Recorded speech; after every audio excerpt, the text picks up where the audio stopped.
Championship. This is the 7 a.m. starting time.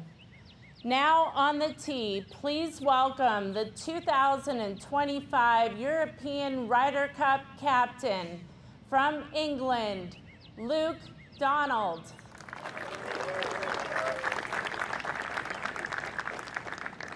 Now 47, former world #1. He gets us underway. And it is a challenging start to this tournament, Andy. One is all you want. 504 yards today, dogleg slightly left to right. Aim it right in between those two bunkers in the distance.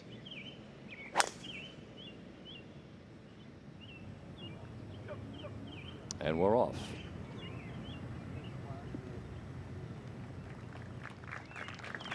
That'll do. Now on the tee, please welcome the 2008 PGA champion from Ireland, Padraig Harrington.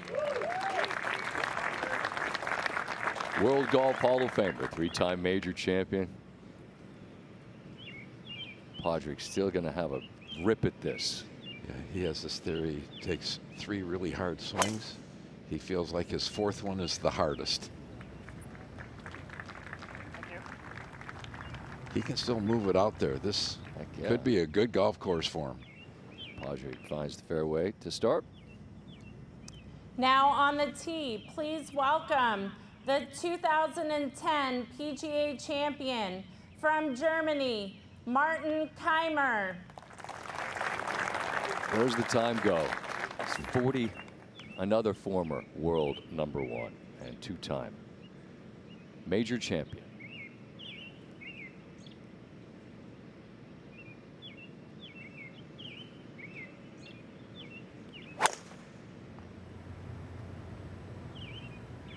That's leaking a bit too far to the right.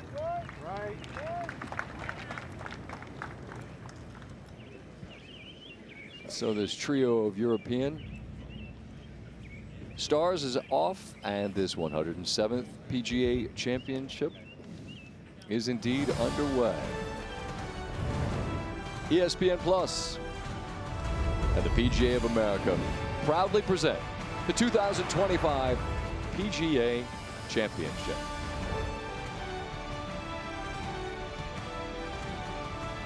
We look forward to bringing you the first round, being here all throughout the week, and the storylines are clearly defined. Last major, we saw Rory join the most exclusive club in the game. He completed the career Grand Slam. Since then, Scotty has had a win down in Texas where he tied the PGA Tour's all-time scoring record, trying to win a 3rd major. JT trying to win his 3rd PGA Championship. He's been a winner since Augusta National. Jordan Spieth has his 9th swing at it, trying to join the career slam. And a storyline, certainly not today, but it has been since we arrived on the grounds. It has rained quite a bit, about 5 inches since the weekend. 5 inches, according to Andy North. I trust your weather instincts always with Andy North. Scott Van Pelt with you. And Andy, we love the storylines. The biggest one here this week is that we have not had the normal run-up to Thursday in terms of being out there. But because of the familiarity here, how different is it than it would have been if we were somewhere we haven't been much in the past few years? Well, I think, first of all, the players are such creatures of habit. They really do like to go through their routines. Not many players played at all on Monday. Tuesday was some players got some golf in. Wednesday, they probably played more than they would have liked to on a Wednesday. That's usually a day you really kind of back off a little bit. But I think the key is the conditions that were so soggy. Even if you went out there, it's not at all the golf course we're going to see. So the players who've been here multiple times, they understand how to get it around. The key to this golf course, put it in the fairway off the tee. If you can do that, you can be aggressive, and then putting these greens, and that's going to be the biggest thing. It's such a big ballpark, and Padraig Harrington, who's out there now, made the comment, I believe it's to Dave Fleming, this is the wettest golf course he said he's ever seen. It's a bit like a sponge if you used it to sort of sop up a spill and didn't wring it out. As you step, it's splashing, and so already a big golf course. It's not going to roll a lot. I have to think that narrows the field to who could win this week. Is that how you see it? You'll watch those tee shots. Luke Donald's ball actually rolled about 15 yards. That's a huge good sign. Yeah. So I think it's going to be really an interesting week. I think there's some great scores out there, but it's an odd combination. You're playing out of kind of soft fairways into some firm greens. These greens with all this rain are still firm. So it's going to be interesting if the players can get the ball close to the hole. We will be tipping our cap to Keith Wood and his men and women from this staff who prepared this immaculate golf course. And boy, they've had a challenge to get it ready. Thankfully, the sun is out, and it does appear that we have got a pretty good chunk of runway here with some weather that figures to be really nice. The sun's going to be shining. It's going to be warm as we prepare for the year's second major championship. And we talk about storylines, and boy, we've got them. And we've got the 1 and 2 players in the world in terms of the World Golf Rankings arriving on form. Marty Smith, Jeff Darlington going to talk about them. And Marty, I want to begin with you and Rory. We saw that dam burst of emotions as he fell to his knees at Augusta National. You visited with him that evening, and I know you've talked to him since. Where's his head as he arrives on the grounds this week? Yeah, Scotty, good morning. He's supremely confident, and it's interesting because he's in such a unique position. He's achieved every dream he ever had at just 36 years old, and he told me here on the range this week that with that comes tremendous emotional freedom. But he's being very intentional that confidence he now feels coming back to a golf course at which he's had historic success. He wants to make sure that confidence doesn't become comfortable, because comfortable, he said, has a distinct way of becoming complacent. And he's right in the middle of his prime as a golfer. There's a lot more tournaments to win, potentially including the PGA Championship this weekend. He told me earlier this year there's no golf course in the world that sets up better for his game than right here at Quail Hollow Club. He'll tee off at 8:22 alongside Xander Schauffele and world #1 Scotty Scheffler. And with more on Scotty, here's Jeff Darlington. Jeff, good morning. Good morning, Marty. If anyone had any wonder whether Scotty Scheffler would find his winning form, if Scotty Scheffler himself had that same wonder, it was squashed 2 weeks ago at the CJ Cup when he won with authority, 31 under par, won by 8 strokes, and he did tell me that he feels like he can ride that momentum into this major championship. He spent the last month or so, really since the Masters in Dallas, getting some rest. He feels like he is very rested coming here. Now, I also asked him about the idea that he is not quite as familiar with Quail Hollow as the rest of the field, having not played in that annual tournament as often. He did mention, though, that he played in the 2022 President's Cup. He got 4 practice rounds in there. He also got 4 tournament rounds. He said that is plenty for him to be familiar here. He also, by the way, showed up a day earlier. He got here on Sunday, played 9 holes, and he feels like this is absolutely a golf course where he can win. Scotty arriving in that burnt orange that is familiar to Texas. I think folks connected the dot of the different orange from a year ago. Still inexplicable and hard to fathom what happened, but that was long ago. That was long ago. We're here now, and Andy, as you narrow the lens to just world #1 and #2. Yeah. It's a massive field here this week, and any of them could win. But when I asked you on SportsCenter to pick me a winner, you said, give me those 2, and since you're you, I'll give you those 2. Is that how you view this week? You handicap it from those 2 are on their own level? I think they are almost every time they play in the same event. They're so much better than I think everybody else. If they play to their ceiling? They really are. You look at the rankings.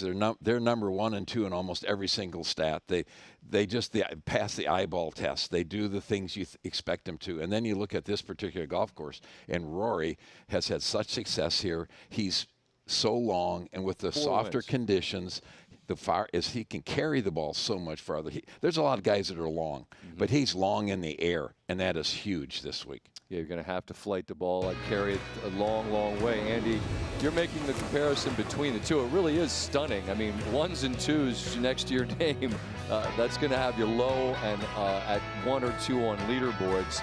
Is there one stat this week that you think that the winner's going to have to be in the 1 or 2 in order to be 1 on the leaderboard? You know, we get to major championships, we talk about the greens and how difficult they are putting.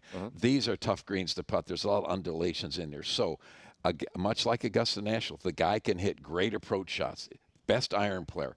The best iron player in the world, Scotty Scheffler. And it's worth reiterating that it was remarkable how much water the golf course took and how wet the fairways were, even in the midst of all of that rain, you'd see a player walk up and they'd look at you and say, watch this, drop the ball, and it made a sound and it bounced. Yeah. About the golf course itself, of course, it's well known to these players and certainly well known to the folks at home. It's a tour stop and a major venue for the second time. 4th longest layout in PGA Championship history, better than 7,600 yards. There's water in play on 6 holes, including the last 5, most notably those last 3, which are so very difficult. It's a brute. 8 par 4s of at least 450, which is tied for the most in the last quarter century in this championship. Good morning and good night. How about you start off with the second hardest hole and you finish on 18? And it's not just 18, it's also the 72nd hole come Sunday when you're trying to win this Wanamaker. That's a significant challenge. The first hole, the hardest opening hole of the PGA since Winged Foot back in '97. Interestingly, though, they did shorten it just a touch from the last time we played a major here. However, they did back up 9 and 16 significantly. There were some bunkers out there that they didn't want guys flying, although I think Rory could probably still carry it over 16. We'll see. Let's move ahead to the green here at 1, which is surrounded by 3 bunkers, and Padraig's found one. And back in 2017, this first hole was the most difficult green to hit in regulation on the golf course. A third of the field. Now that's a beautiful play. That's a nice. It'll be interesting how the players handle the bunkers because there's been so much water. The texture maybe is a little bit different than they're used to. I think as it dries out, they're going to be beautiful surfaces to play out of. Walking the golf course yesterday, you took notice of just how compacted that sand was. Although you can see the way that they rake them here down at the bottom, which is where the balls should settle in. Well, I think the way they've got these raked is that the ball that hits up into the lips is going to roll down into the middle of the bunker, so they may not play as difficult as people think. Donald found greenside bunker to the left of the green. Oh, it's been a really good bunker player. So much softness in that swing. Captained the European side to a victory in Italy and will be playing a road game up in Bethpage, and they know it. He is a very solid team too. It is that. It is that. We've already said hello alongside Andy North. Great to be with Dave Fleming. Matt Berry with us as well on the golf course. Billy Kratzert, Susie Whaley, John McGinnis. We saw Jeff Darlington as well. We'll be doing some interviews. Tom Karpus with us, pardon me, from the PGA of America, should we have any questions regarding the rules. But it is a long day of golf for the players. It's a labor of love for us. We are off and running. Great to be with you here on ESPN Plus. We'll see you later today on ESPN. It's just a blast to cover these majors. And it is so nice to see a shadow. We haven't seen a shadow for 5 days. Yeah, the sun came bursting through the clouds on Wednesday. We all looked at the sky and said, what is the glowing orb that we see? Here's Keimer. We'll try to ground out a par. We talk so much about 16, 17, and 18 and how difficult they are. 1, 2, and 3 are only 0.2 of a shot easier than those other 3 holes. So the start is very difficult. And we're seeing that shown right here as Keimer, who knocked his tee shot to the right of the fairway, will make at least bogey. And this is a look overhead. See the routing of the golf course. This golf course has been changed multiple times over the 60, 70 years that it's been here. Give Johnny Harris a ton of credit. He's a guy that will tweak. He seeks counsel from the players, asks them what could be better, always trying to strive to improve. You love to see that. A place that's already an elevated, excellent golf course, and he's trying to always see what could make it even better. You see Donald here now for par. That's very nicely read. Big breaker. It's a lovely up and down. Luke has not played a ton of golf, has not made a cut in the 5 events that he has played. Again, at this point, Ryder Cup is the focus of what he is doing, and he was a brilliant captain to try to win here in the United States. I don't think people understand the time commitment that the captain puts in. Unfortunately, they get a lot of credit, they get a lot of grief if things don't go well, but they work on that project for basically 18 months, and it's every day they're doing something. You understand what's on Keegan Bradley's plate as well. Of course, he'll captain the U.S. side and has been playing and playing very well. Let's see Keimer here now.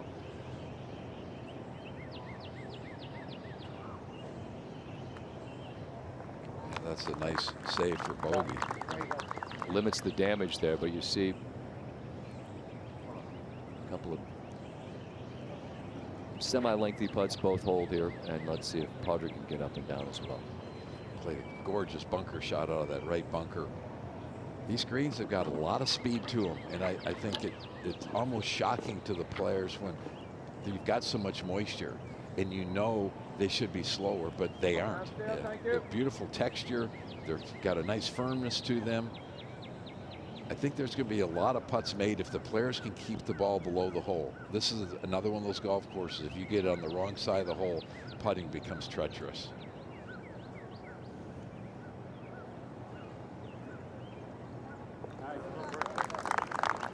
Harrington rolls that in, and his PGA Championship gets underway with an up and down. Smile on his face. Brooks Koepka. Pete Cowan is a fixture on the range for decades. Very learned eyes, counsel that he provides Brooks. Brooks been grinding hard. He's going to have a chat with him about his beloved Florida Panthers, but there's a look a man has when he's working, and there's a look a guy has when he's on the range just hitting balls. He was working, and so I said this is not the time to go talk about the Panthers, although they did probably be in a good mood after what they did last night to Toronto. You know, when he shows up at a major championship, he's able to elevate his game to another level. He's had so much success. You wouldn't be a bit surprised if he's right in the middle of this Sunday. We got 4 days of major championship golf on ESPN and ESPN Plus, and we've got major champions stacked all over. How about the 7:38 time, 5-time major champion Brooks Koepka trying to win the Wanamaker for the 4th time, which would tie him. Guy named Tiger Woods for 3rd all-time in the tournament. Shane Lowry played so well last week at the Cricket Club in Philadelphia, world number 10, looking for his 5th top 10 of the season, looking for back-to-back top 10s in the PGA. He was 6th last year at Valhalla. Ricky Fowler played well in Philly last week, tied for 15th. We know he's knocking on the door so frequently in majors, still trying to knock it down. 749 group features the 2-time PGA champion Phil Mickelson trying to get back into the mix. Historic win down at Kiawah, the oldest major champion ever. Tommy Fleetwood, speak like Ricky, a great ball striker, a guy that when he wins a major it won't be a shock. Kind of stunning he hasn't just yet, given the kind of world-class ball striker he is. Jason Day, 2015 PGA champion, also has one here on this golf course. 8 a.m. group headlined by John Rahm. A couple of major championships to his credit, trying to regain the form that got him the U.S. Open and a Masters championship. You talk about best not to win. Patrick Cantlay's a guy who has played a ton of class golf. Could Quail Hollow be the breakthrough moment for Patrick Cantlay? Matt Fitzpatrick, the U.S. Open champion, but has not played the weekend in his last 2 starts in the PGA Championship.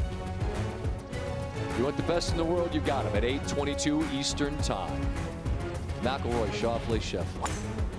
Can't ask for a whole lot more. Just heard Marty Smith a moment ago talk about the expectations for Rory. You wonder, does it free him up to put his foot on the gas, or is he a man who's complete now? He says he's got a lot more championship golf to play. Love what Xander Schauffele did. Didn't change a thing. Had been close, continued with the belief in himself.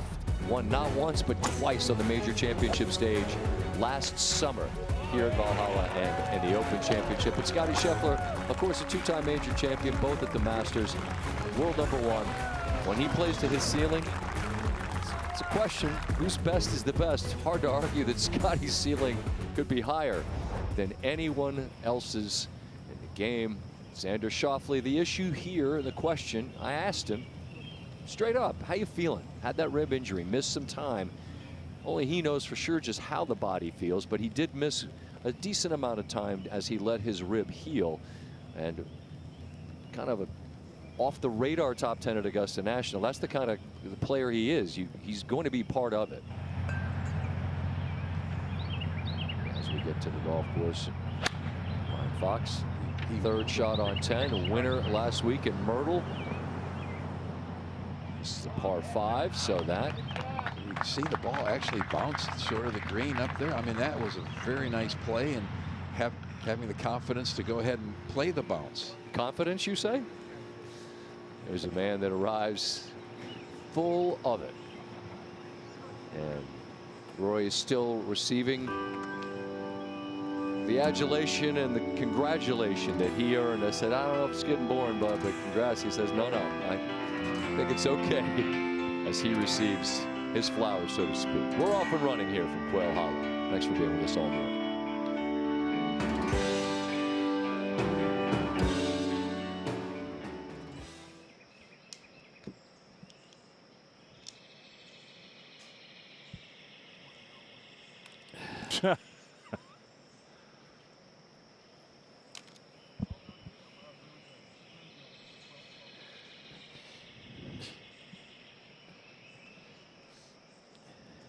That was a nice pace too, Michael. That was, and without it being frantic. I thought that was very good. 5.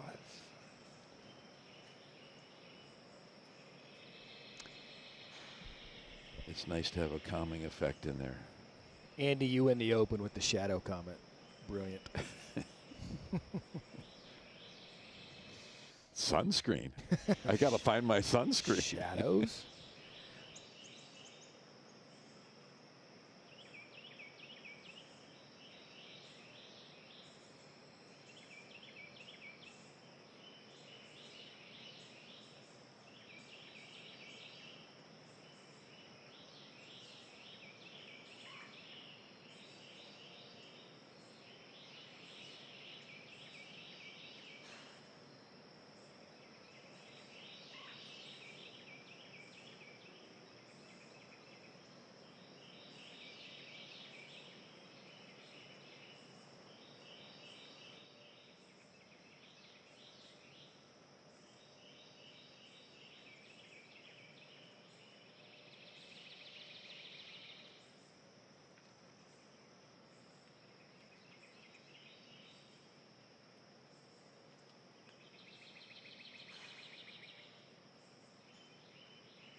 Hit the green at the PGA Championship with ESPN Bet Sportsbook.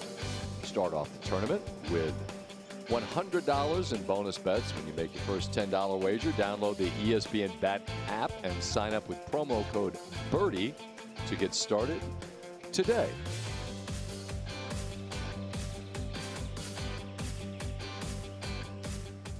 And Ryan Fox chipped in for birdie to win a 3-man playoff, trying to start the PGA Championship with a birdie. That was last week, and off we go.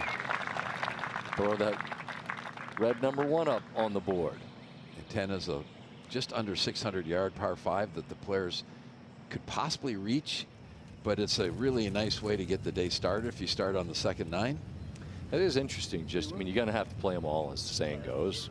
Saying goes because it's true, but you start on 1, it's so difficult. You start on 10, and it's a par 5 that, as we just saw, you could reasonably start with a birdie. And there's Scotty Scheffler. He's on the green. Just watch this guy walk around with our buddy Stanford Steve, and it's Monday and it's raining and there's not a lot of work necessarily getting done. But Steve said it just looks like that guy looks like he's always preparing to play a golf tournament. Right? Just the way he carries himself and the work that he does. Well, I love the fact that he came in Sunday, got some work done when it wasn't raining very much, and then it poured so much on Monday that most of the players went through the motions of playing the golf course, but hitting shots out of the wet and stuff, it really didn't do a whole lot of good. Most of the practice Monday and Tuesday when it was so wet was all around the greens, pitching, chipping, bunker shots, hitting a lot of putts from different places. This is a difficult golf course in a lot of ways to putt longer putts because you're always coming over some kind of a ridge, and the speeds are really up the hills super slow, down the hills super fast, so getting the speed right is tough. And it's a point that I'm certain we'll make quite a bit throughout this week. Just the familiarity that these players have with this place. No one more so than four-time winner of Quail Hollow, Rory McIlroy. But you wouldn't have felt, I don't presume, the same level of stress you might have if you go to a place like an Oak Hill where a lot of these players never been there. Even a Valhalla last year just didn't have the same type of level of familiarity that this place does. More with his third on the first. When you can start hearing the ball as it pitches onto the green, those are firm. And as the day goes on and the sun bakes these things, they're going to get to be something else. Time for 12th last year. 31-year-old playing in his third PGA, and now Keimer. On two. Good morning, Scott. Hi, Dave. First look at the beautiful second hole. You guys were describing the first hole left to right. Number 2, big dog leg right to left. Back to 1. And Pooch from the bunker. Well, another really nice bunker shot. 23-year-old. Excellent player. Beautiful look at the beautiful morning. Here in Charlotte. Beautiful practice facilities, a lot of room, chipping greens, bunker play. The guys can get a lot of work in. The advances at this particular site have been amazing. The infrastructure around the golf course is fabulous for setting up big events. Johnny Harris is an Augusta National major, and you feel a lot of those touches that they have at Augusta National. No place is that, but you try to bring some of the feeling of that and provide the players the best opportunity to get prepared. If you have a golf course, you're trying to figure out how to make it better, and there are a lot of places to look to make it better, and Augusta National obviously is one of those places, and Johnny Harris has been a member there for a long time and loves the game of golf. Give him an awful lot of credit turning Quail Hollow into one of the great facilities we have. Randy Smith, longtime legendary Texas golf instructor. Scotty's, if you look at some of his numbers this year, his putting may be even better than it was last year. So as he's, excuse me, getting more comfortable, which I thought at Dallas. I thought Dallas, he looked like Scotty Scheffler for the first time this year.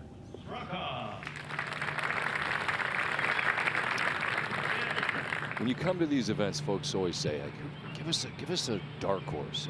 I feel like I always say the name Sepp Straka. When the man arrives off a victory in an elevated event, you can hardly say his name. It's just, is Sepp Straka the first name people will say? Maybe not, but could he be the last man standing on Sunday? I'd say he certainly could. He's already won twice this year. Other than Rory, he's the only player to have won multiple times. Does everything nicely. Not exceptionally long, but beautiful golf swing, puts it in play, just looks comfortable out there now. One of the many Georgia Bulldogs out here. You see in his PGA Championship career. He has been in the top 10. You mentioned a couple of victories. Multiple winners, Rory and Sepp.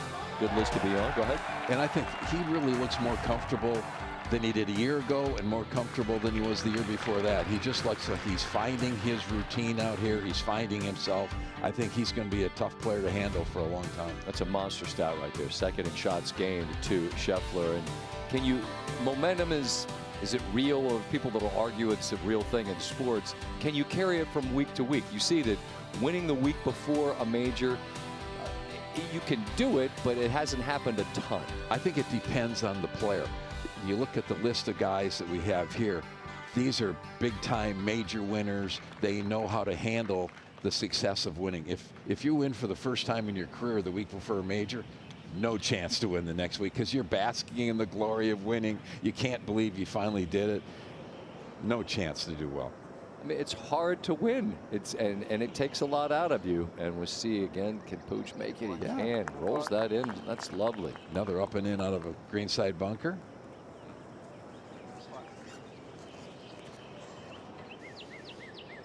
Already relatively familiar with the majors, played in 4. Let's see if Keimer can get. I'm sorry, I'm just talking a lot, Dave. This is your hole. I love the way you guys have set the stage for the morning.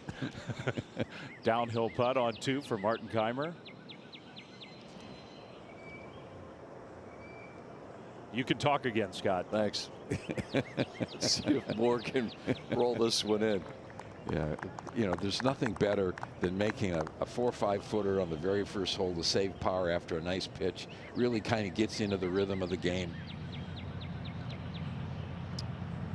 Third for Patrick Fishburne, 114th ranked player in the world. We're going to see the balls. Looks like it's slowing down around the hole, and then that last 18 inches of run out. That's the kind of speed they have, particularly going back down hills. Fishburne, a couple of top 10s in the PGA Tour's first major. Alex Norin. He's a player who has had an up and down career, but he's really worked hard to get back into top 75 in the world rankings and playing some really good golf again. This is his 13th appearance in this championship, so a wealth of major championship experience. Here's the par putt for Martin Keimer. I didn't talk.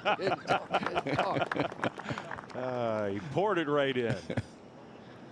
So bounce back from that bogey start for Keimer to 10. This is an awkward shot for Seamus Power. He's got to bounce it into that hill, try to take a little bit of speed off of it. You miss the greens on this golf course in these runoff areas, the pitching becomes very difficult. 10 is a really interesting green in terms of where the whole location is, and you mentioned, can you go for it? You can. I would think try to lay up to the number that you could get to these hole locations depending on where they are. Yeah. There's Fox at 11. Good look at the second shot uphill at this par 4. Sorry, David. We got a long day ahead of us. Don't you worry. At hole location close to those 2 left greenside bunkers today in the first round. Some of the best players in the world are just minutes away from starting this PGA Championship, including that guy. Carries his own bucket of balls out there. You'll love to see it. Let's see. Now Power for his birdie. This is actually going back up a little bit. Fairly straightforward. Was in the top 10 in Southern Hills. Had a chance to talk to him a little bit on Tuesday walking around the golf course. He lived here in Charlotte for a bunch of years. He's now relocated to Vegas. You just love this city. Beautiful birdie putt.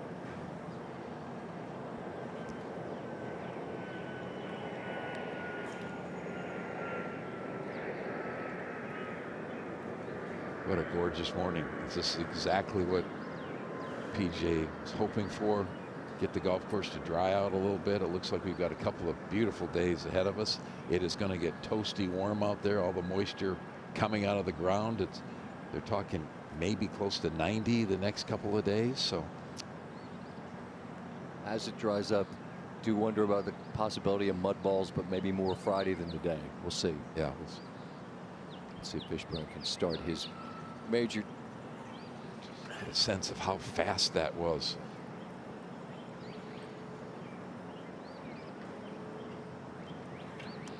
A lot of stories this week. You know, quite often we see a name we haven't heard of or haven't seen much of. Go out and shoot something low the first day, get that first round lead. But we've got an awful lot of class in this field. It's said every year, and with reason. It's as good a field as there is in the game of golf. There's a look overhead at 10, and this is, I think, I was talking to Justin Thomas about, felt like his comments maybe got misconstrued. He said this golf course is it's right in front of you. You just got to pound it out there. He wasn't saying, like, you don't have to think tactically. It's just that there it is. You see it. Straka's taking a hack at it, but now he's going to have to work hard to get up and down for a birdie. He does have a little bit of green from that angle coming in.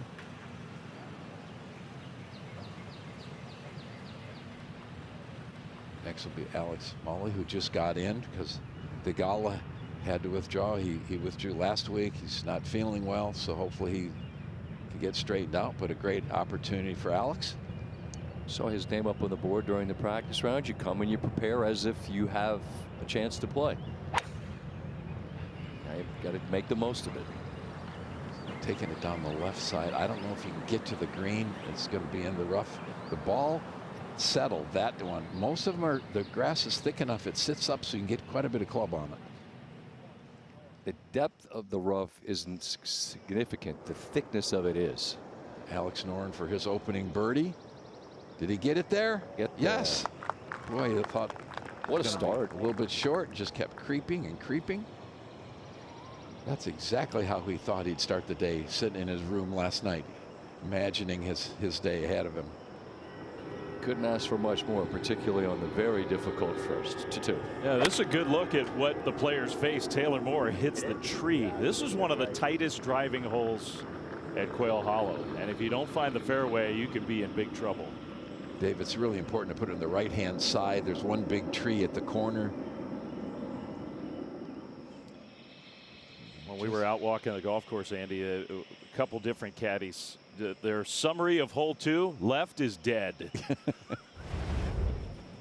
It's always an interesting strategy, though. Talking to Keegan Bradley at Augusta National, how much he had played with Phil, and Phil has all these charts of where you can't hit it. And Keegan said, you tell me where I can't hit it, and it's like a magnet. Exactly. Right? I'm going to end up hitting it there. Give it to me in a positive way, that the place you want to be is on the right side. Right. Yeah, all exactly. these X's, don't go here. Well, you're all of a sudden your eyes looking over there. All right, we've got some spectacular pairings coming up throughout the morning hours, and awaiting the introduction and the beginning of their first round is our 7:38 time. It's Koepka, Lowry, and Fowler. They'll be introduced in just a moment. Good morning, ladies and gentlemen, and welcome to the 107th PGA Championship. This is the 7:38 starting time. Now on the tee, please welcome our 2018, 2019, and 2023 PGA champion from Florida, Brooks Koepka.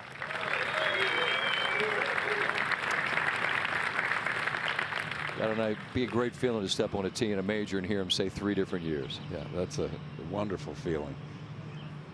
And boy, talk about a player who can raise his level when you get to major championships. You almost have a feeling he doesn't care about anything else very much other than when he gets to these events, and we've seen him play some amazing golf. Now on the tee, that is not the start he wants. From Florida, Ricky Fowler. Good buddy of his live in that neighborhood down there in Florida where so many are. Ricky Fowler. Yeah, we just keep expecting him to have great weeks. He hasn't finished off a lot of tournaments very well this year after being in a reasonable position.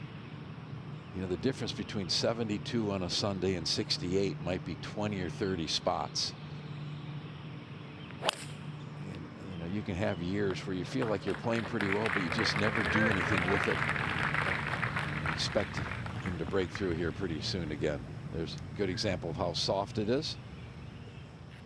Now on the tee, please welcome from Ireland, Shane Lowry. This guy has a game that travels. And he seems like major championships. I don't care where it is. I don't care which one of the majors, what style it is. This guy's game adds up. He does a lot of things so naturally. It doesn't look like he ever gets in his way and gets caught up. Now this one obviously starting way too far left.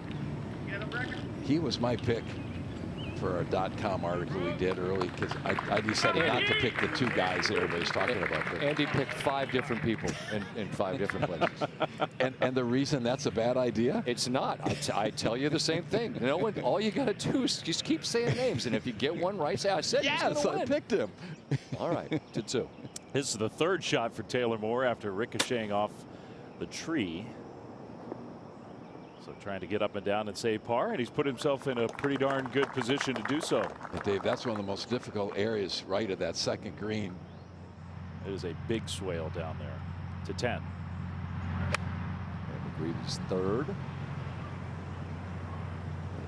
I really feel like at the 10th hole with this right front hole location, if you can't get it right up around the green, you better get a shot where you get back far enough where you can spin it just like he did. That was beautifully done. His major championship debut could begin with a birdie, 2-11. Watch the putts roll on these greens early. I think a lot of putts are going to go in. Not that one for Ryan Fox. And a lot of putts are probably also going to do that. Roll out. Yeah, you know, you look up, you see it go by the hole. I think it's going to be 18 inches or so, and it turns into be 3 feet or 4 feet. 3rd for Straka. Like it spun out of there kind of heavy. That, you know, that's a longer bunker shot. It's hard to blast it far enough. He was able to get it on the green, but that's the one bunker on 10 you do not want to be in. McIlroy and that Glamour group coming 8:22, so they've still got a little more than a half an hour to get ready. You got all day to sit in, settle in, and enjoy. We'll cover it in the first round of the PGA Championship.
Quail Hollow, I think the memories I have from there and just the overall vibes that I get from the place, I just love it.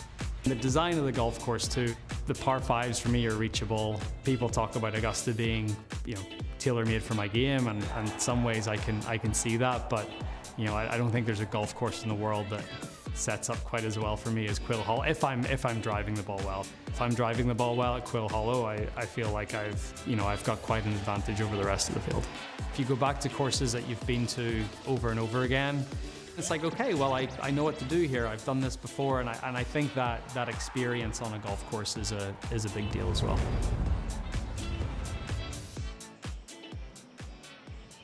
Got his first win on the PGA Tour here at Quail Hollow. It's funny to see that younger guy. We knew him well then, but he's now a man in full. And with the slam in his back pocket and the vibes that he spoke of and his ability to drive it as well as anyone on the planet, certainly a guy that could be a champion here yet again. Let's see if Seb can make the long distance birdie. Coming that direction is much slower. With good speed control. 211. From the second of the two fairway bunkers, this is Patrick Fishburne. It's 325 to carry that second bunker. Dave, I think we're going to see a lot of good shots played out of the fairway bunkers this week because the ball is not going to get up near the lips. It's going to stay down on the bottoms. So there's plenty of rooms, and it'll be nice and firm. They should be able to hit some great shots. Let's see if McGreevy can cash in that great approach. This is downhill, very quick. Boomer sooner, 30-year-old from Edmond, Oklahoma. Couldn't ask for a better start. Played it exactly as you draw it up. And that's the beauty of this golf course. It's right in front of you. If you can put a game plan together and then execute it, you should be able to make a bunch of birdies. 2-2. After his birdie at the first, very nice drive. Andy said premium on right side of the fairway. That's where Alex Norin put the ball. But then he got a good look straight up the hill and spins back just a little bit, but an excellent shot. And he's got to below the hole, and that's the key to be making putts out here. And it still keeps trickling. Excellent shot. It was. Yeah, that is one of the more slanted greens, I would say, at Quail Hollow from back to front. Number 2.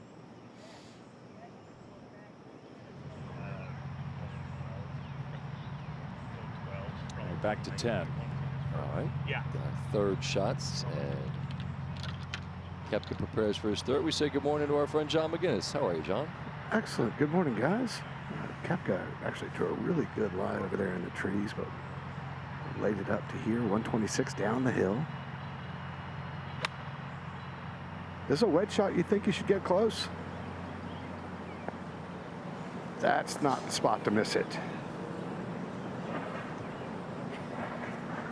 When that's the danger going at that front right hole location, you'd like to a little bit past the hole, maybe a little bit left of it, be your aiming point. Looked like he was about a yard or two shy of where he was trying to land it, and just fractionally off, but the penalty is that. And so many of these runoff areas, this Quail Hollow has a lot of them like that, where you think you're going to be on the edge of the green and you might end up 15 or 20 yards off.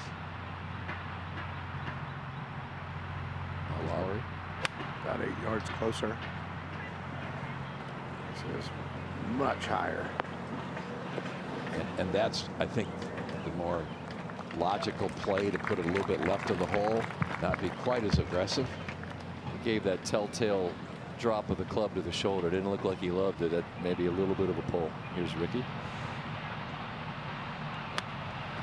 He also got his first win right here on this property. Oh, dangerous. Stay there. Barely. So he can sprint up and mark, and meanwhile back on the tee, Phil Mickelson.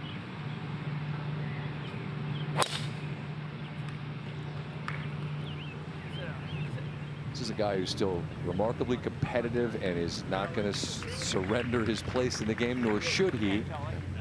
I just think that what he did at Kiowa, if that's the final great moment in a career. It'll stand forever for what he did.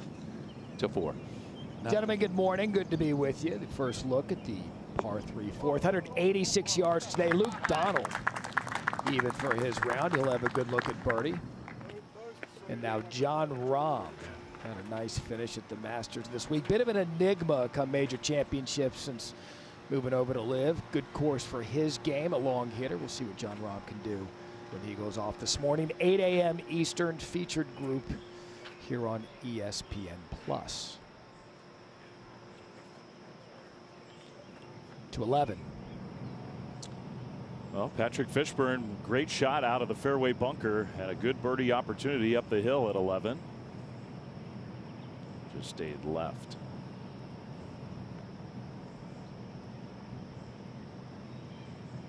I think something to watch as we move forward is that Quail Hollow has a lot of dog legs, a lot of left to rights, a lot of right to lefts. And there's some of these corners that a guy like Rory can carry it over the corner. Some other players might have to even hit 3-wood to keep it in the fairway, like at the second hole, to get the ball in position. See that Brooks has got the putter here, John.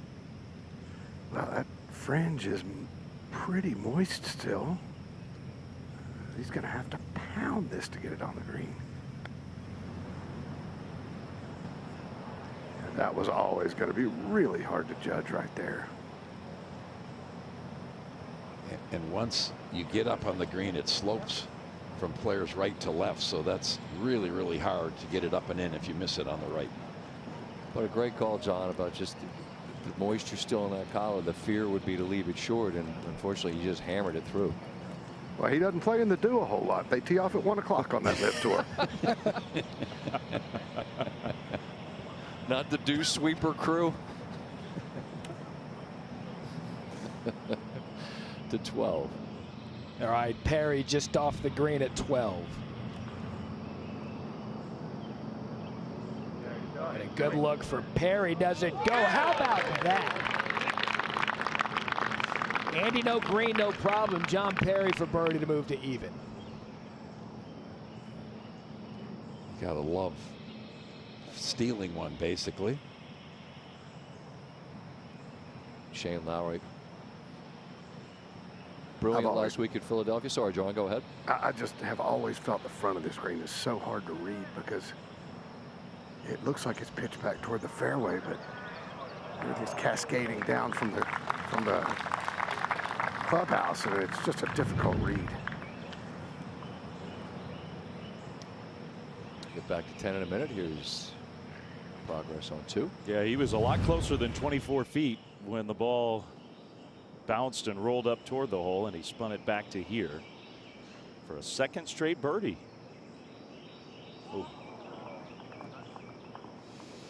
I think that was a good evidence of what speed these greens are today, because that didn't have spin on it. That just was gravity taking it the last 10 or 12 feet. Yeah. All right, now Brooks. He hammered that one. Just a horrific start.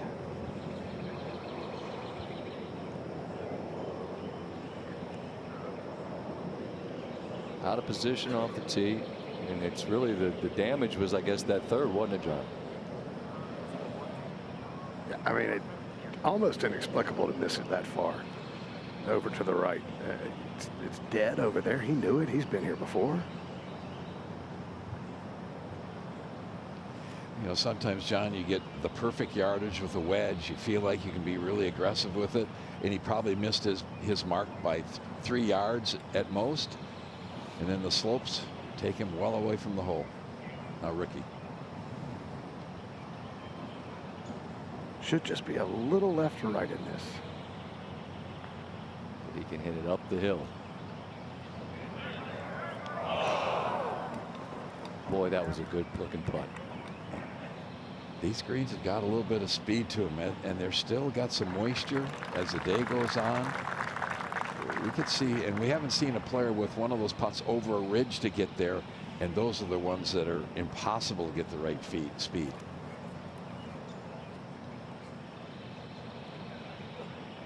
These greens are incredibly pure. probably continue to hear us mention the name Keith Wood throughout the day, but you cannot overstate the job that group has done to get this golf course ready. Now Koepka, see if he can get this bogey in.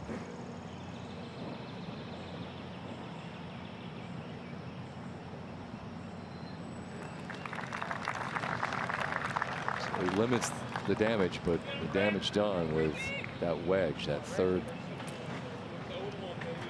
put him in a defensive place, and he'll drop the shot to start here on Thursday at Quail Hollow. About a half an hour away from Rory's group, which includes world #1 and our reigning champion. You see what we have coming up for you as we continue on here on ESPN Plus. How about a trio of absolute superstars? Rory in that green jacket, newest member of the Grand Slam Club, 4 titles here as well. Xander Schauffele knocked the major championship door down at Valhalla. Added a claret jug. What a summer it was for him. I don't know if you could say rounding out the trio when you're the world #1. He's a headliner in his own right.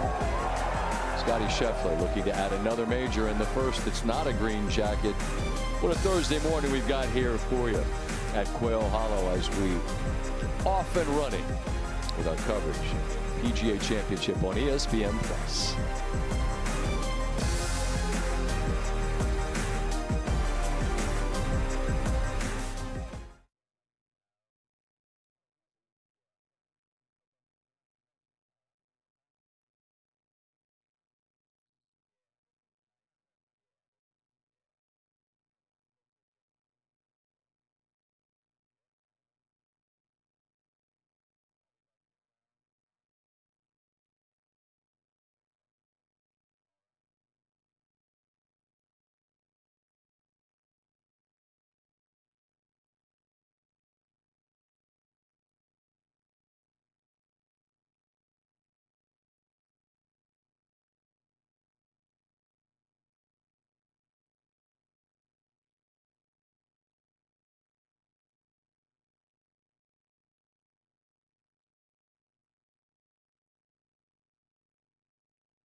Continue here from the 107th PGA Championship. We're waiting for the introduction of John Rahm. One of the very best players on the planet, we know that. Already in his 9th career PGA Championship. He does have a top 5 to his credit. He's got top 10s in all 7 of the live events which have been played thus far around the globe. Halfway to the Slam. Won at Torrey. It was a remarkable performance on that Sunday. And has a green jacket as well. Rahm gets ready, and he'll be introduced now. Good morning, ladies and gentlemen, and welcome to the 107th PGA Championship. This is the 8 a.m. starting time. Now on the tee, please welcome from Spain, Jon Rahm. Andy, you talk about the length of this golf course. You're going to need to be a brute, and this is a man that's got that in the bag. Absolutely. He also has the ability to move the ball both right to left and left to right, which you need to do here on quite a few drives. Let's get it in the fairway on this first tee shot. And get off to a good start. He put himself out of position at Augusta National with a 75 and was fighting to make the cut. And to his credit, he fought all weekend long. Up getting into the top 20 there, but that's not what that guy's trying to do. Fairway bunker starts at 308 yards. He's got it in the fairway. Perfect start. Now on the tee, please welcome from Florida, Patrick Cantlay. He's a very serious dude. Goes about his business. Played well last week in Philadelphia. He doesn't want to be the guy that they talk about being the best player who hasn't won a major championship. Not the moniker anyone wants. But he's a player that you surely would think it would happen soon. He's got length. He drives the ball pretty darn straight. It's an example of that, although it's leaking left. Ooh, just in to that bunker. Now on the tee, please welcome from England, Matthew Fitzpatrick. When you win a major, it changes the way people look at you. And then I think there's elevated expectations. Since that happened, I don't know that Matt Fitzpatrick has played to the level that people thought he might after he went up in Boston. Is that reasonable? I think that is something that happens quite often.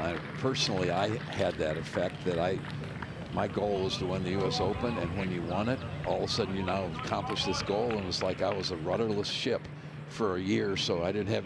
You went through the motions, you played, you practiced, you did everything, but there just was something missing, and it takes something to get that spark again, and hopefully he can figure that out. Interesting. Can't let that be a finish line, I suppose. Right to 4. Right, Luke Donald now to tie the lead at 1 under. Okay, so a good start for the Ryder Cup captain. Birdie's the 4th to 3. Oh, captain, my captain off. Very early here Thursday at Quail Hollow. 4 are at 1 under, including Alex Norin. Here a look at 3. Where approaches through the years can be a whole lot shorter. I think that this is about the distance we're going to see this week. It's a brutal hole, and I think this is the finishing of these first 3 holes that are so difficult. And we see the start for Tommy Fleetwood. He's such a great iron player. You'd expect him to have a great week this week. And that's a very sensible play. And the next club we see him use is the club for him this week. He had a million putts for birdie last week. Could not find the ones he needed. We see Fox now. Our first look at the par 3 13th. Some new teeing options here, and Fox taking dead aim. Uphill par 3. I'll have a downhill putt for birdie. Former PGA champion Jason Day. 10.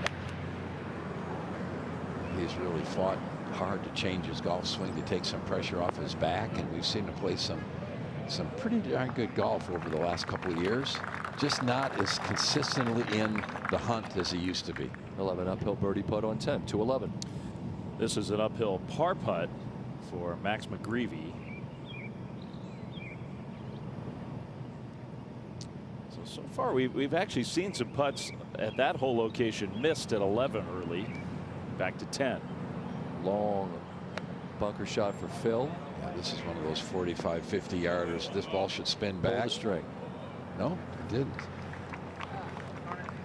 That's a bunker that you're not going to get it up and in very many times out of that one.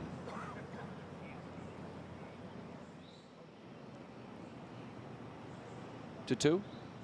JT Poston, his birdie putt. This should be pretty quick.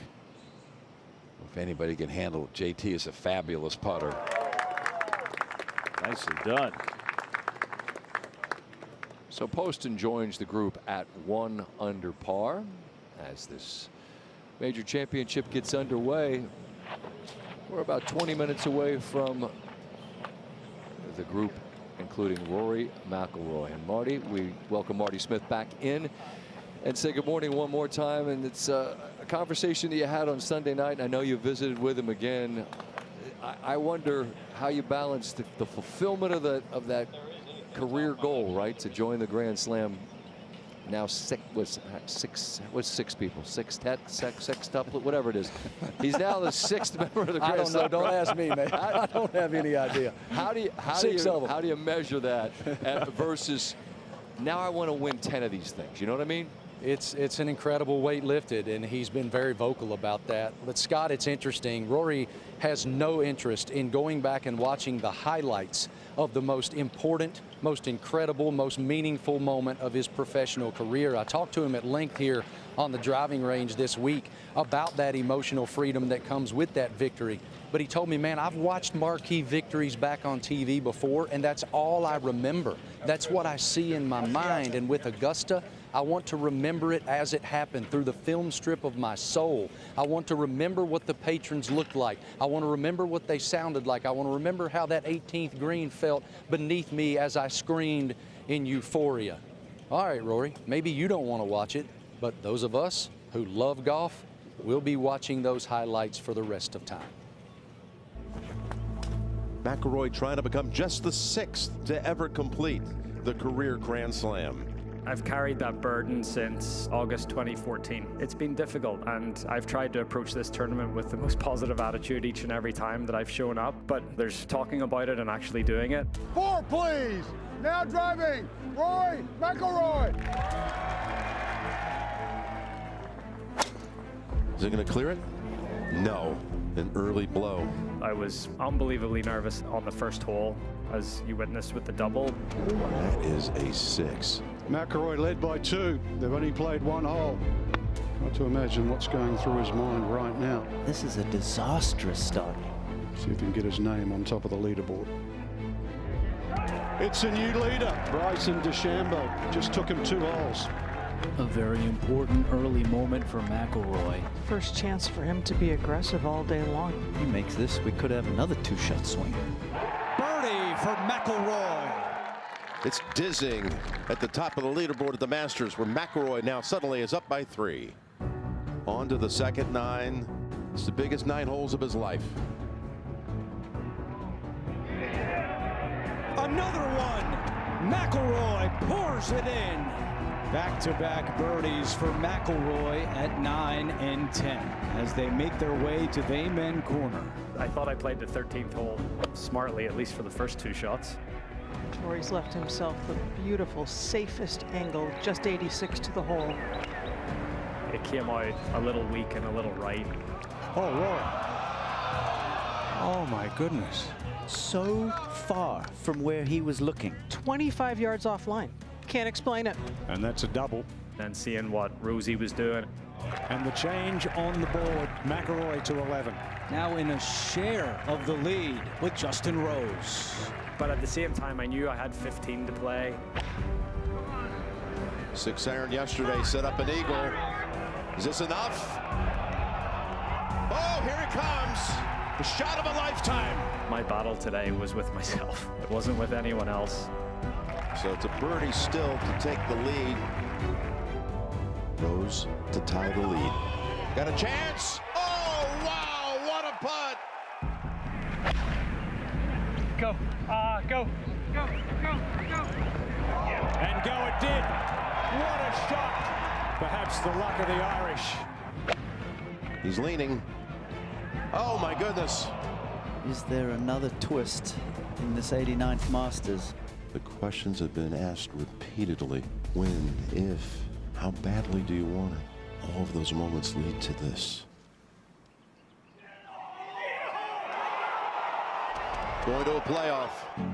After that disappointment, will he be able to regroup, reset, Harry basically said to me, look, you would have given your right arm to be in a playoff at the start of the week. So that sort of reframed it a little bit for me. Mentioned earlier this week the resiliency that he's so proud of throughout his career. He needs to draw on that one more time. He's managed to do it. Oh, hits right next to the hole. This isn't going right. Might be going right at it. Should come back down off the slope. Oh my goodness. Now for birdie. The door is open again for McIlroy to finish it off. The long journey is over. McIlroy has his masterpiece. What came out of me on the last green there in the playoff was 14 years of pent-up emotion. To have my name in that club of winning my career Grand Slam, that's probably going to be one of my proudest achievements in the game. I'm not going to compare it to life moments like a marriage or having a child, but it's the best day of my golfing life. It's remarkable to relive all of the twists and turns that were part of that journey, and Jim Nantz, as he always does, framed it perfectly. He had his masterpiece. So when you helped us understand, Andy, you reach a milestone, and what do you do next? What's your sense of what you will see from him from here? I really am looking forward to the next 5 years. Can he win another 3 or 4 or 5 major championships? I think there's that possibility. If this frees him up and he just goes out and plays like he can play, there's no telling what he can do. But at some point in time, he's going to hit, you know, do I want to practice as hard as I need to practice? Do I need to work in the gym as hard as I need to work in the gym? As his daughter gets older, you start getting more involved in all those kind of things. It's hard to focus on what you're doing. You have to learn to practice differently. One thing I really liked about earlier this week, it was going to be rainy here. He flew home Sunday night and went to the Bears Club Monday and got a good practice session in Monday. That's a guy that's determined to win more majors, not to just ride out the string as he goes through the next 4 or 5 years.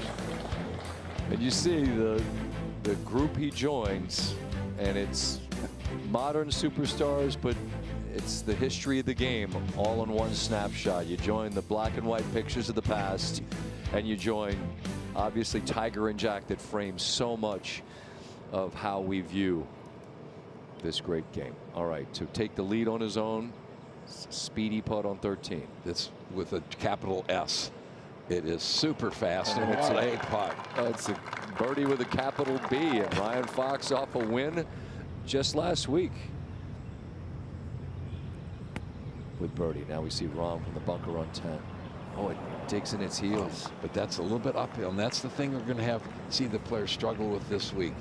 The uphill putts here are relatively slow. The downhill putts are super fast. So if you go for 3 or 4 holes and hit fast putts, then they have to hit a slow one. It's hard to do it. No, right. to 4. So after a par at the 3rd, here's Alex Norin at the par 3 4th.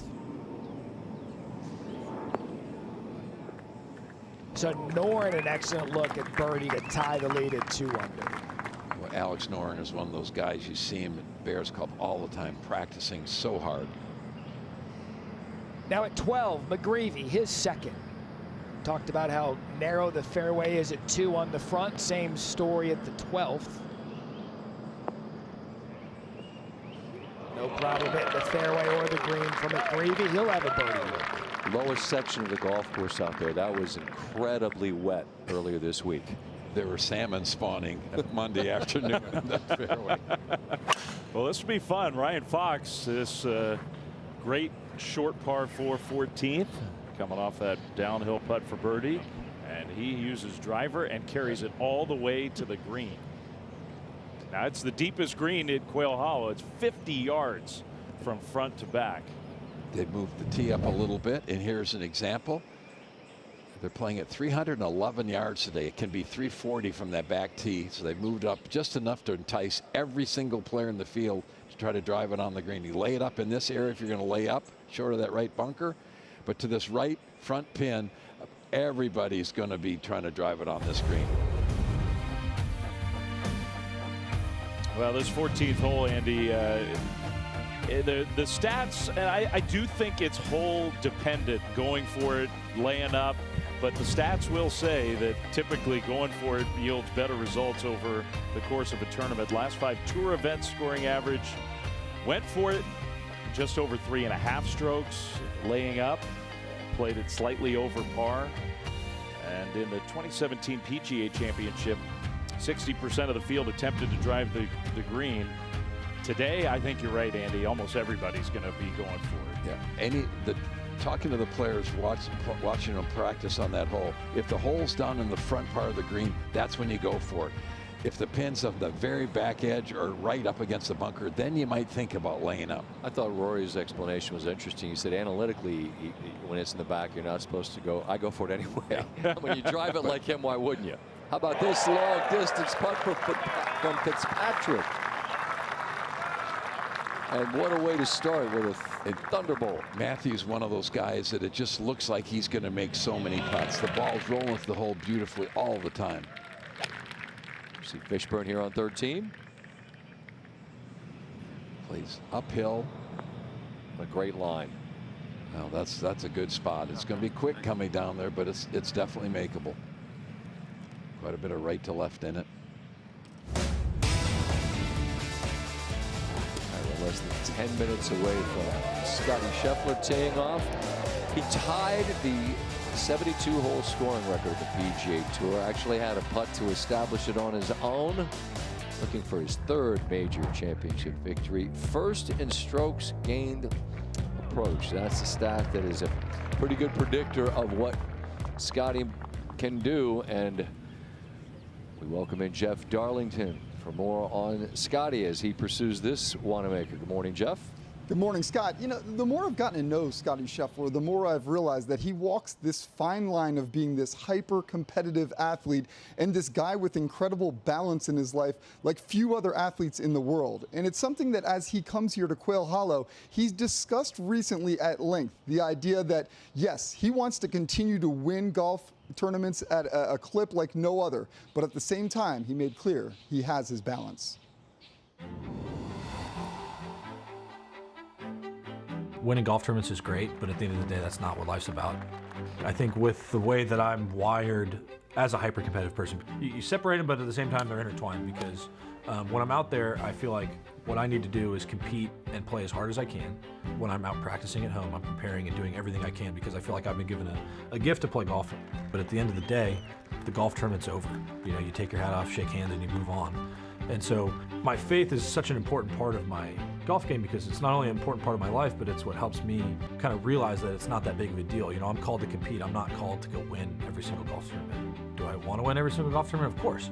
But at the end of the day, that's not what's going to satisfy my soul. Now, just to be very clear on this, yes, he does have balance, but he has a competitive focus like few others as well. One thing I'll point out that he is playing with Xander Schauffele and Rory McIlroy, and he said that he loves the idea of playing with those two because he loves the idea of competing to try to win golf tournaments along 2 others, best in the world. Don't have to look too hard to find me, right? Isn't that what Coach Prime says? You know, not hard to find. Well, those guys are going to be right in each other's eye line all day long.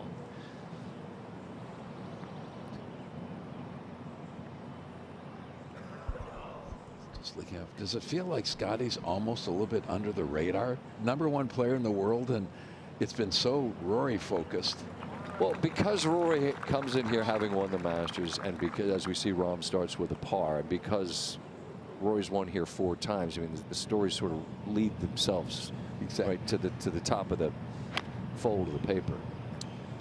At 11, Tommy Fleetwood, you see 2 balls in that forward fairway bunker. And Andy, I think you're right. It's not that difficult of a shot, even if your tee shot finds its way into the bunker. They just look like they're so much more dangerous than they are. Yeah.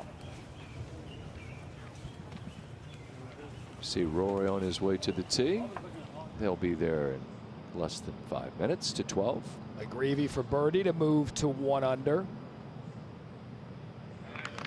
What a well-played hole by Max McGreevy. He's in the red now, 1 shot off the Fox lead.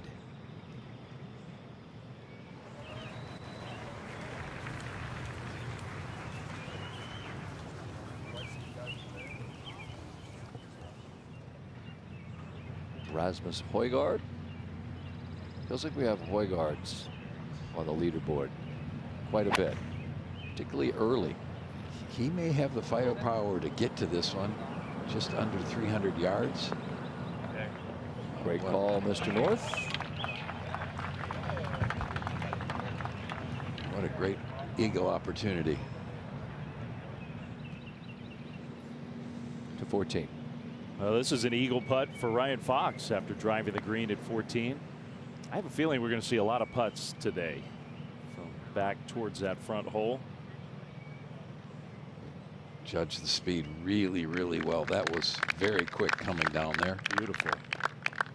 So that should be another birdie for Ryan Fox. What a start for him to 13. And a birdie effort for Fishburne. It's going to get there. It's really fast. It just didn't die left. He was expecting it to fall a bit more. He's just run it over the edge on every hole so far. 11. Ball looks like it's sitting up for Jason Day off the green at 11. Jason Day is one of the players that uses the club around the greens all the time and with such great success. I watched him at the Bears Club one day practice for about 4 hours and did nothing but chip one ball at a time. Put it different places, chipped it, wrote down on his book what he did, went to the next one, tried another one. It was fascinating to watch. Hard work paying off. Does.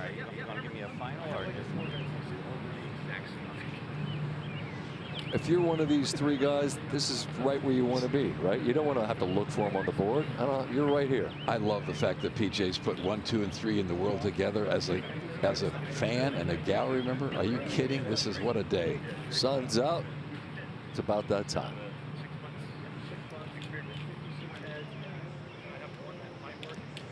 Good morning, ladies and gentlemen, and welcome to the 107th PGA Championship. This is our 8:22 starting time. Now on the tee, please welcome our 2012-2014 PGA champion from Northern Ireland, Rory McIlroy.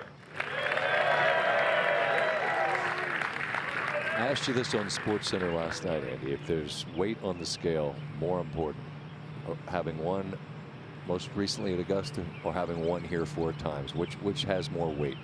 You know, the obvious question is that they both have tremendous amount, but I think having great memories here, winning here 4 times, there's not a shot that you're going to play this week that you haven't seen before. I think that's huge. Just get it started off, hit in the fairway. He does that, it just changes this hole completely for him. And it just trickles into now on the tee, the rough. Our 2024 PGA champion from California, Xander Schauffele. It's going to be fun to see how Xander goes this week. He struggled with that rib injury. It's probably the most difficult injury for a golfer to come back from, other than some sort of a back problem. He has not driven the ball great yet this year. He told me early in the week as we walked the practice round, I'm feeling great. And the one upside is you're a little fresher than others just because you haven't played as much.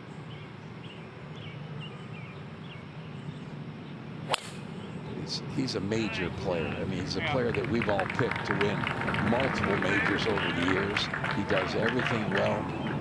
Because of that injury, got off to a shaky start of the year. He didn't drive the ball great. His short game wasn't as great, but now it's trending the right direction. From Texas, Scotty Scheffler.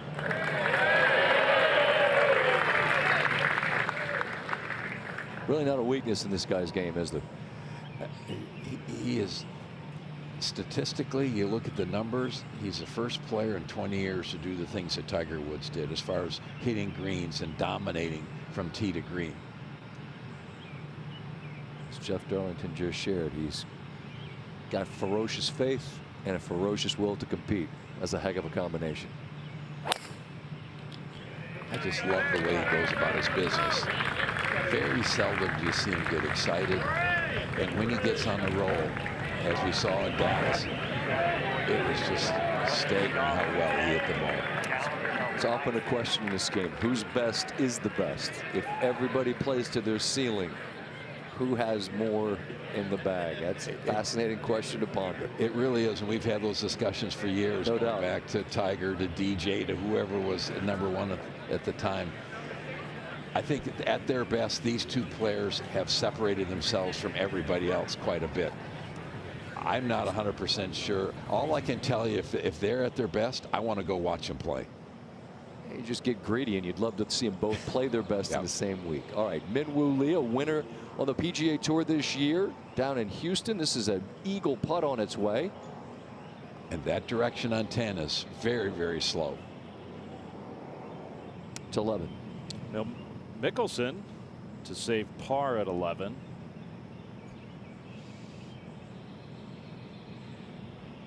Phil gets it to go. Nice save. The faster the greens, the more he likes them. It's going back to that blade putter that he used for so many years. After the great approach, Rasmus Højgaard for eagle. Just give it enough steam.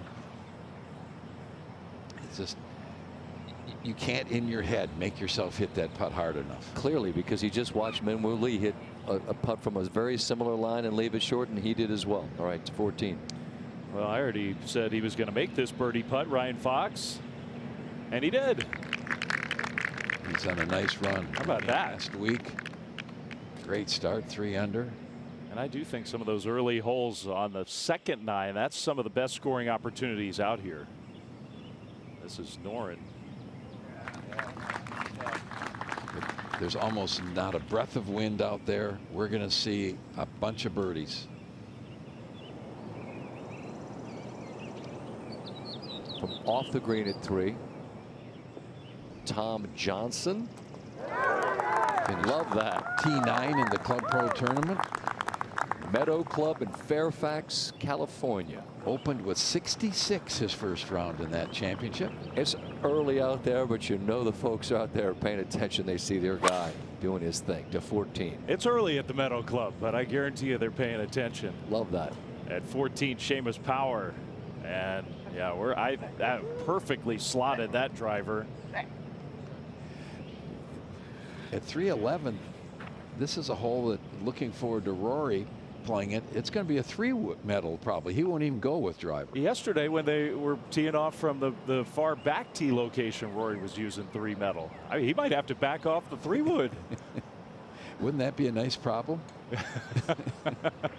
That's a fun hole, 14. And we go back to our feature pairing in the middle of the fairway and say good morning to Billy Cratchit. How are you, Billy? We're doing well, Scott. Guys sound good. Rory with a nice little bounce there at the end, just inside the thick rough, right in the step cut. But Scotty Scheffler's going to play first, then it's going to be Rory, then it's going to be Xander. Xander's the one with the issue. If he's going to go for this green in 2, he's going to have to start it down the left-hand side simply because of the lie. But I think all 3 players can get there, Andy. Good break for Rory to be in that. See that white, the tallest flag's a white step one on the cut. right. It's going right there, basically just inside the left edge of the green. Yes. Okay. Yeah. The tall one's not the short one. There's a short. Not the short one. There's a shorter one. Yeah. Just the taller before one. I You like take the taller that, ones? Mm-hmm. both Ben Woodley and Rasmus Højgaard, as you might have guessed, were able to knock in their birdies. So we have 9 red numbers. Fox the lowest at 3 under. Scotty is second. 287. 274 to grab the front edge. He does such a good job of not putting the ball in places you can't play from. You'd expect this ball to be aimed to the left center of the green, maybe even left edge. Ooh, that was skinny, Andy. That was not hit well. Right in that bunker.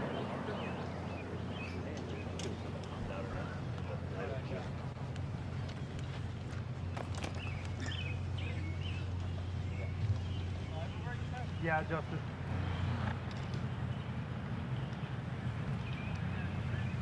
Let's see if Rory can take advantage of that good break. Clean lie, 275. That tree shouldn't be any problem. Go left of that.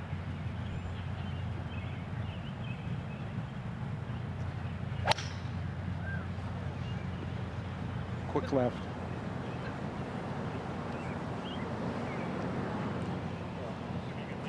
Both Rory and Sheffler. But they've missed it with an angle to be able to get the ball close to the hole. We saw Koepka miss it to the right earlier, and that's not the place to miss it. Coming down anywhere on the stance. Yeah. That'll get the straight kick. Okay. Yeah. Go slightly left. Billy, is stance going to be okay? Well, I think because of where the ball is positioned and the ball well below his feet, I think he's going to have to start this well left. It's something that's going to move 10 or 12 yards.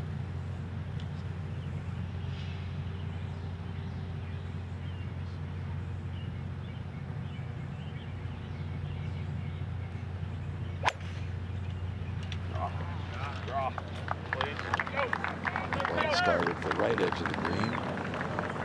It's awfully good. That right heel was just a little bit up in the air. A little awkward. Probably didn't get it quite as solid as we'd have liked, but that's going to test his short game right away. That's a tough pitch. Ball well below the green. Green sloping away from you, so that'll be fun to see how he handles that. Ryan Fox, the winner last week. Hurdle is currently setting the pace very early here in our first round. From not being in the PGA to winning to now leading the PGA. And our first look at the 15th. And Fox is going to trickle in there. Greenside bunker. Par 5. There's 14, 15, 16, 17, all playing around the water. It's a par 5 that you can reach into with two good ones. Same could be said of 10, although none of this trio is able to do that. Rory said earlier in the day that he feels like he can hit it on all the par 5s here. He can drive it on the 14th hole. It changes his par compared to everybody else.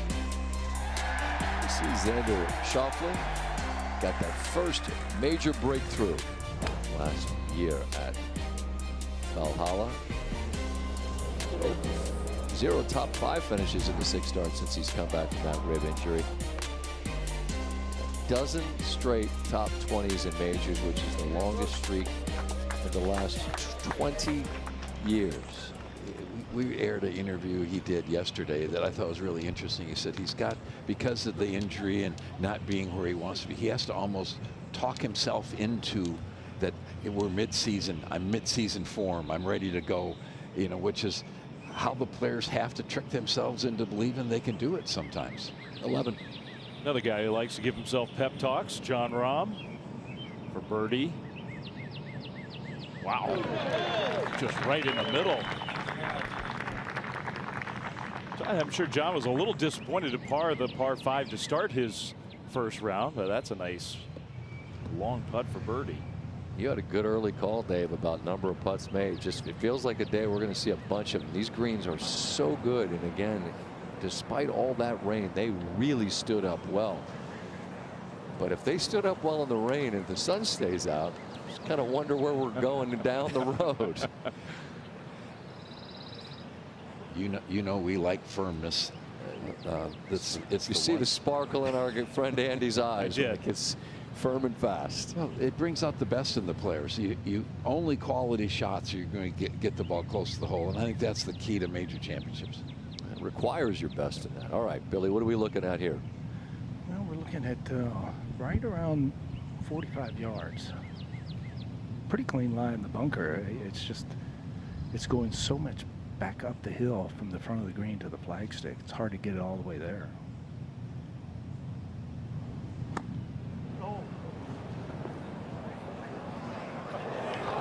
That's awfully well done. Yeah, that 45-yard bunker shot's about the max distance the player can to blast it, and that was very well done. 14. Seamus Power eagle putt after driving the green. This is going to go right hard at the end. And he got it. So we already have an eagle. There's going to be action today at 14 with that tee up. Seamus Power, a wild card to start his PGA. Back to 10. A lot of options for hole locations in a major championship. Love the PGA of America. giving him a green light on 14 right out of the gates. We see where Schauffele and McIlroy will now play their third. Billy, if you're looking at these two players, which one do you think has the best chance of getting the ball up and in? Rory. Yeah, and you'd think the other way because he's close, he's in the fringe, but this is much easier. He's got a lot of green to work with. Yeah, and I think the grass around the golf ball between the club face and ball, I think that's very negotiable. And actually it could be a benefit because it'll let him release it up that hill. Absolutely.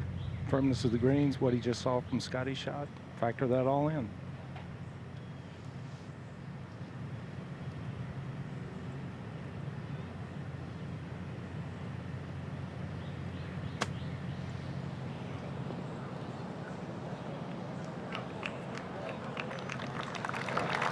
He's left himself with a birdie putt that's up the hill.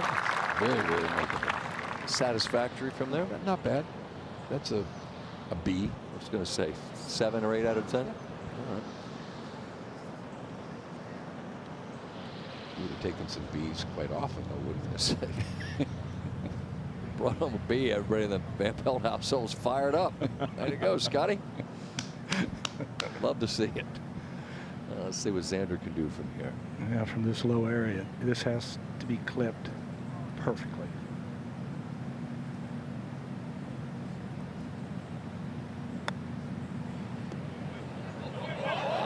That is perfect. That's an A for X. That's fantastic. Had to land it just at the fringe and that edge to kind of take a little of the speed off of it on that little upslope. That was beautifully thought out and executed. Let's take a look at the 13th hole. This year it's well over to the right. We can't have it where it was last time because they've got a hospitality tent on it. We see Brooks, who started with a bogey on 10. 205 up the hill. Got the proper distance. New tees on 9, 16, and different teeing options on 13 as well. Gives it a different look at Koepka. I like the fact on par 3s you move the tees from left to right, not always just straight forward, because it really changes the angles. It's an interesting point, right? Just the whole vantage point of the green and all the challenges of the undulation that would come into play. This trio all will have birdie putts on 10. And I think the putt that Rory has, there's going to be some influence coming off of that bunker that'll move it a little bit to the left, back up the hill. And we're seeing it, and so is Rory. I love that camera angle. You saw it was never anywhere but dead center. What a start for McIlroy. 1 under par. You look at the texture of these greens. It's almost like a billiard table. It's very fine. They're so smooth. We're going to see a lot of. If you've got the ball below the hole, you're going to make a ton of putts.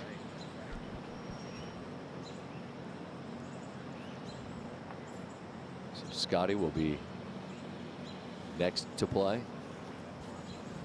And you can see Ted Scott just kind of hold up just maybe an inch of break at most. I've got to say he's one of the best green readers out here. I was going to say what a pairing those two are. Oh, it's been a great team.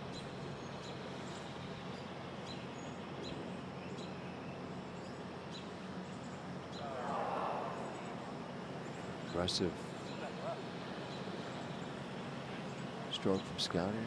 Say went left. Yeah, I think that might have been a misread. I think they probably thought it was pretty straight. It definitely went left. He'll have a few more chances. You reckon? He seems to hit it about 15 feet from the hole every hole. After that brilliant play with a lofted club, Xander. Yeah, and this putt should move a little bit towards the front of the green. But I think we're going to see it all day, Scott. You know, the elite short game that Xander possesses anytime he gets in trouble, I think it's certainly a short game that can bail you out of trouble. It's part of his game that is now trending the right direction again.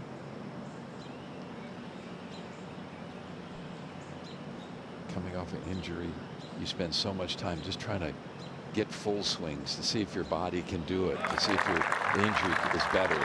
And maybe you don't spend as much time chipping and pitching and putting. The reigning champion begins with a birdie as well. On 5, Alex Norin to remain 2 under. It's the lip. And he'll surrender a shot. Now the 3rd for Fox.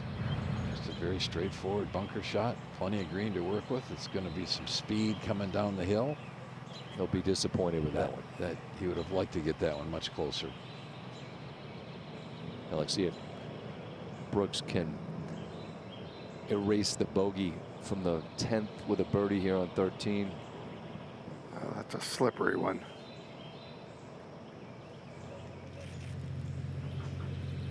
Back to 11. I think, Andy, today it's going to be interesting. We walked around with these players the last few days, and they weren't taking on those bunkers. I think today it's drier, it's warmer. They're taking them on. Rory is going to do that every time he's got a chance. Well, you're gonna see right here, Dave. 325 to carry. It'll be interesting if that ball stayed up near the face of the bunker, or would it come back down. And here's a look at the 11th. 465-yard par 4, Andy. Yeah, you see the bunkers on the left. 319 to carry the last one. If you can get it in this fairway, this really turns into a birdie opportunity. So now Schauffele coming off his birdie. Let's see if he can move it in proper direction, a little right to left off this tee.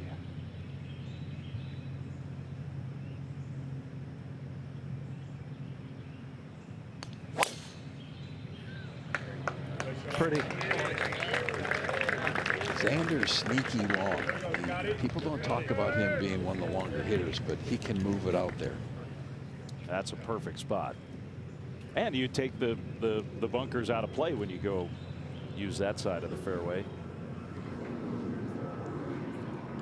This is a little bit more awkward tee shot for Scotty. He likes to work it left to right. This thing now curves right to left. Take it maybe at the bunkers, Dave, and just let it slide to the right. Yeah, maybe just a touch of breeze into his face as well, Andy. Ooh, big left. Ooh, quick left.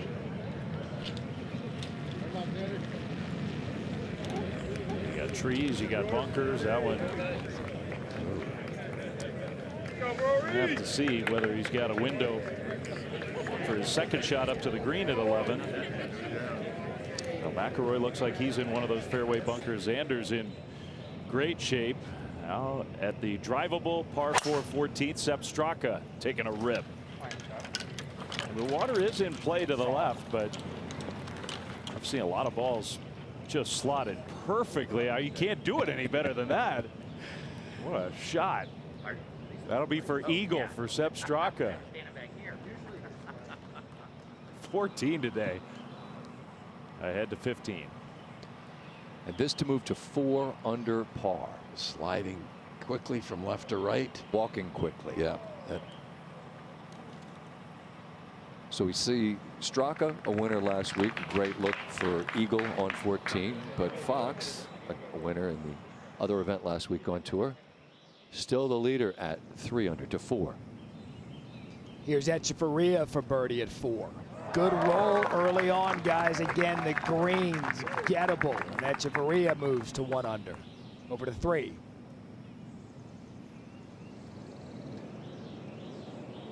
Maybe another look at another great roll on these perfect greens. Michael Ken.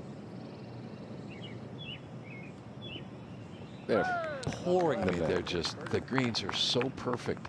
And there are a lot of greens that you get on them and you look at them and they don't, your brain doesn't match up with the speed. These greens look fast. They're so pure. that I think the guys are going to be able to click in and make a ton of that putts in that 15 to 25 foot range this week. We heard lots of comments about these greens, and it was a compliment. It was not a criticism. Players, caddies were on their hands and knees, almost like you can't find grain.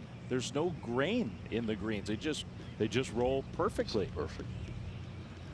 They're totally redone in advance of the PGA Championship, and their players mentioned that they just same thing you're saying, Dave. Just amazed at the consistency, and again, you have to be here to understand how much it rained, and the fact that they stood up under the weight of that rain is amazing. Incredible. At the 6th, longest par 3 at Quail Hollow, and a very long pitch shot. But well done. To judge that is just spectacular. One of the hardest greens to hit out here. All right, ahead to 14. We've already had one eagle. That was Seamus Power, Sepp Straka.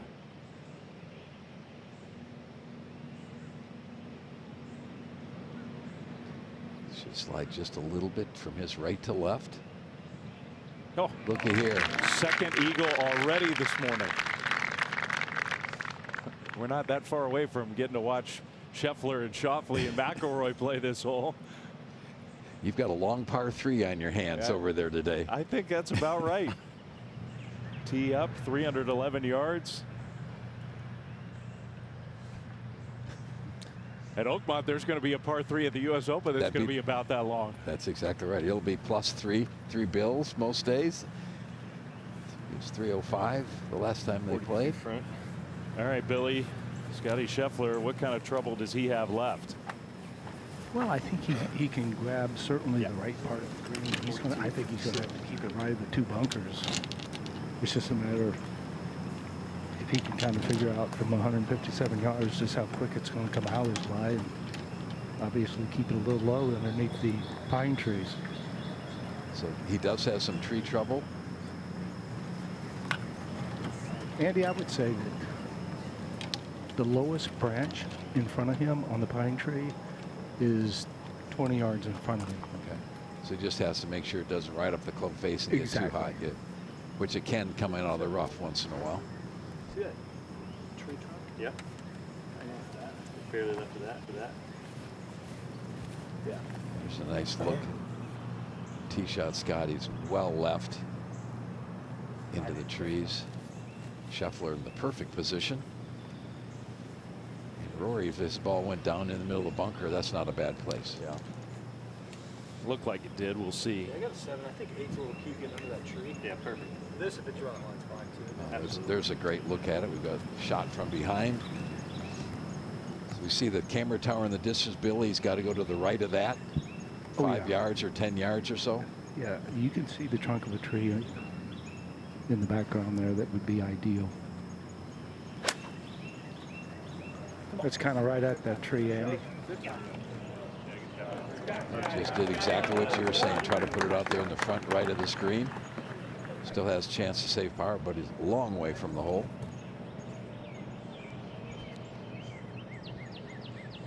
So now Schauffele ready to go. Same yardage, 157. Pretty much just a stock 9-iron for Xander.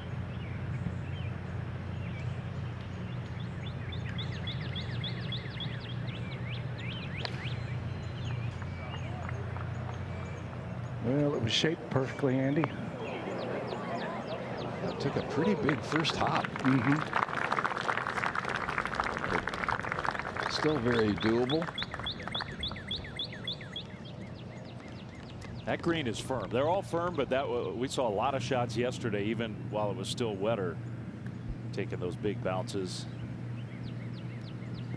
That looks pretty good, doesn't it, Andy? Boy, that's just perfect.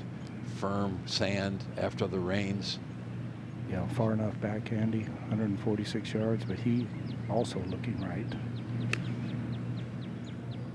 Smart play. Very sensible from there. More at the camera tower that we're looking at. Good play. Let's stay there. Hang on. Hang on. Quite a bit of slant from the middle of the green down toward. Then once you get over that little ridge in the middle, it goes back away. Let's take a look at this. Key is keep your feet solid in the sand. Don't have a move. Nice clean hit. Just a 3/4 finish. All ball, no sand. Players were talking about a video of the machinery that they use to pound down the sides of those bunkers to get the ball to roll into the middle of the bunkers. To 13. It's interesting because it's a very distinct look. To 13, Fleetwood on a fantastic line. Thanks. Thank you. 205 yards with the front hole location. This is a birdie hole. All right, 14, John McGinnis, Brooks Koepka looking to jumpstart his round. Driver certainly seems like a lot of club for him. I agree, and that one's looks like it's heading left. Just a little left, trying to fade back. Big bounce. There is a lot of grass on the slope. I believe it caught it. I do. I believe it stayed up. And during practice rounds, it took note of the fact that it would keep a ball up. It not like 15 at Augusta where it's going to roll in. It seemed like it could keep you. The PGA have done a nice job on all these slopes off of these greens near the water. They've kept the grass long enough that I think it'll stay there. Nice shot by Phil. Even better than Fleetwood. Sensational shot there from Mickelson to 12. John Rahm for birdie. 1 under.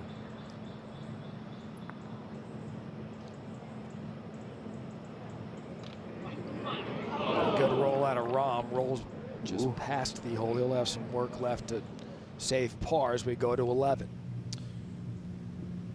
All right, we saw a shot from the trees to here. Yeah, he has to negotiate about 90 feet. Oh, it grabbed. Grabbed much quicker than he anticipated. Also, some wobbly moments. I was so early in the first round for Scotty Scheffler, but made that par on the par 5 to start. Now he's going to have to make that to save par to 16. It is time to introduce you to the famed Green Mile. 1. Final 3-hole stretch here at Quail Hollow. That is Fox. Added 23 yards to this hole from 2017, and you see why it doesn't yield many birdies. Big green. But if you look at how it played in 2017, 5.4% birdie percentage yielded. That was the least of any hole. 25 birdies in 2017. The 17, 31 double bogeys or worse if you haven't had enough. How about the 18th? Look at that scoring average, highest of the week. Guys, you could put together a good number 1 through 15, but this tournament is decided 16, 17, 18 every time you play here. Over to 11. McIlroy just outside 35 feet for birdie. You know, pretty much uphill, all except for the last quarter of the putt. Then it starts going downhill. Aggressive pace there from Rory.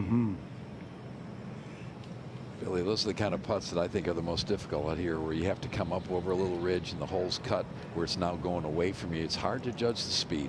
100%. Fleetwood can be aggressive with this one. Yeah, this is just what you want. Up the hill, just looking right at it. Beautiful. No surprise, pulls it right in. If you miss an 8-footer uphill this week, you're losing shots to the field. Fleetwood takes advantage after the gorgeous tee shot on 13. All right, this is what we were talking about. That rough kept Koepka's ball out of the water. And still plenty of green with which to work here, so he's just fine. This group needs a birdie. Hasn't seen one yet today. Low energy, but business is picking up. We're not blaming you, John. He's Mr. Energy. Yeah. Schauffele from the back of the green at 11. Yeah, looking for this to move to his left.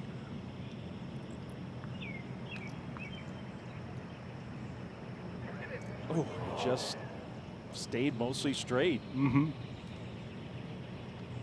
He actually thought it may turn a little bit to the right at the end.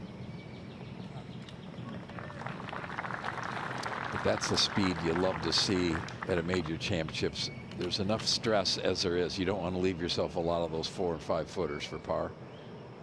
Let's see if Phil can match Fleetwood.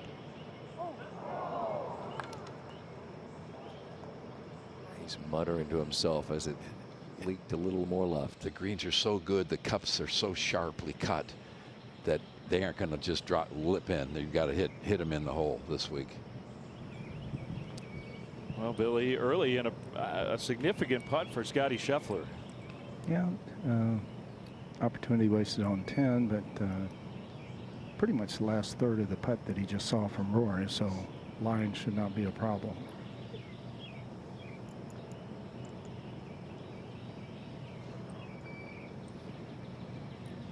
Five start.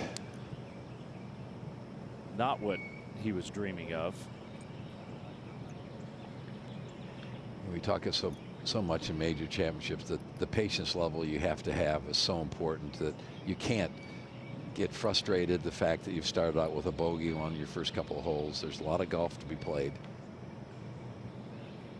And he has the ability to run off 5 or 6 birdies at any time. Well, McIlroy, who did birdie the par 5 to start his round, now has to make this to save par at 11. No, from what I just saw from the putt from Scotty, certainly can't give the hole away. Pretty much the same line, isn't it, Bill? Mm-hmm. Yeah, I'm kind of thinking maybe off center a fraction.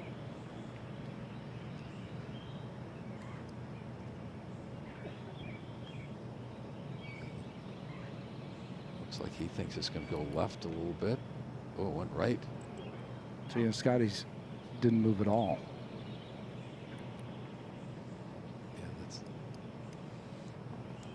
Well, this 11th hole, if you're in the fairway, it feels like a birdie opportunity. If you're not, maybe it's going to play a little more difficult. Played well over par back in 2017 for the week.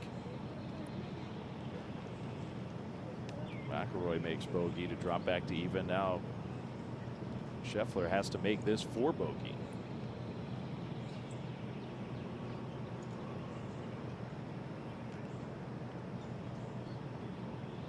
One thing about Scotty, he's not going to get too excited. He's not going to get too ahead of himself.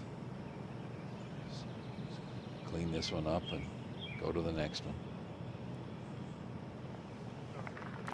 Okay.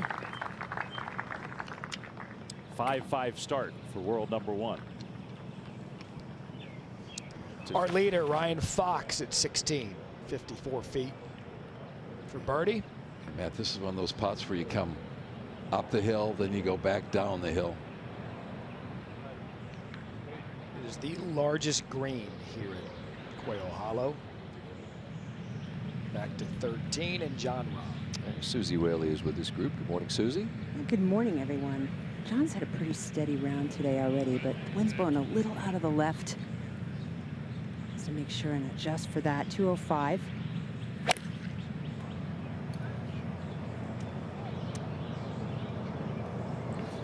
Hand off the club immediately. Did not finish that swing the way he hoped. You see another one of those mode areas where the ball releases away from the green, but he's got plenty of green to work with. That should be doable. 14. Would this be the first birdie for this group? It would indeed. A little bleeder to the right.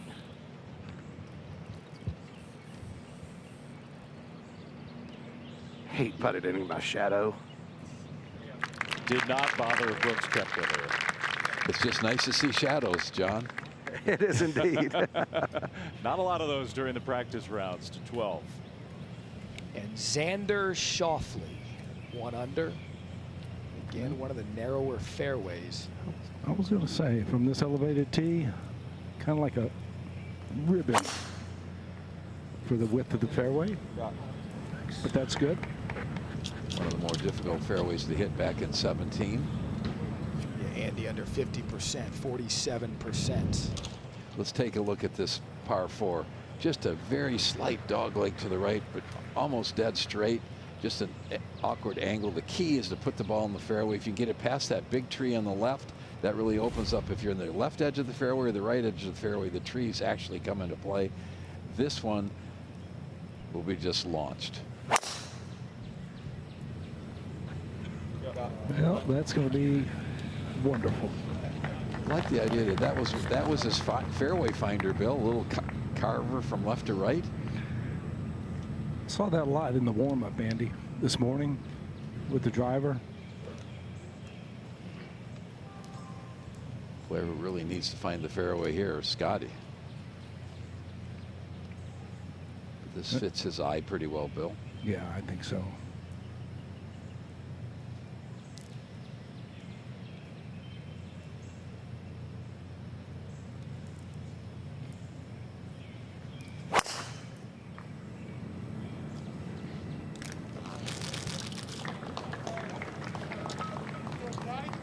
Okay, so all three players in our featured group find the fairway at 12. Some mud on Scotty's ball.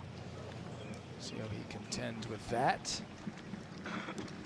Missed the fairway on the prior hole 11. No problem there. Not at 8. Donald for birdie. Another drivable par 4. It's been feeling left out with all the talk at 14, but Luke Donald makes birdie. Now he's 2 under, Andy. Yeah, that's a lot more difficult to drive it on that hole than 14. It plays a little bit more uphill, a little bit longer.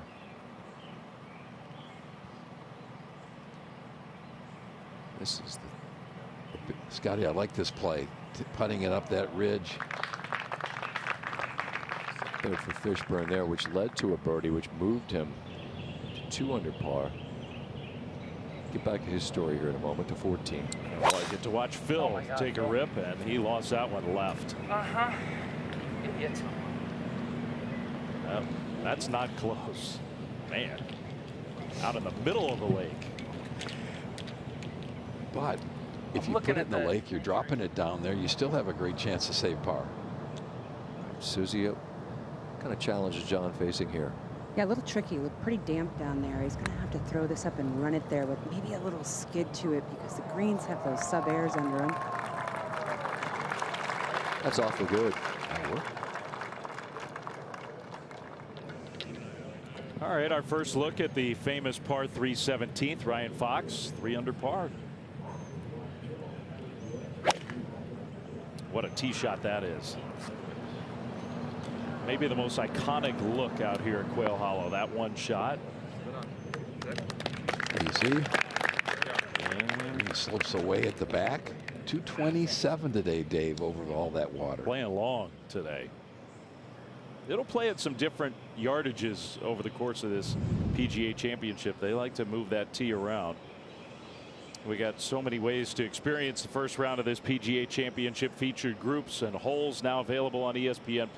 You can follow Koepka, Fowler, Lowry, McIlroy, Schauffele, Sheffler, Mickelson, Fleetwood Day. You can watch those finishing holes. You can watch Rahm, Cantlay, and Fitzpatrick. All going on right now. Or you can just stay with us and watch us. We'll show it all to you.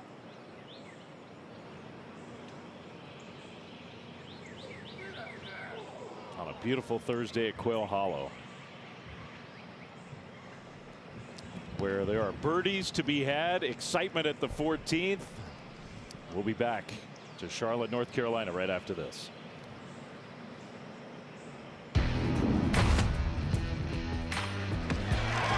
Incredible.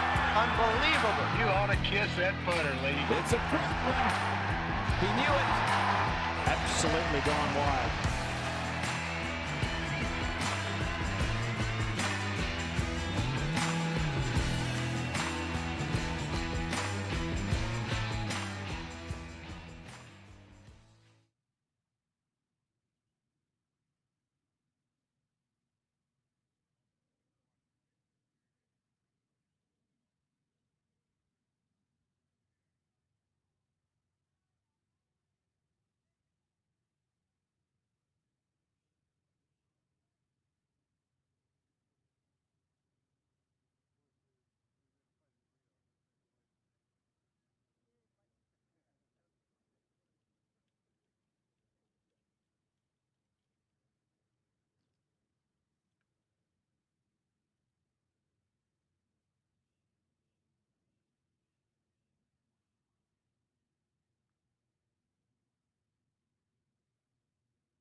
Last year's trophy buys you nothing once the tournament begins.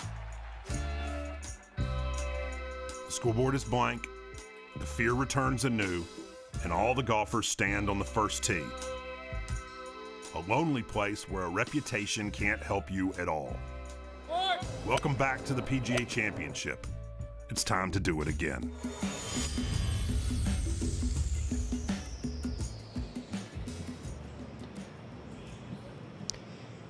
Back at the PGA Championship, Scotty Scheffler, his second at the 12th.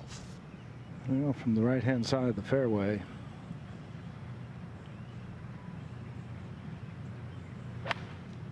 Up from 158, Matt.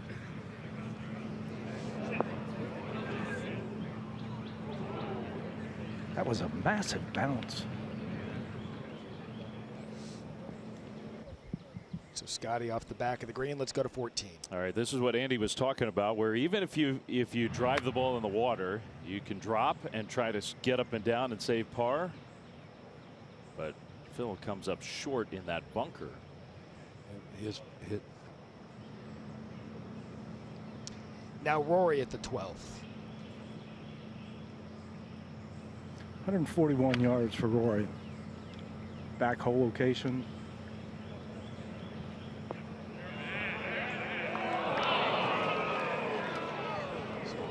Stay up on the ridge. No problem finding the fairway for this group, but now 0 for 2 finding the green. Now to 7. And Alex Norin. One of the signature holes out here, par 5, 7th. Great birdie opportunity. Using the putter from off the green. For eagle, we'll have that to knock in, into tap in for birdie. Yep. Back to our group at 12. And Xander, Bill, are they going to find the green here with one of them? Well, this green is a lot firmer than the previous 2 days. That from a yard closer than Rory, left of the flag. I mean, that first bounce is just huge. That was 6-7 feet in the air, the first bounce with a wedge. 0 for 3 of the green with our featured group as we go to 11. Max Graserman, who birdied the 10th, has a great chance to make it back-to-back birdies. And he does. What a start for him in this PGA. 2 holes, 2 birdies. All right, now Phil Mickelson. This is his 4th, so he's got to make this for par, and he's definitely thinking he can. Just a magician out of the bunkers. Has there ever been a player in the history of the game who tried to make more bunker shots than Phil Mickelson? I don't think so. Why wouldn't you? He's still on the short list of people you'd choose to say if someone had to make one, you'd probably pick him. All right, one of our club professionals, Corebridge Financial Team of 20, is Andre Chi. Nicely done. He opened up with 66 in the first round of their championship. Assistant pro at Deepdale Golf Club. All right, just off the green at 12 from McIlroy. Billy, what's he dealing with? Well, I think he has the easiest of the 3. I mean, he's going back up the hill.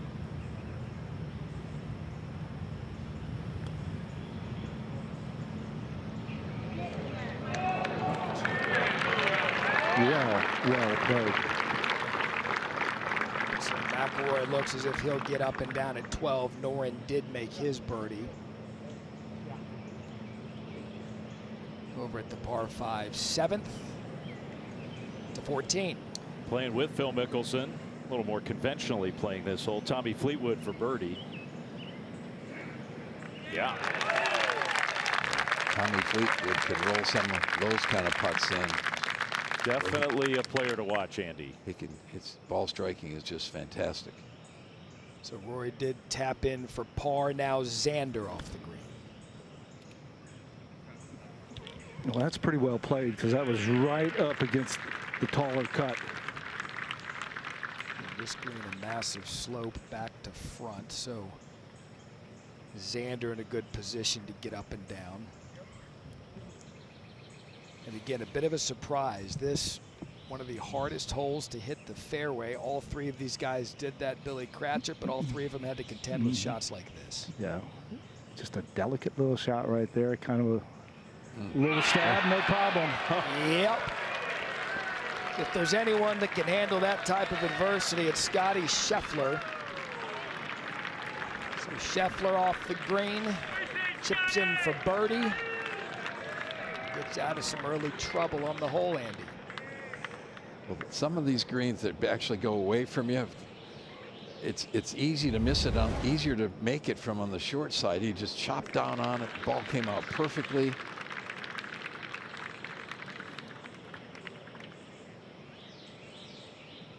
So the world number one gets back to even par. He makes so many of those. Yeah, you almost expect him to at this point. There are no gaps in his game. He does everything exceptionally well. That's a nice little get back on track.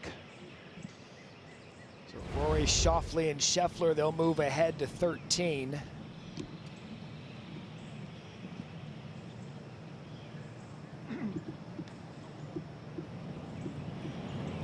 All right, now it's John Rahm's turn to take aim at 14. That does not look like a driver, Susie. No, yeah, just going with the 3-wood here. He's been hitting it off the tee really nicely today. Oh, sick. Lucky. Lucky. Uh-oh.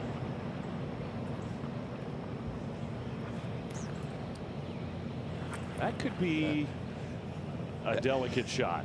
That will be very interesting. Coming down, not a lot of green to work with. Well above the hole, not be able to spin it at all. Now Fox. At 17, the par 3 over the water. Took that big bounce and made it all the way to the back of the green. That was for birdie. Every 3 on this hole is a good 3. Run to the 18th tee if you make a 3 at 17. Of course, remember JT on Sunday in 2017, he made a birdie second to last hole to help him win PGA Championship. All right, now it's Matt Fitzpatrick on the tee at 14. Yeah, going with the driver. Missed 2 drivers, 10 and 11. Found something on 12. This looks really good. Trying to find that slot, and he did. That's perfect. So what's that, officially the 4th player now already this morning to drive the green at 14 successfully?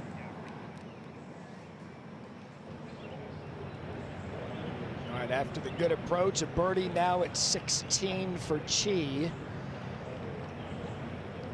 Misses it to the right, so Chi will tap in for par. Again, just 25 birdies at this hole in 2017 to 2.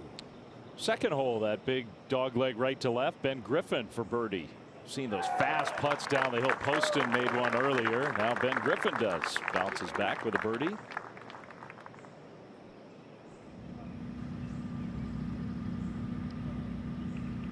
To 5. Stephen Yeager on 5. This is a guy whose name is always on leaderboards. He's had a great year. He's played a lot of really solid events. And wow, that's why he's getting it done. Gorgeous approach there. That'll be a tap-in birdie to 12. Grazeman second at 12.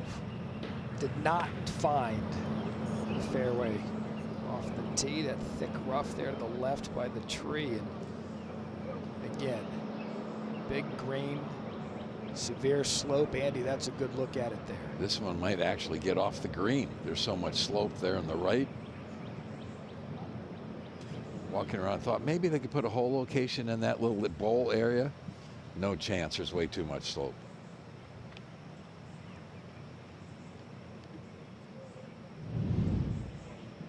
Take a look thus far. A pair of birdies on 13. We just saw Fleetwood roll one in.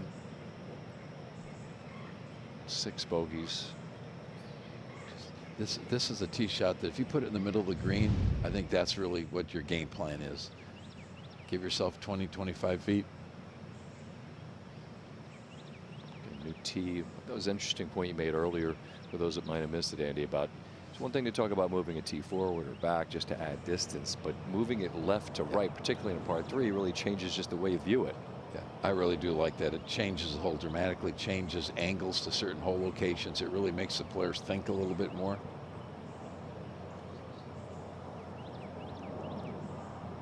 This is the par 3-6, Rasmus Højgaard. Another tough par 3. I beg your pardon. That was the 13th. I was close. But it is a tough par 3. The 6 is really tough. Earlier I was talking on your hole, and I shouldn't have. This was my hole, and I was supposed to speak, and I failed to do my job. Let's talk about 13. That's why these guys were waiting.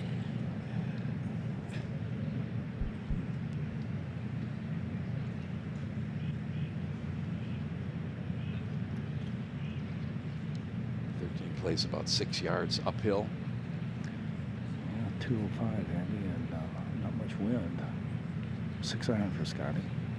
Just a gorgeous morning to play golf. Another awkward.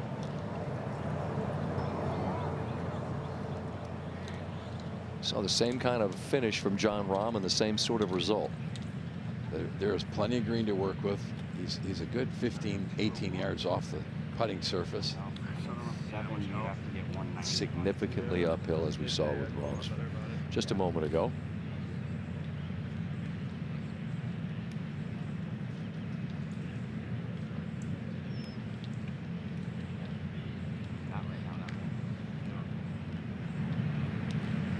Not a breath of wind out there.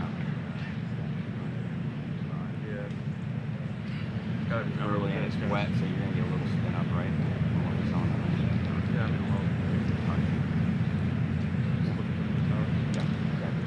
Xander and Austin Kaiser been together quite a long time. Very, very comfortable and trusted relationship those two have.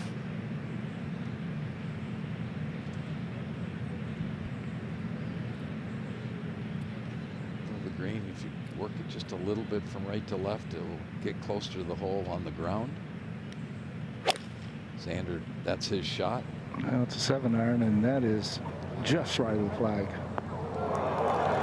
Fantastic from Xander Schauffele, the reigning champion.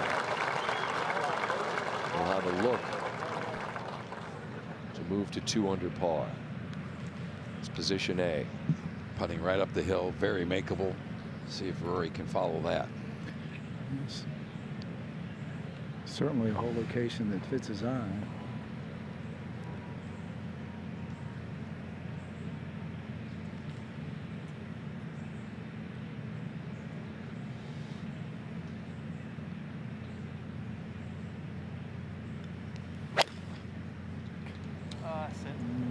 It's a 6 iron as well. Heard him ask for it to sit almost immediately. And that is going to be super fast coming down the hill.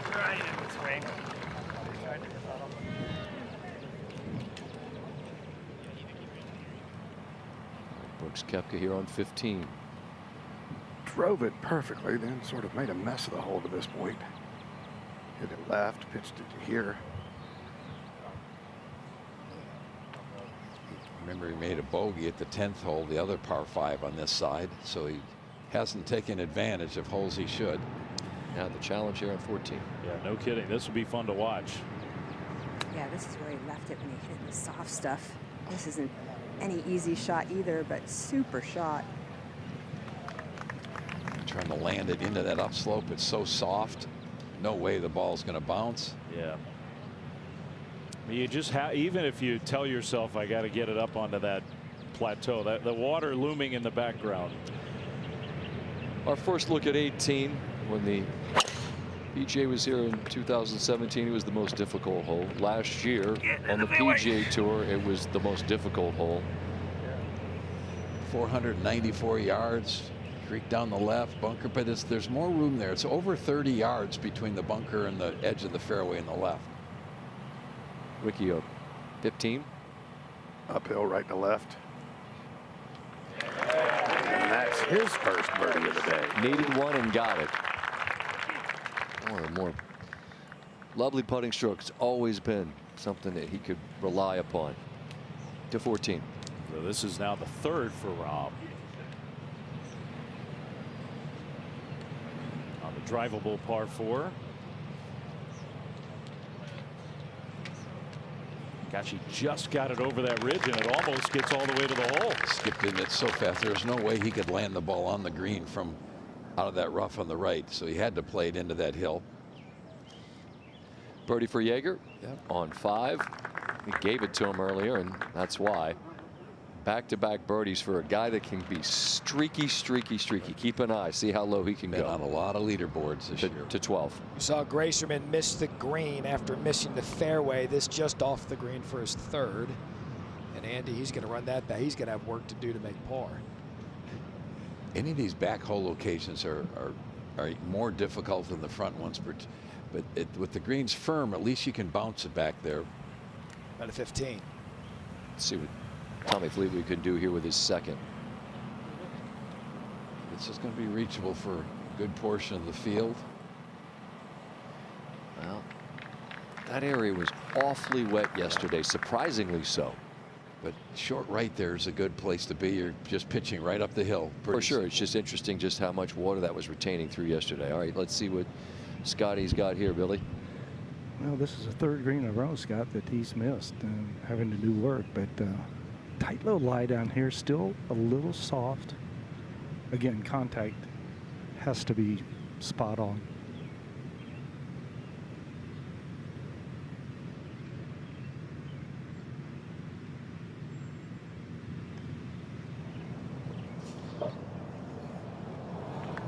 Bites quickly. Grab quicker than he probably would have liked also. That's what Billy was talking about, the contact. You got to be precise, and you're going uphill just enough that it's so much slower.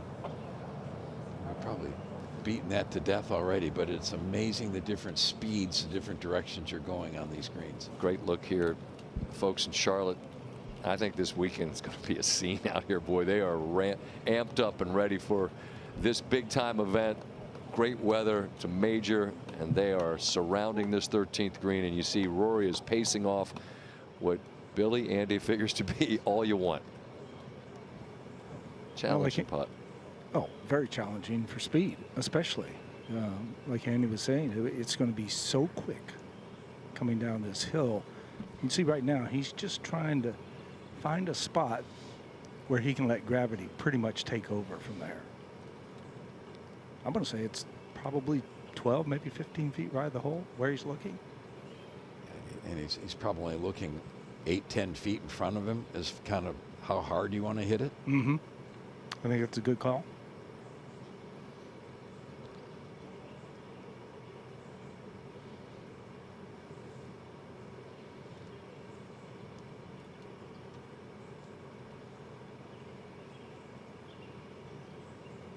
Birdie putt on its way.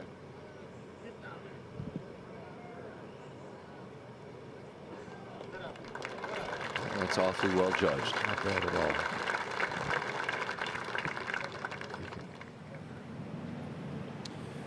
Matt Fitzpatrick drove the green at 14. Got a good look from Patrick Cantlay's ball just before him. This will work its way to the right. That was a big miss. In terms of the read, he still has basically a tap in for birdie. All right, back to 13.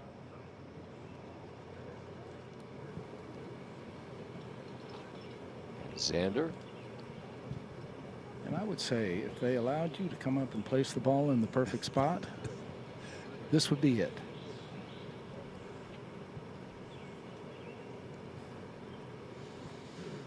Basically up the hill, he can be aggressive as he wants with this.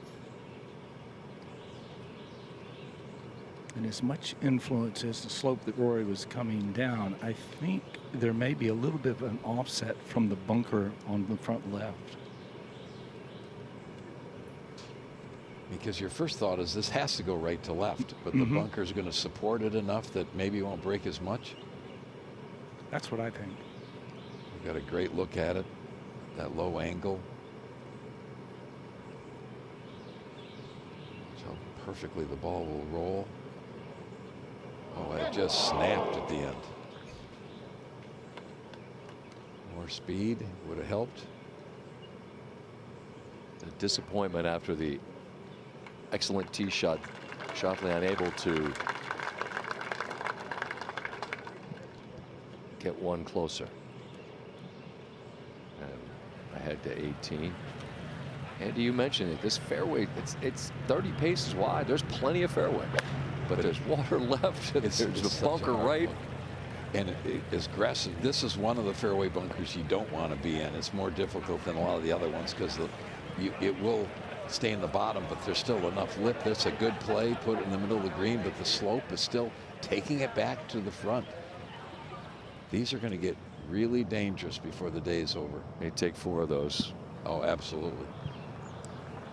See if Scotty can make this one. I think you have to factor in what you just saw.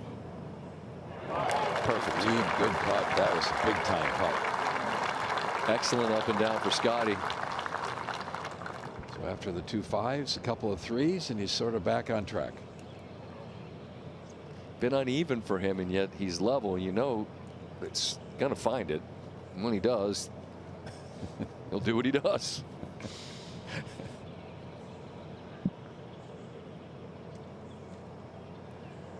So 3 3s for this group. All a little different, but they'll make their way now to 14. It's going to be a blast to see the way they go about it. Roy will take a little something off a 3-wood, I presume. Here's John Rahm, who had visions of an eagle when he was standing on the tee. He has to make this to save par. And he does. But this hole's playing more than a half a stroke under par so far. That's what it's such a cool short hole. Anything can happen. It is a great hole. All right, the battle now for Gracerman at 12. This one's going to be fast.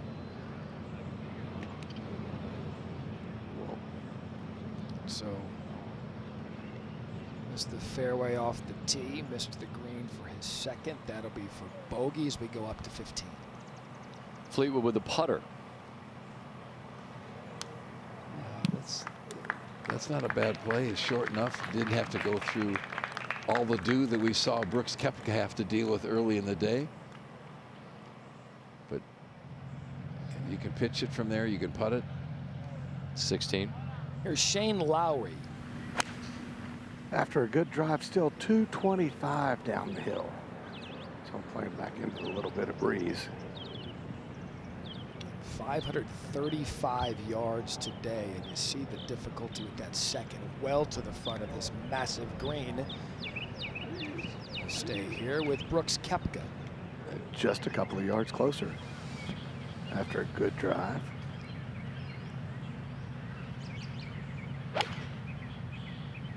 Switch clubs, went back for a little more, and this is aggressive.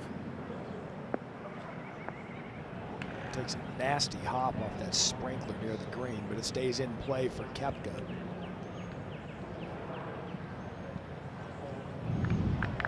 Take a look at the 16th hole. It's almost impossible to drive it over that bunker anymore. That's where Ricky Fowler's ball is. 342 yards to clear the bunker. Not many guys can do that. Andy, to that point, with the tee back the way that it is, even more so, 345 or so yards. These guys dead center of the fairway. Look at Ricky D coming off a birdie. You have to hit a perfect one. If you didn't quite catch it, it could land, you know, first, third, and just stop. You know what I mean? It's probably just a shot with 5, just right at it, isn't it? I mean, 204 of the hole, that's playing 210 flag to the pin, at least. Okay, good. Yeah, I like it. Okay, John, decision made for Fowler. Well, I had the pleasure of walking with him a lot last week up at the Philly Cricket Club, and I thought he was swinging it as well as I'd ever see him swing at it. And this drive, an indication of that, right down the center, well over 300 yards. Just needs to dial in the irons, and this one started right on the line they talked about, just right of it. That is beautifully thought out, beautifully executed. Closest to the groove from Ricky Fowler, coming off a birdie at 15 as we head forward to 18. Our leader, Ryan Fox. This is another one of those putts. It's just uphill the whole way. Can he hit it hard enough to get it there? Gaining half a stroke with a 4. What a beautiful 9 holes to start the championship. Spectacular. All right, well, this should be fun. Get to watch these three players play 14. Is that a driver for Scheffler? Looks like it is. It is indeed.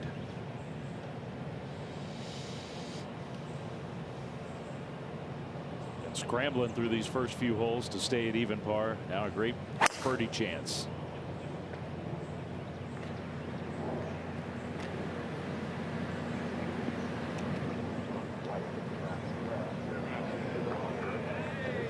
Okay.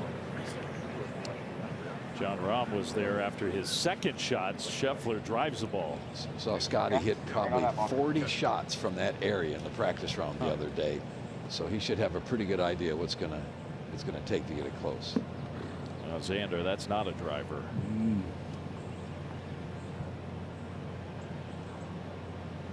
It is amazing how far Xander and Rory can hit their 3-woods. I mean, I think he can easily get it there. Yeah, when we say 3-wood, this is no layup coming.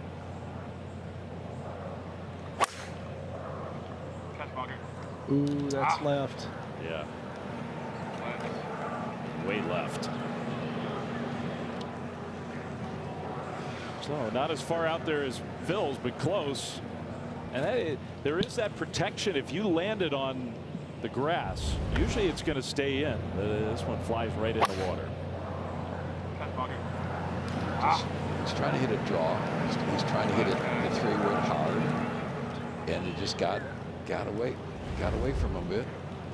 That's what makes it a great hole, fun hole. There is risk to go along with the eagle opportunities. Now Rory.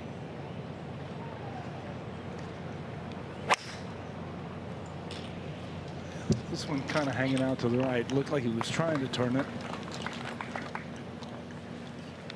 That's going to be much more difficult hanging up into that rough. He's going to have to bounce it through that swale where Scotty's ball is to get it on. I don't believe he can carry it on the green from there. So that'll be fun to see how he handles that. Yeah.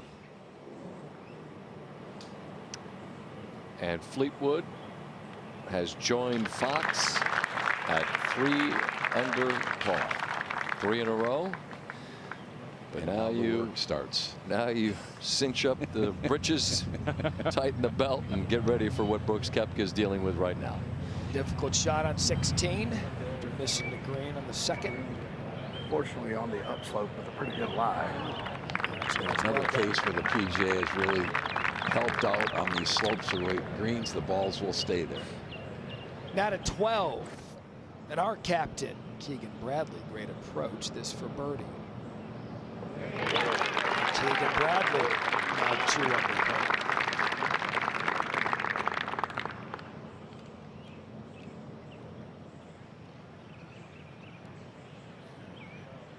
Now 16, and McGinnis, this is a long birdie for Lowry, about 85 feet.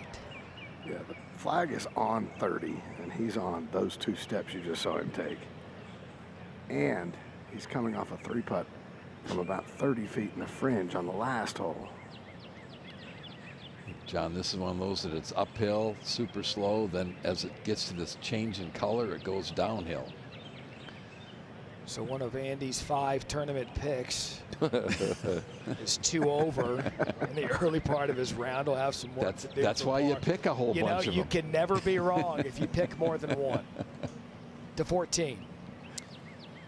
So they let the players play up. Now Rasmus Højgaard, I think we'll see that a lot at 14. This is for birdie. And no shock, there's a Højgaard on the leaderboard. He's 2 under par. Nice start to his PGA Championship. When you guys were talking about Fleetwood, first we'll go to 16. All right, so Fowler misses that. Birdie to the right, taps in for par. And again, Andy, it's interesting. The green is big. It doesn't appear to be that difficult of a second shot, but yet this hole just does not allow you to score. 535 has something to do with that. Second shot. Now John Rahm. Yeah, off the downslope here. It's going to flight lower than he wants it to this whole location.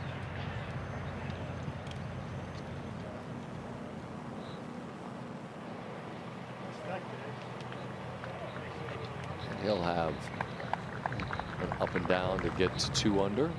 Probably 20 yards short of the green. That's very doable. Maybe too far to putt it. 16. Lowry trying to save ball. This one's not a quick putt either. He's just not real stable over those, which is surprising because he always looks good over the putter.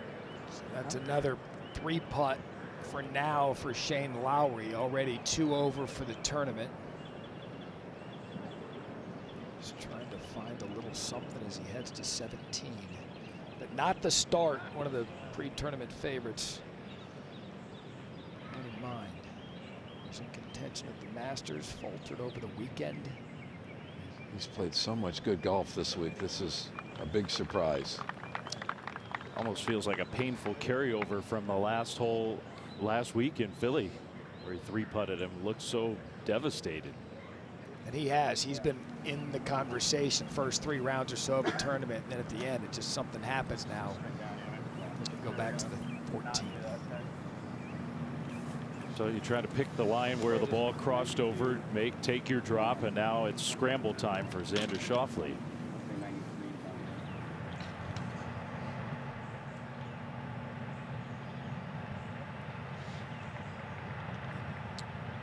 Brooks Koepka made his par, by the way. It's interesting though, Dave, just as we've watched throughout this morning, got a couple of major champions, Phil and Xander, right? Didn't just miss their mark. I mean, they're in it, right? Yeah. So it seems like this sort of long par 3, and we get it, and certainly the opportunity is there, but there's trouble that's all the way down that left side. Indeed, good point. And the problem is that they both hit such poor shots. They've got to drop it way back there. You know, if you hit it up around the green and it bounces and goes in the water, you're dropping it right there. So it's an easy up and in. Now he's got a hard shot. He's got to just barely carry the bunker out of the rough. Yeah, 100 yards, Andy. 100 yards. That's. He did clear that bunker. Well done. That's about as well as he could do from there. He actually took a look 20 yards further back to see if maybe it was going to be a better option. Yeah, out of the rough. I don't think you can get it closer. How about a birdie at 17 for the last player to make it into the field, Alex Smalley. Get to 2 under. What a wonderful story this would be. Fortunate to get in. We keep track of the birdies at 17 because there aren't a lot of them. Well done. He's made 3 birdies. He's 2 under par. To your point, he was here. He was preparing. He was going through the practice rounds. He was ready when his name was called. Now McIlroy challenging second shot. Well, just what you thought, Andy. He was going to have to land it short to get it close to the hole, and that is marvelous. Whoa. Outstanding right there. You can throw 10 balls down in that rough and not get one any closer than that. To 13. Captain Bradley coming off birdie. Leaning left, and that's on a great line. Look at that bounce, and he puts on the brakes. Keegan roaring out of the gates. It's a golf course that fits his game beautifully. He hits the ball super high. We're seeing it. Rahm. That's the 15th. Oh, beautifully done. Boy, just clipped that one. Super amount of spin on it. Excellent start for Jon Rahm. He'll have that to get to 2 under it. Par 5. All right, so this is a shot that Andy watched Scotty Scheffler hit so many of. He's going with putter. I like it. Yeah, I mean, you have to go over that little false edge right there. And, I mean, if you get it going by the hole with any speed at all, it can go down off the green into the rough. It was interesting watching him the other day. He didn't hit any putts from there because he pitched them all because it was so wet. Now it's drying out a little bit. You try something different, and he's still got some work to do. Maybe an example of the conditions for the practice rounds not allowing Scheffler to work on the shot that he's using in the actual tournament. Well, I think he may have been a little spooked with the 2 pitch shots he hit that pulled up short. All right, par 5, 7th. Nico. Echeverria. Yeah, we got a chance to get to know him a little bit back at the Latin America Amateur years ago. Really a terrific player. Won the par 3 contest this year at the Masters. Off and running. Fitzpatrick's third. His left-hand low chipping style. He's figured out how to do it. He's taking all those little funky chips out of play. Allow that to get to 300. One ahead, 16. Funky, but it works. Fleetwood now 215 for his second. What a start for Tommy Fleetwood. 3 under par, tied for the lead with Fox. Just any par on this hole is a good par. Sometimes when you get to a big green, it's harder to hit it close because the surface is so big you don't lock in on the hole location. Koepka on the tee at 17. This is just up the right edge. This might be exactly where he was aiming. Stays there. That's perfect. It's hard to be aggressive to the left side at 17. There is no room. It's a little bit of rough and then water. That ball continued to roll off the green. So this is we're going to see this all day. I think the group on the green at 14 will wait and call up the players on the tee.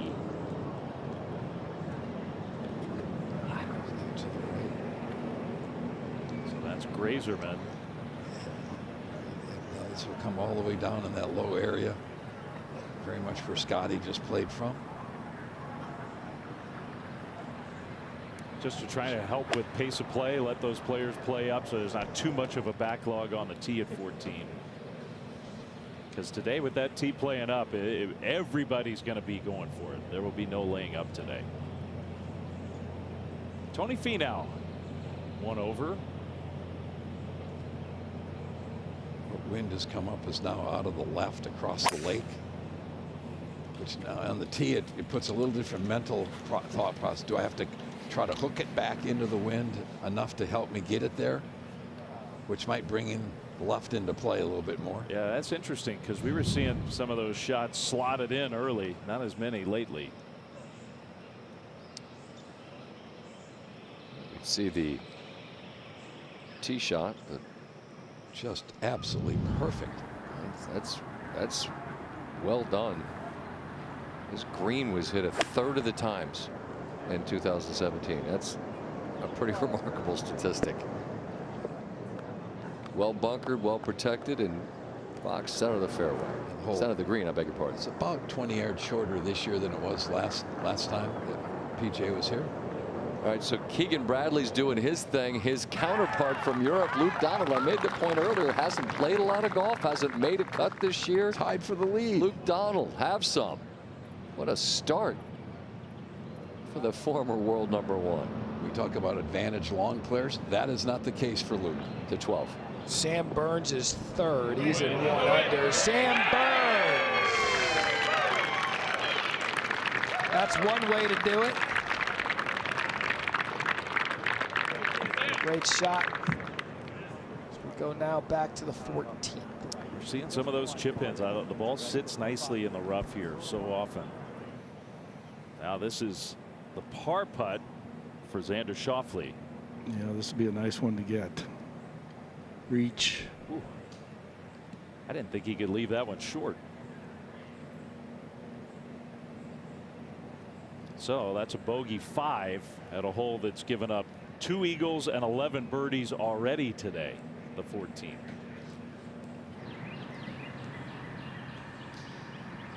Now Echeverria second on 8.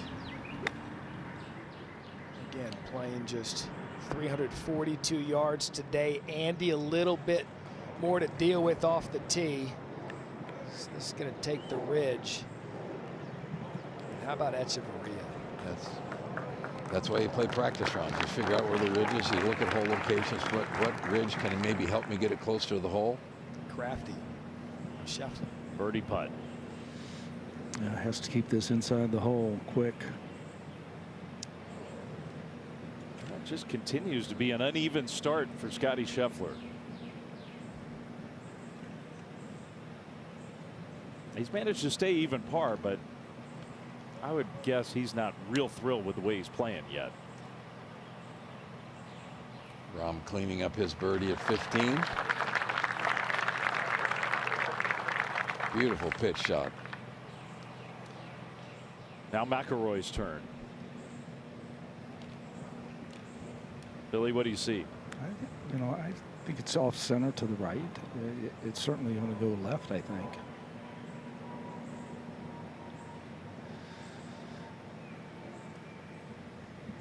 Yeah, it's such a difficult second and played it absolutely beautifully, running it up that slope. Oh, man.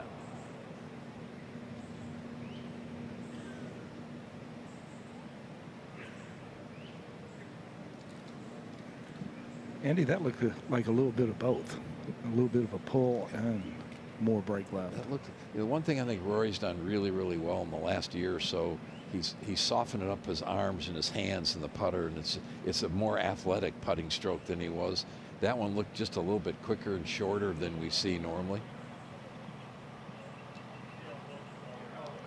And this is formality for Fitzpatrick, who has birdied 3 of his first 6 to join the lead. It's crowded. 5 players 3 under. Isn't this amazing? We're seeing eagles, all these birdies at 14, the top 3 players in the world, and bogey, par, par for those 3 at 14. It's not a gimme. There are trouble spots. The water's in play. That makes it a really fun hole. Still got to do it, man. It's still got to do it.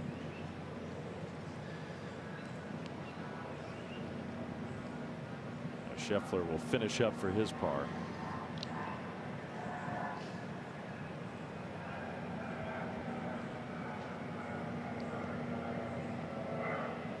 Not to second guess him, but I wonder if he's thinking maybe I should have pitched that ball instead of trying to putt it up that slope. Yeah. So off they go to the par 5. This is Ricky Fowler off the green at 17. Took a drop from the fairway cut into the first cut of rough. Himself a little more cushion after found some standing water, and pretty good result. That's interesting. Back to 1. And Ryan Fox said he was gutted to miss the Masters after he played in all the majors last year. Knew there was one path to this week. It was winning last week, which he did. This for the lead? No. But he'll remain at 3 under par. Big time. Only way I can make is to win. He chipped in and did just that. Here he is, tied with many, including this man. Tommy Fleetwood for birdie at 16. Again, the group of players at 3 under. As he starts his approach on 16, 17, 18. Back to 17. And now Brooks Koepka with putter. He has a plan. Yeah, he's being pretty stubborn with that, huh, John? It's working right there. I like it. I mean, you make that decision early. Am I going to putt from those areas, or am I going to do something else? Scotty Scheffler on the tee, par 5. Huge dog leg right to left. 317 yards to reach the bunkers on the right. Well, that is over the tree on the left. Looks like. I was going to say, I don't know if it's over it. Yeah, it's in the fairway. Really. Take a look at the 15th, the par 5, that is really a birdie opportunity. Just take it down there, aim it at those bunkers, and you turn it left, and got a second shot that plays up the hill. Bunker in the front really is can be a problem unless the hole's in the front. Then that's not a bad place to be. Talk about holes that fit the eye of this man. I can't think you could draw one up that's any better than this hole. I agree, Scott. And a little bit of a trailing breeze as well. So the line that Scotty took, perfect for Rory. Start out those bunkers and just turn it right to left and just hammer it. 3, 2, 1, boom. Yeah, that's a little too far left. And I think it stayed out of the penalty area. Goodness, wouldn't expect that. Have to see. Heard a murmur from the spectators, a concerned one at that. Get eyes on where Rory is. I'm going to say this is going to have a little heat behind it. I'm guessing his line is going to start further to the right than those other two also.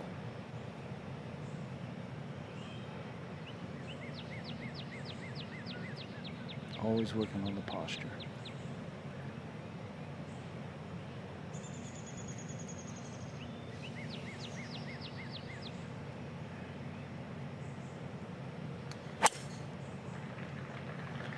This is perfect. Good call on that line, Andy. It's such a beautiful looking hole that the bunkers are right there to aim at. You just hit it at it, work it off the bunkers, perfect.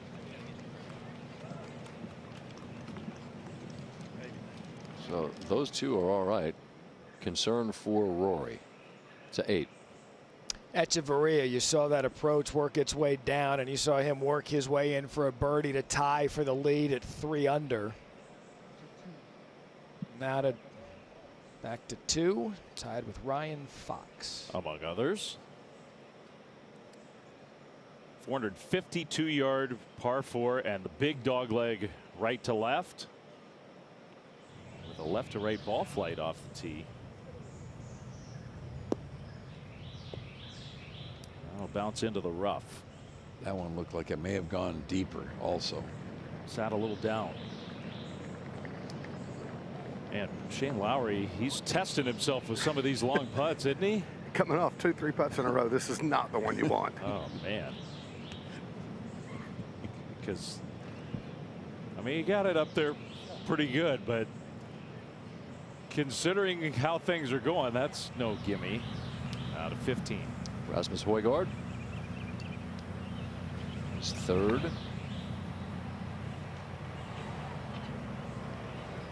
Keep running out. He'll have an opportunity to get to 3 as well.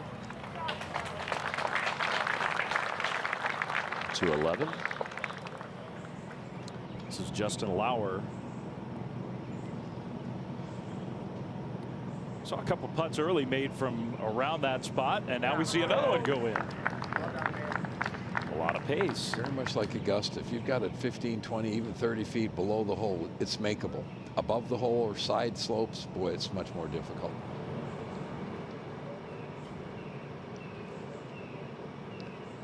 This just a bit ago on 13. Love the fact that the Ryder Cup captains, Luke Donald, Keegan Bradley. We talked earlier, Andy, and you'd know, having been involved with the Ryder Cup as you've been, there's a lot on their plate, and they're trying to figure out who's going to be part of their team. And you're still trying to play high-level golf, and they're both tied on the lead. And we see there, Rory's okay. It's a bit of good fortune. And you're talking about Keegan. He is really trying to play his way on this team. Well, he was bitterly disappointed to have been left off the last team, and I think you could make a pretty good case he should have been on it. Yeah, he really believes that he still has an opportunity to play his way onto this team. He probably wouldn't pick himself, but there's a good chance he, you know, a big week this week would go a long way. Min Woo had a look at eagle on 10, here on 15. Woozy. He's had an adventurous card. Min Woo mentioned he'd won around the world and got his first PGA Tour win earlier this year. He's a world-class player. 17. Tee shot, Tommy Fleetwood taking it right to left. That's a pretty good line, isn't it? Be careful. Head down. There is that protection with the rough.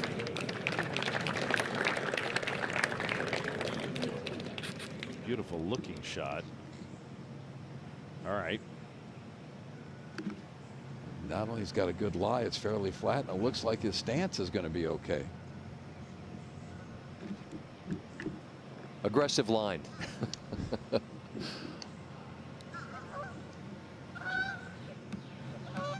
Scheffler, first to play.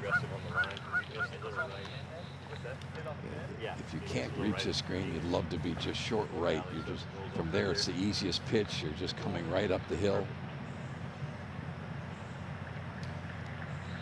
Well, Andy, this is the clip that he put in the bag for this. We sit in the foreground. He had Rory and Harry taking Low stance so as not to be a visual distraction. But I was about to say, this is the club he put in for this week, as he had to back off it. This is a 7 wood. He put it in the bag to replace the 3-iron. So this is the first look at it. What do you think of that, Billy? I like it. If you drive it in the rough, it's an easier club to hit than the 3-iron out of the rough.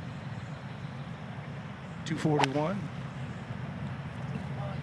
That is way up in the air as well. That's in that spot. It's going to get a ton of business. Yep. And up and down for Scotty for a birdie.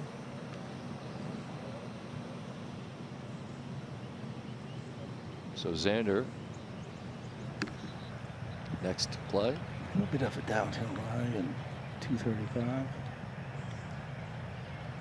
gonna try to elevate a 4-iron.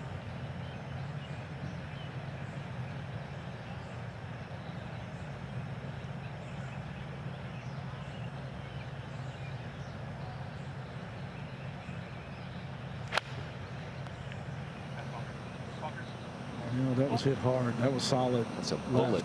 Yeah. But it's a bullet into that bunker. That's not a bad spot to be.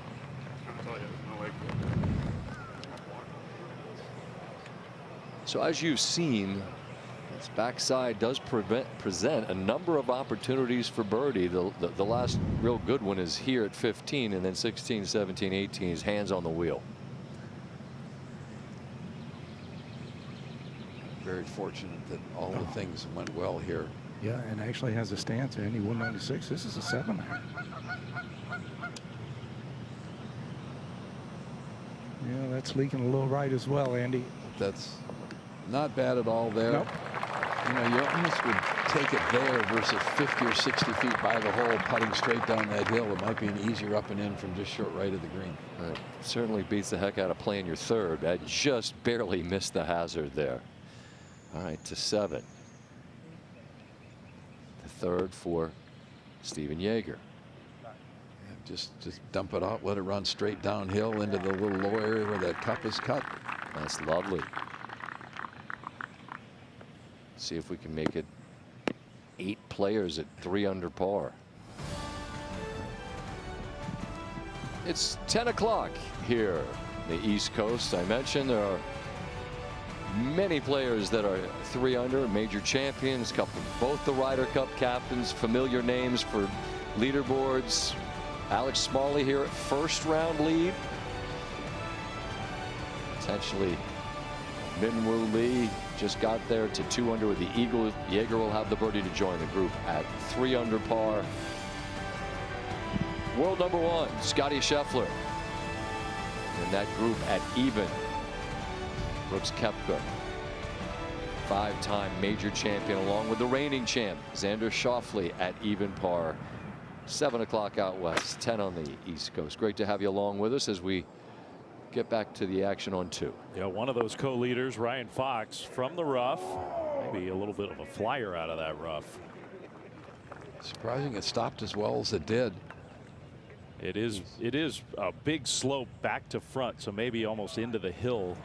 He'll have a fast putt coming down the hill to 18. And Brooks Koepka. I mean, it's quite, the green's wet and there's 9 behind it as well, so it's not, you know, you're safe for that. His second, you see that the stance is impacted. Sounds like hitting an outside knee-high curveball. This is kind of a microcosm of his day. He's just been that far off. And it's a pretty good play from there. There's a good chance that may come back off the front of the green, but that could have gone anywhere. It's still rolling.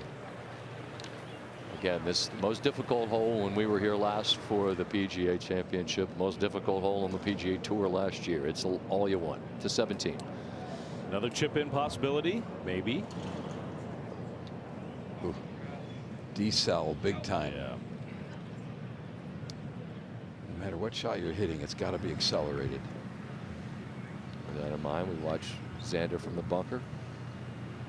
Trying to figure out the lie. You can see widening out.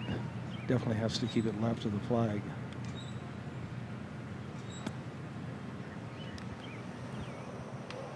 did just that, hoping for a bit more of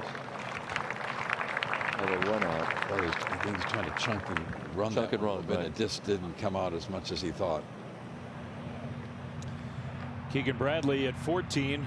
What a start to his tournament, and he drove the ball just short of the green at 14. I say just short. He was back there a little bit.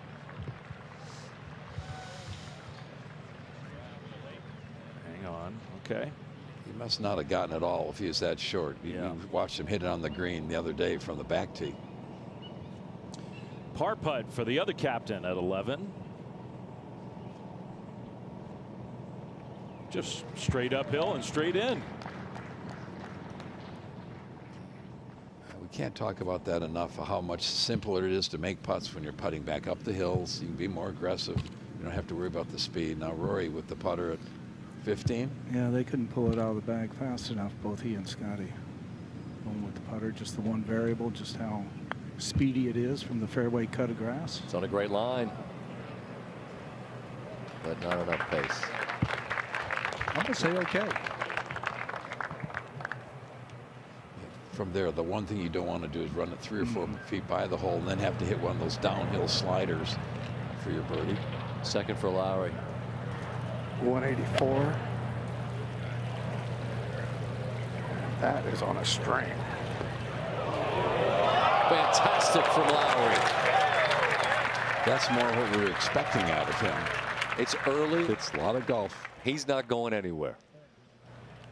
John Rahm now for birdie at the 16th. Another lengthy one, Susan.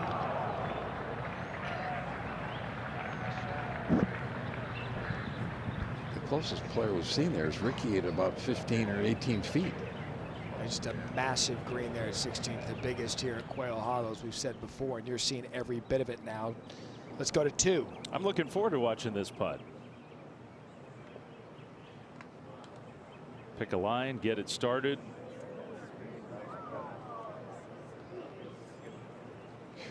I don't think he could have left that one short. It didn't change speed the last 15 feet. It really did not. So if that left to stay at 3 under. Now Scheffler's birdie putt on its way. Scotty Scheffler. So he hasn't done anything. Chips in to make a birdie, holds it from off the green for eagle. He's 2 under par. What an effort from Scotty Scheffler. Tee shot kind of through the tree. Could have gone anywhere. Hold on, I'm 2 under. And if the field is watching and they're thinking he's all over the map for him. Yeah, for him, exactly. And to your point, now here he is 2 under par. The Scotty Scheffler show. That's why he's got a 1 next to his name. And has for a while. His good's pretty good. This one's a little bit tricky because of the left to right nature of it.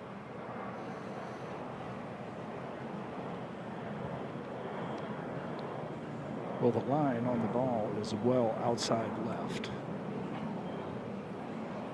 Billy, we've seen that putt missed low. Every player that's had it. Missed a couple low. Missed one on 13, the par 3. That it was a good look for birdie, and this one as well. Disappointing. Until it's 17. Fox made his par at 2. This is the 17th that Tommy Fleetwood runs that one by. 4th hardest par 3 on tour last year. 17 here at Quail Hollow. Rory. I can't imagine any that would be harder. I'd like to know what 3 were harder. Rory's birdie putt. Again, very fortunate that that tee shot, which flirted with the water, avoided it, and he is able to make birdie. This is a great example of why these 1 and 2 players in the world are 1 and 2, is that even when they don't have their stuff, they're able to get it around. They're figuring out how to do this, and they're both under par.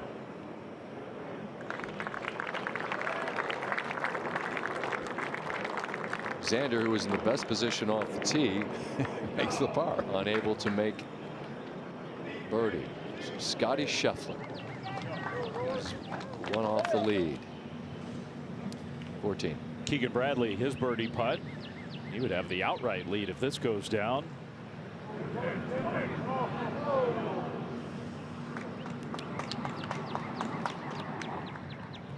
this is now for bogey for Fleetwood.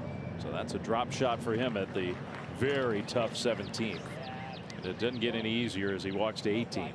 Thought he hit a perfect tee shot and it just released through the green, and you walk off with bogey. That's the one hole out here. Guys talk about that green. It just, they mutter a bit about how just very, very penalizing to 18. Koepka. Almost all the chips, pitches up the hill, coming up short. So Koepka, it's doing what you got to do in a major. You got to battle, dig in your heels. Off to a fantastic start on a sunny day here in Charlotte. 7 are 3 under par. World #1 Scotty's just eagled, and he's one back. Stick around. We'll be right back.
One, two, three, four.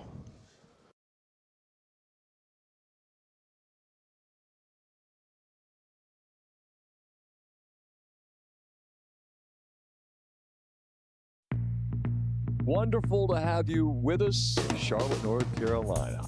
I love Quail Hollow. It's Thursday morning.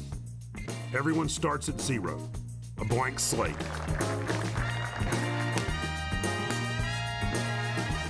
The empty scorecards dueling with the fullness of hopes and nerves and the possibility of magic. It just takes 4 good days to change your life. Welcome to the PGA Championship.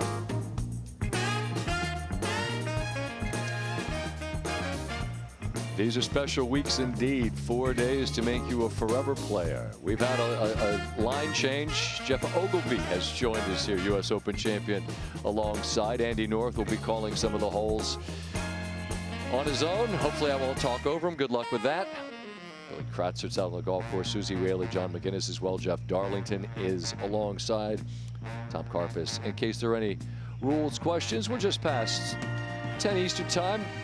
They call it the best field in golf every year for a reason. 99 of the top 100 in the official World Golf Ranking are here. We have 25 different nations, 70 players represented, and 30 major champions who've combined to win 55, 13 PGA champions, and of course, 20 professionals representing their clubs all around the country. Back out to the golf course and a good look at the challenge that is the 16th. You see 333 yards to cover that bunker on the right. As McIlroy, Scheffler, and Schauffele step to the tee. Scheffler coming off the eagle at 15. Here's his tee shot. Yeah, I think with the wind, I just don't think there's any way those guys are looking down at that bunker. I mean, playing left of that and just keep it in play, and that's just inside the bunker. That is longest drive of the day, 322 yards, up to 18. See if Brooks can grind out a par.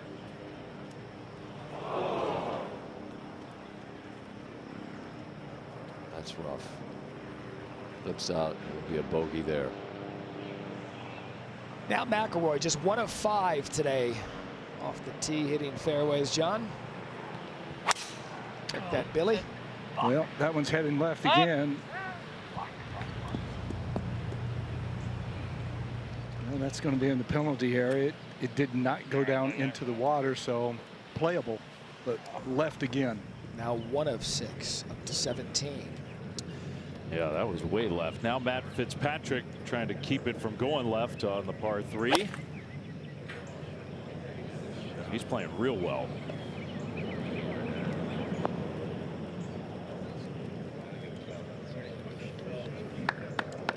That's a good shot. The applause is tepid, but needs to be more enthusiastic. Agree with you. Now Xander at 16.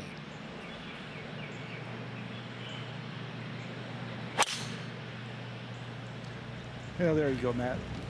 Nice start from 16. Xander of that grouping was the only one that didn't take advantage of the 14th and 15th. Went through that 2-hole stretch at 1 over, now 18. And it has been a struggle, but after a brilliant approach, Shane Lowry makes birdie. You're picking up a stroke and a half on everyone with that, and so with a bit of pep in his step, he'll head to the front side to 17. John Rahm, clean card so far, 2 under. A couple birdies, the rest pars. Aggressive line. Almost that Fleetwood line.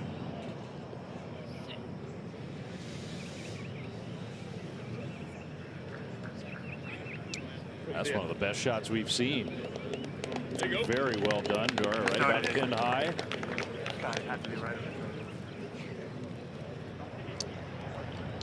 All right, now Højgaard for birdie and the solo lead at 16.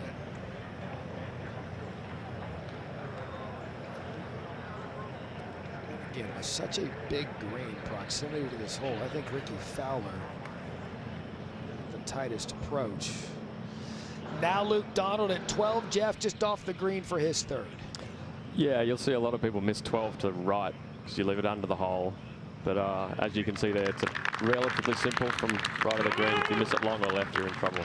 Luke Donald tied at 3 under with the other captain, Keegan Bradley, as we go back to the 3rd. So Ryan Fox at the 3rd.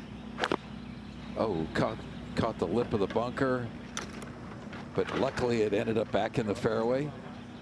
3rd hole, very difficult hole. Only 2 birdies so far today. Here's another look. Good lie in the bunker. Trying to maybe hit a little more distance out of here than he could. And it comes up well low of where it wanted to go.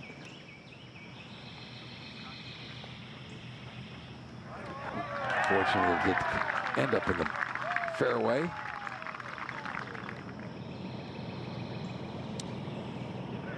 Well, this is a birdie putt for David Pooch, who's 2 under par to tie for the lead. Yes. Some forks up. Got some Sparkies out there. They got McIlroy in trouble, Billy. Oh, that was an awkward lie. And he slipped pretty big time right there. He got it out in the penalty area, but he's going to have another difficult lie for his 3rd. Billy, I'm curious. Again, 1 of 6 fairways. Have you noticed anything from Rory struggling off the tee now? Well, pretty much left has been the miss. Now, how correctable is that on the golf course? Such a steep slope to be hitting off. I mean, that's pretty common there with soft spikes these days. The metal spikes might have helped that in the old days, but Rory's, he knows his golf swing, but as well as anybody else, I think he can find a way to fix it. His form's never far away. No driving problem for Sheffler. 212 for his 2nd early on. No surprise, the 16th playing the toughest hole in the early part of this 1st round. Well, Scotty's going to be the first to play. I think he's going to give Rory a little bit of time to kind of recollect and then play. But Scotty has 212. Xander a couple yards closer. He'll be 210. And looking at the flags over the chalet, they're moving right to left. He's got a 5-iron out, but the tower in the back, the number 16, if you can knock it right at that would be ideal.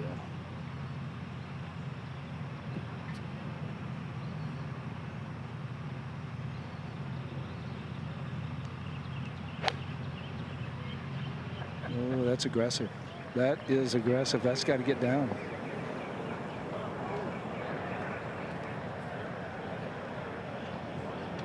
We'll have to take a look to see if that stayed in, kind of an impeded view, but that was long and left for Sheffler. Mistake from dead center of the fairway. Now McIlroy's third. Pretty much the same yardage.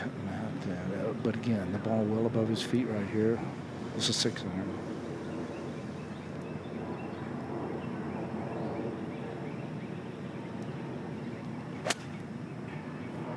It's going to miss well right.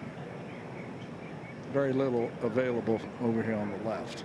So problems for McIlroy and Scheffler at the 16th. We've yet to see a birdie on this hole today. It's the only hole on the course that is yet to give up a birdie. What can Xander do now?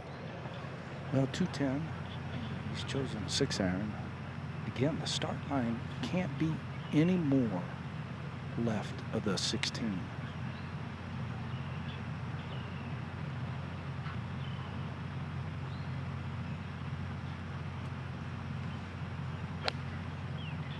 It's the same as Scotty.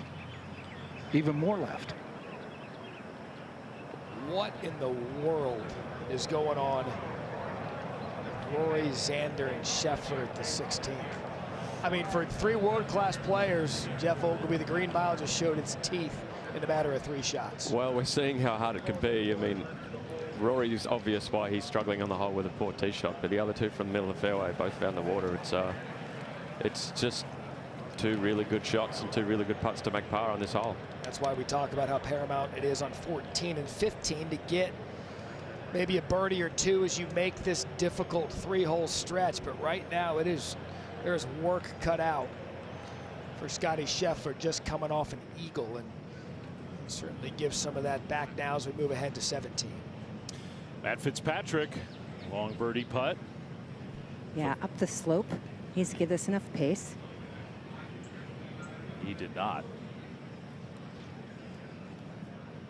So playing well, but left that one well short. Back to 15.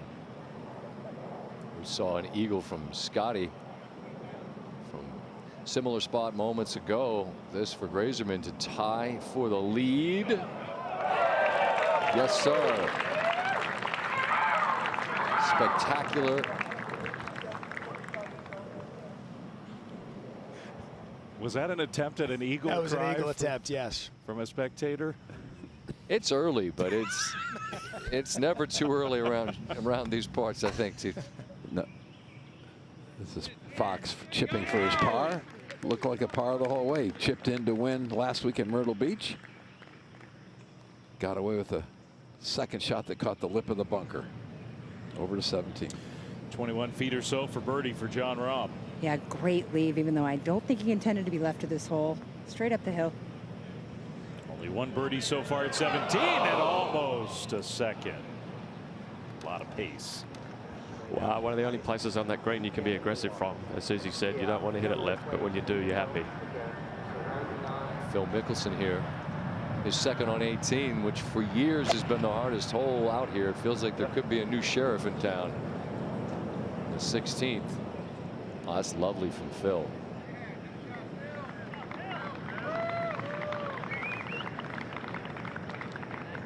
Back to 16. Aforementioned struggles. Yeah, Scott, Rory, or that's Scotty rather, he went in. He'll have to drop his 3rd, hit his 4th. McIlroy trouble off the tee. He's hitting his 4th. Same for Xander, Billy, as this group leaking a little bit here on the 16th. Yeah, they really are. And Roy's in a spot where all the players exit this green, so all the grain of grass going right back towards him. Plenty of green to work with, but I still think he has to just, I don't know, carry the bunker maybe 10 feet, Jeff? Yeah, he has to respect this shot for sure, because he doesn't want to hit it back across the other side of the green.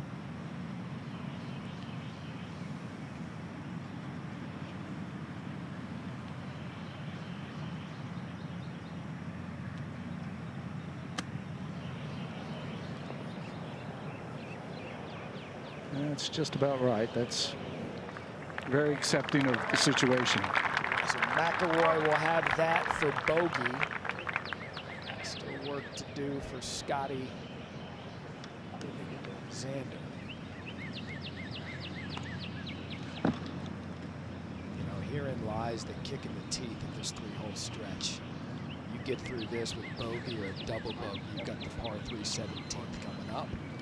Well, Matt, just to kind of, you know, give clarity to it, both players and their caddies were muttering about the mud that they've had on the ball. On just this hole or throughout the day? They had it on 12. So it's been a few times. Kerry Hay came out last night. Put to bed any notion that there could be a lift clean in place. So Xander's 4th. Talk about 2 tough shots. I mean, you have little to work with. You're going to see 2 of the best in the game try to get it within 5 feet of the hole.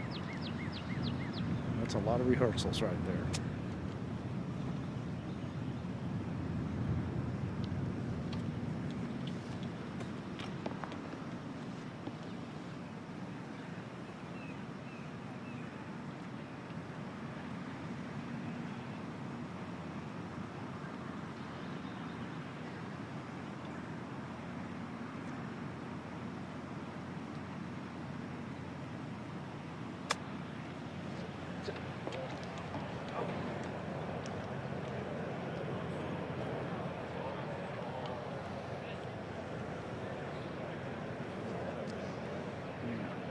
Work continues for Xander Schauffele up ahead. Rahm and Fitzpatrick both made par at 17. Now that can't help Sheffler after seeing what just happened to Schauffele.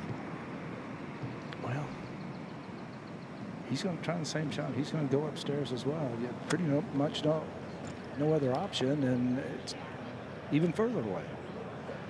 I mean, it is just a bad miss here at the 16th. So here you have the world #1 coming off an eagle at the 15th.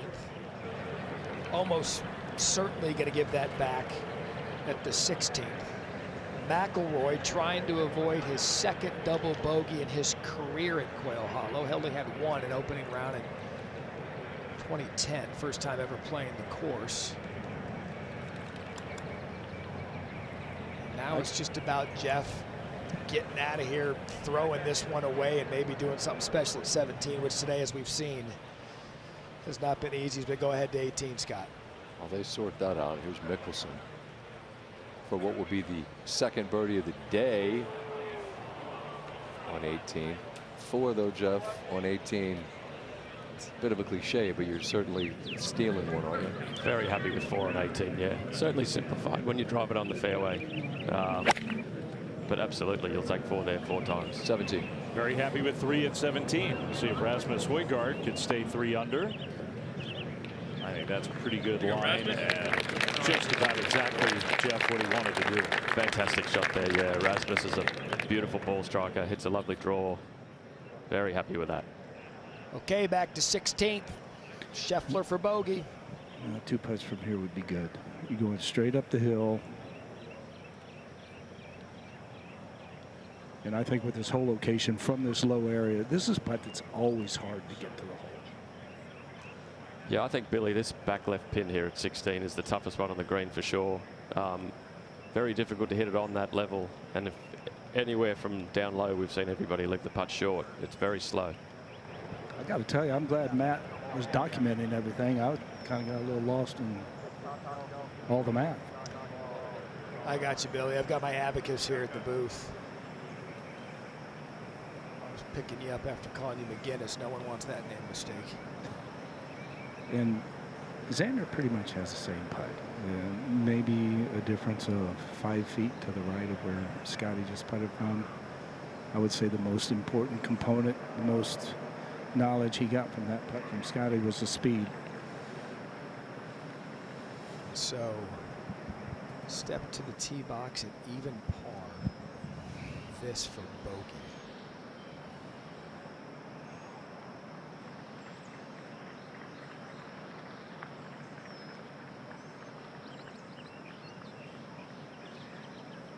wide over Scheffler's mark. And Billy, look, I know the 16th is one of the toughest holes out here. It has been historically, but this is stunning. Watching these three players grind now for a double bogey, and even McIlroy has a difficult putt for bogey. I don't know what kind of odds you could have gotten, but if you would have said teeing off with 2 balls in the fairway, were we going to see number 1, 2, and 3 all be putting for bogey from length here at the 16th? You see 12 feet now for Rory.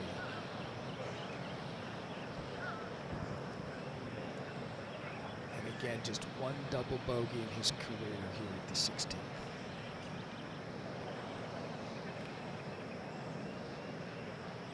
With that support on the left-hand side of the green, you feel like this putt is going to be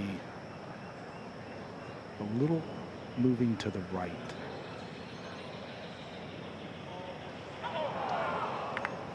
So McIlroy will go from 1 under to 1 over after doubling the 16th.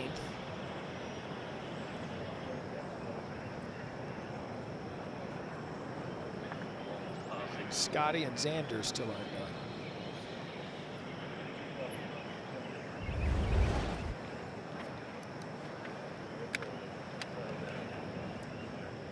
Just burn that left edge of the cup. Rory knows how close that was, and now he's got a double bogey to move back to 1 over par. Scotty's got 7 feet for double. Xander 5.5 feet for double.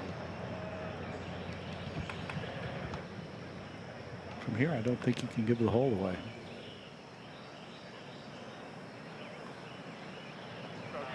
So Scotty in for double bogey. He lost both strokes from the eagle at 15. He's back to even. Any momentum this group may have had coming off the par 5, I mean, it has been zapped in a hurry.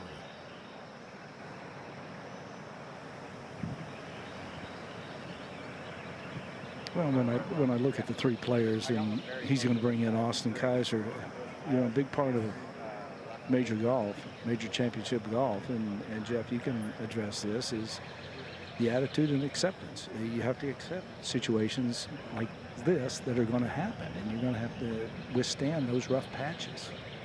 Yeah, once you've done it, you've done it. You've got to put it behind you and just get going. I mean, these guys know this hole's a really typical hole. Unfortunately for them, they've got 17 and 18 to go after this. But regroup on 17 and move on. All right, so now 5.5 feet. Xander for double.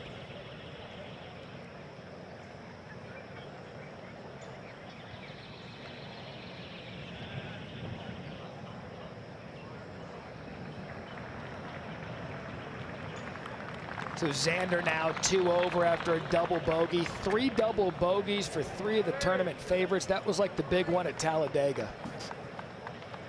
It piled up. Just move on to the next turn, being the 17th. I don't think you can overestimate that mention about mud ball, though.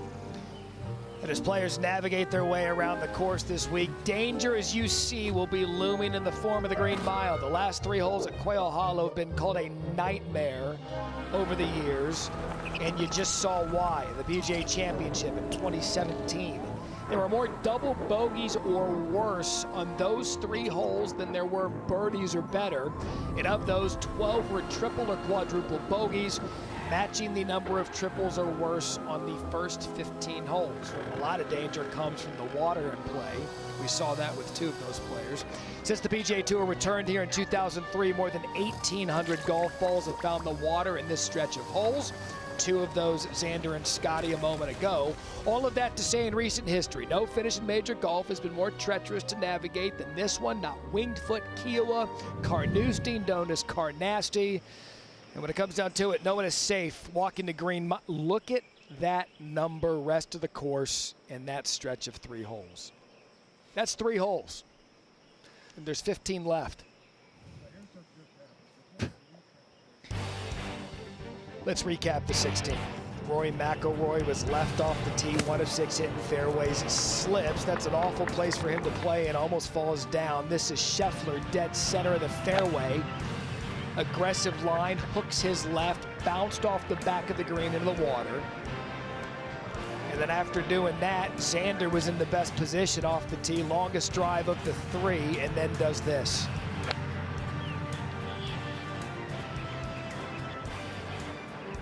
So he too goes into the water. Both of them would have to drop their 3rd and hit their 4th. From there, it just got worse.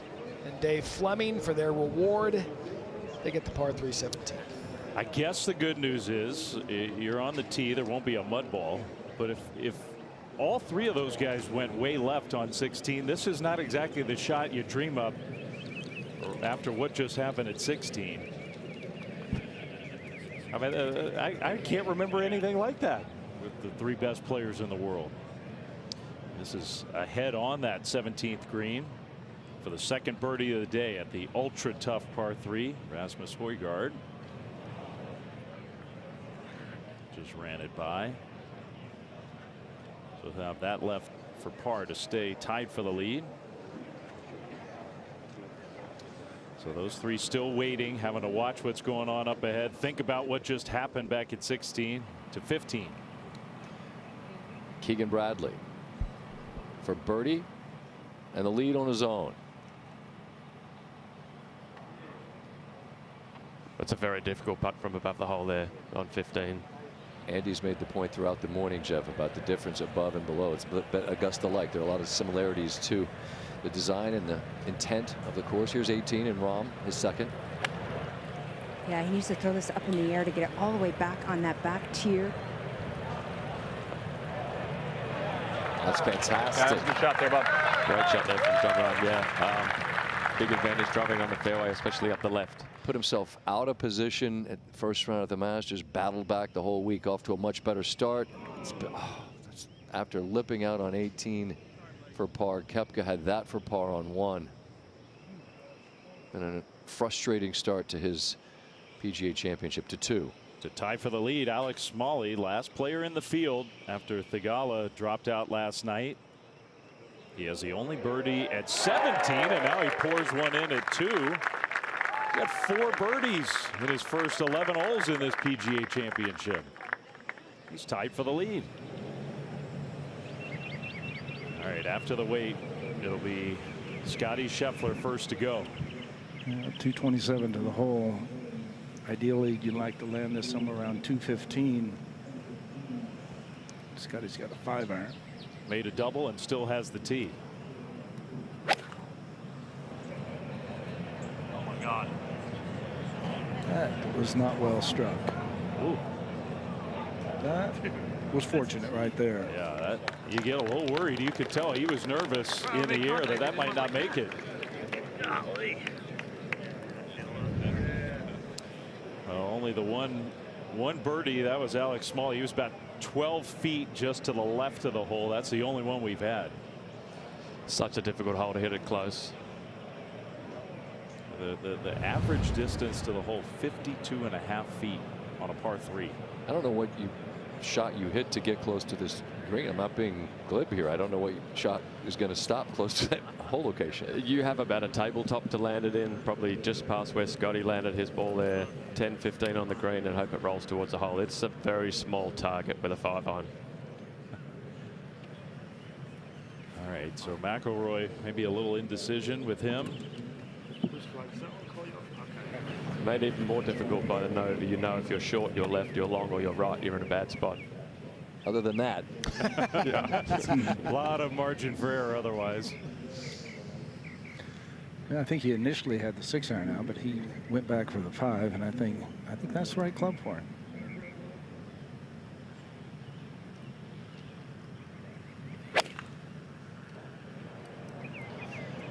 Well, it's pretty in the air.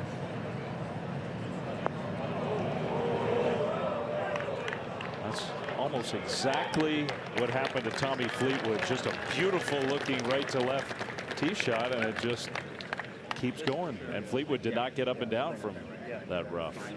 He missed that tabletop by about 5 yards, I think. And that's what we see. If you land it a yard or two too far, it goes over the back. It's a side table. It's a small area. I'm just still shaking my head. Scotty Scheffler made double and had the tee. Had the tee. Well, Xander's Exactly. gearing it down. Xander's going to go with 6-iron. We're going to try something different here. I think he has to smash it to get it there, Joe. Don't come up short. I don't have 6 on from 227. Never did, at least for me.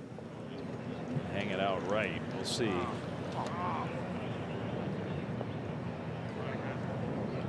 Popular spot. Ooh, this trio of the greatest players in the world, they are staggering right now. And it's a long walk around the lake to get to the green at 17. Back to the first.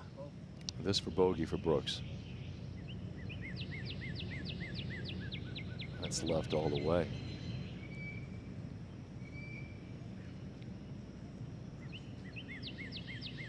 Started with a bogey in the par 5 10th. Lips out a par save on 18.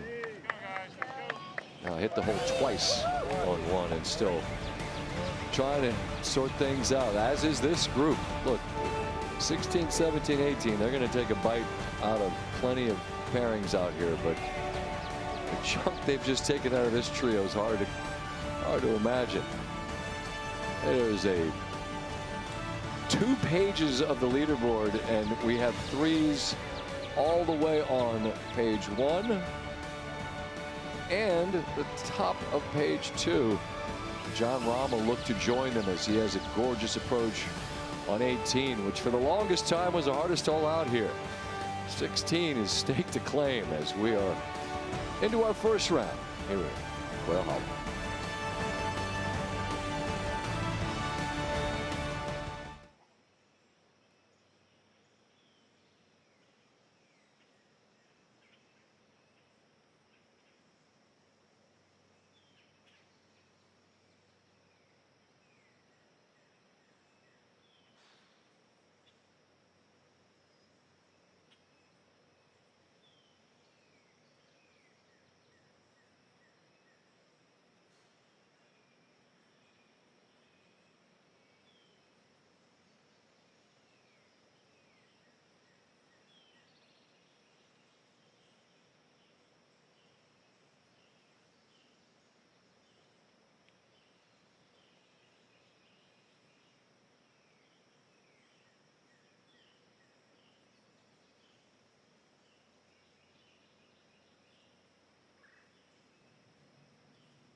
They call it the Green Mile, and it's justified. I think it's the toughest stretch of holes in the world. You have to hit perfect shots, or you're going to make bogey or much worse. You're trying to sign for 3 pars. You know, if you get to sneak a birdie in, that's an advantage. There's nothing hidden. It's right in front of you, and you got to go execute, hit some golf shots, that's for sure. When people come off this golf course, the last thing they remember is the last 3 holes, and they think, whoa. That Green Mile that keeps getting longer somehow, even in perfectly calm conditions. Every single shot is a test. Well, we're seeing that firsthand, that's for sure. I mean, the world #1, #2, and #3 each just made a double bogey at the 16th, now playing the 17th. Xander Schauffele, that's not going to get close, is it? No, and they spent a lot of time here yesterday, you know, preparing, and I got to tell you, these guys look totally puzzled right now. Staggered, puzzled, shocked. Not a feeling that these 3 are used to.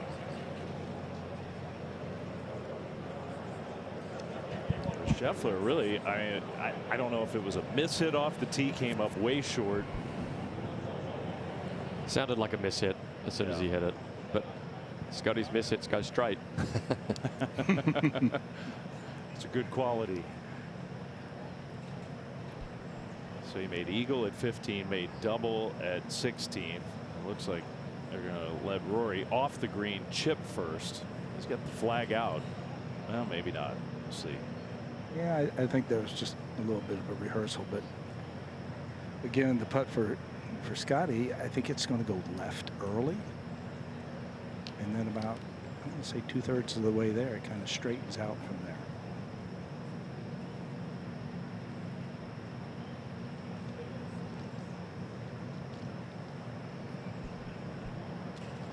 I've seen a few already having a hard time making it to the hole from down there.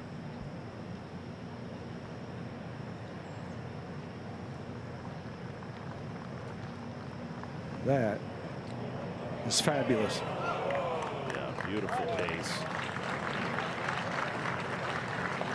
Yeah, great putt there. I mean, a lot of guys would be leaving that short because they're scared because it's so fast after the hole. But Scotty with a nice hole after the double bogey on 16. Should be a stabilizing par for Scheffler. And these guys know that everyone's going to struggle on 16, 17, and 18. So they're 1, 2, and 3 in the world for a reason. Long way to go. Flag back in for McIlroy. Actually, not a bad lie. I think the stickiness of this rough is something that players have to be a little careful of. Seen a bunch of chip ins already this morning. McIlroy. Oh, almost.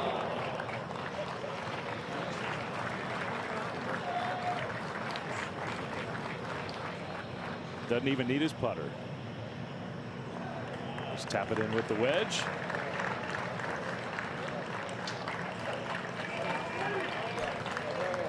All right, well, a sigh of relief for McIlroy and Scheffler. Schauffele, though, still has work to do.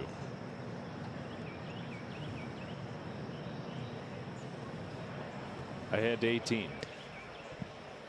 John Rahm to join the leaders at 3 under.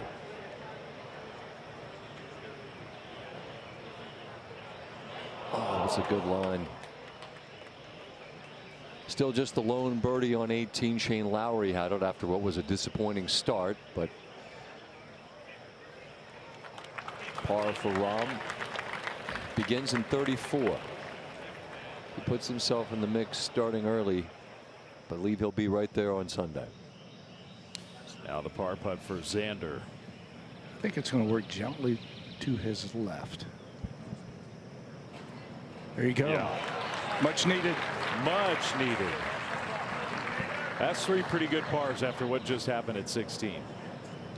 Yeah, they're all very happy with that. Like, it's always nice to have a good solid hole after you make a double. There were actually 2 pretty good putts for double that Scotty and Xander had. Neither were close.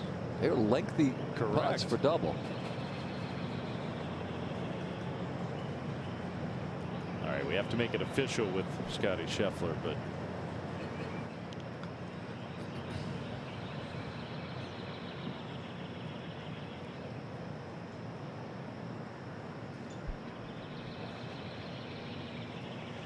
maybe never 3 pars more welcome from that group than those 3 on that hole after what happened. On to the 18th. Not done yet with this finishing stretch. On what is their first 9 of this opening round. Started on 10 to 5. Birdie putt for the lead for Fox. Again, so worth reminding. There was one path to this week for him, and he knew it. And he won a 3-man playoff, chipping in. And here he is on the lead on his own. Fitzpatrick to remain in that log jam at 3 under, and he'll drop one. From there, that's a bit unforced, Jeff. Yeah, you don't like to do that. See from the bunker on 15, Sam Burns, beautiful. powerful player.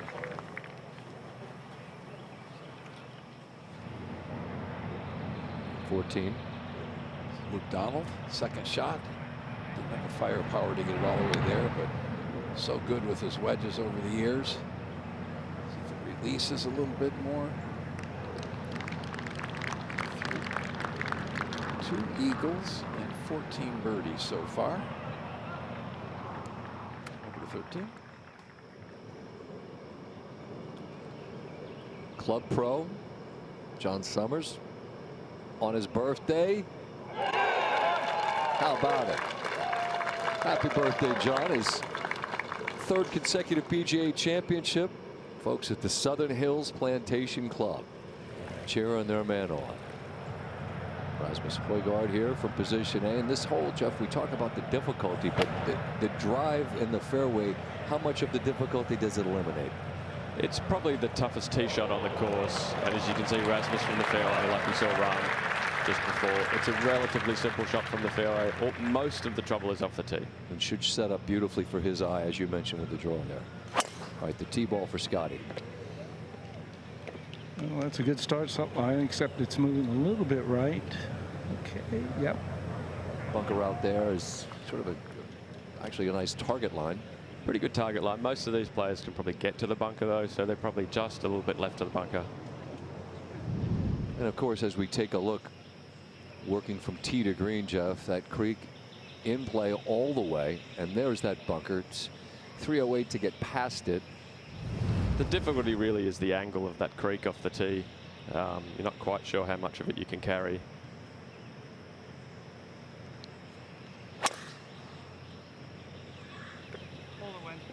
Well, that's got to get lucky right there. He got lucky once and got lucky again. To the left of that red line, but not in the creek. Not in the creek, but he's going to have a challenge from there. Ball way above his feet. That second shot could go anywhere. Yeah, and that's another tee shot left, Jeff.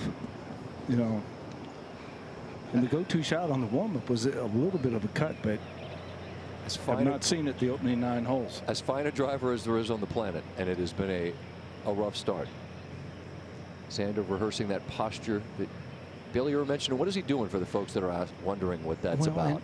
Well, in talking to Chris Como, he says sometimes he gets his backside a little too far underneath him, and then it's a early extension, so they're trying to measure up and keep it consistent throughout the swing. It's all about the posture and giving yourself room to where the hips clear. And if you can just do that every time, it's going to be a better next 9 holes.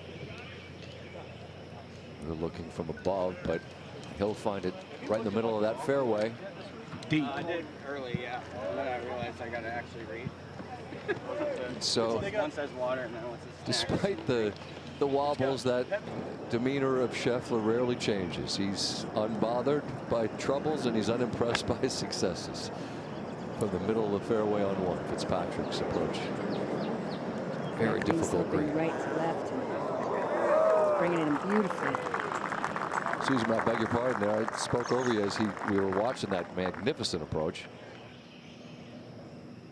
To 3. Brooks Koepka with this tough par 4, 488 yards. Handy, how about the fact there's another tee behind us about 30 yards? Brooks has got it going everywhere, it looks like. That could be out of bounds.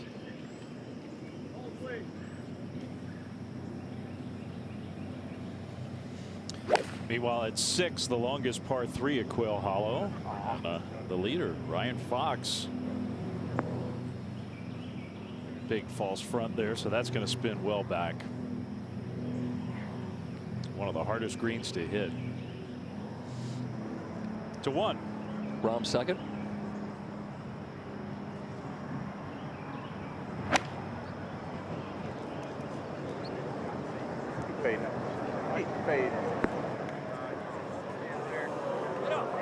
That's going to just trickle in and roll to the bottom. Yet to bogey a hole. To 14. This is Luke Donald for his birdie, the short Par 4, 14th. Beautifully done. That gets him 4 under and co-leading. Hasn't played much golf, but he's playing beautifully so far today. All right, so 4 is now the pace for the leaders. Højgaard to join them. That reaction tells you that was left all the way, what he was hoping for.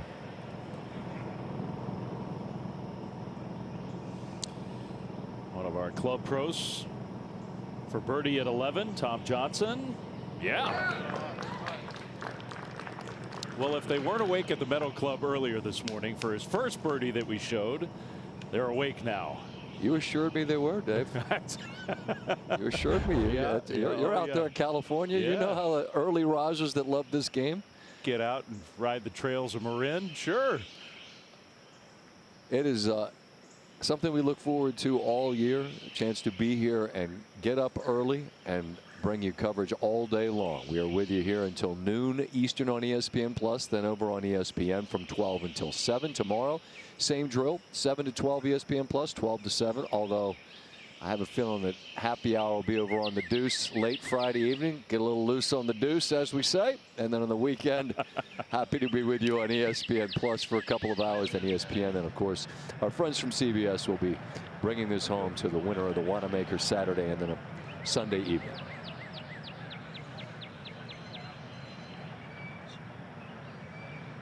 Scotty and Ted sorting out the math here. Well, I've got him for 190, Scott.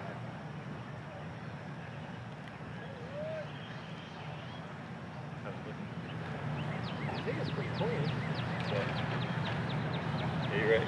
Mostly just on the back though. You know, that little circle there by Ted Scott was just making sure. Yeah. Is it the eye line, Jeff, that makes this such a difficult tee shot? Because again, I paced it off in the Yeah, I think practice so. room, Right and now, it it's is- not a lot of breeze helping it's or hurting. wide. So that's perfect. It is pretty wide, but that water There's a pole plays just big. left of it. You know it's a bogey or a double if you hit it over in the water, and the right bunker's not really fun. It's just a fairway that you know that you have to hit the fairway, or you're gonna. It's a 1 or 2 shot penalty if you miss. So that puts pressure on the tee shot as well. Go mid-90s right That now. and the hole is 500 Where yards. should it be? Should be helping. Should be helping, yeah. Definitely, what you're feeling is right, though. The top of the building here, it's got all the flags showing what you're feeling kind of in from the left. I know, like that. Yeah. Into that breeze and checking the golf ball. Clean. Billy, So what Ted's looking at maybe, and Scotty, are those flags just at the top. I don't know what kind of wind they're dealing with, if any is going to touch it. We'll find out. I think he has to hit it right on the nose.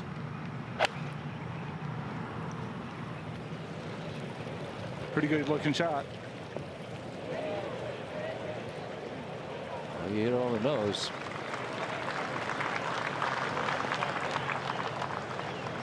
Fairway and green on 18, always going to work out all right.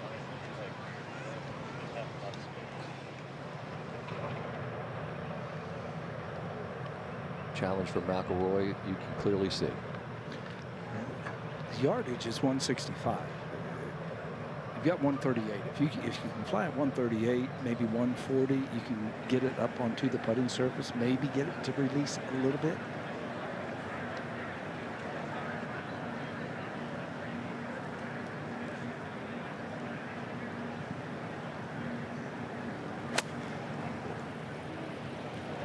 It's really good contact there, Jeff.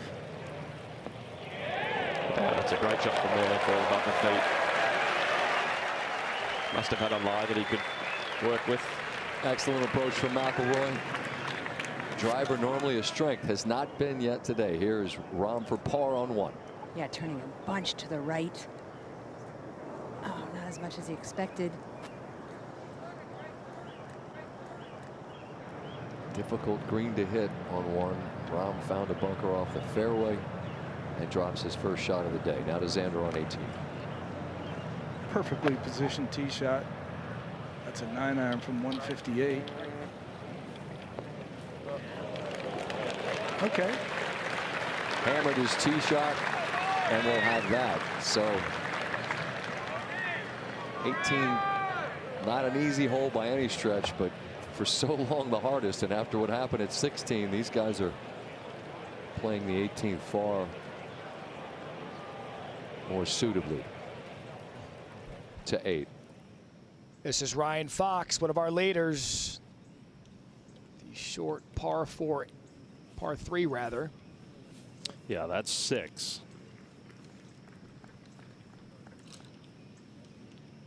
It's a truck bogey. It's fine. Yeah, it happens. There are a lot of players on a lot of different holes. As long as we don't have a truck 16, we'll be good. Fitzpatrick's birdie on 1. Beautiful tee shot, excellent approach, and his 4th birdie of the day makes up for the drop shot. Immediate bounce back.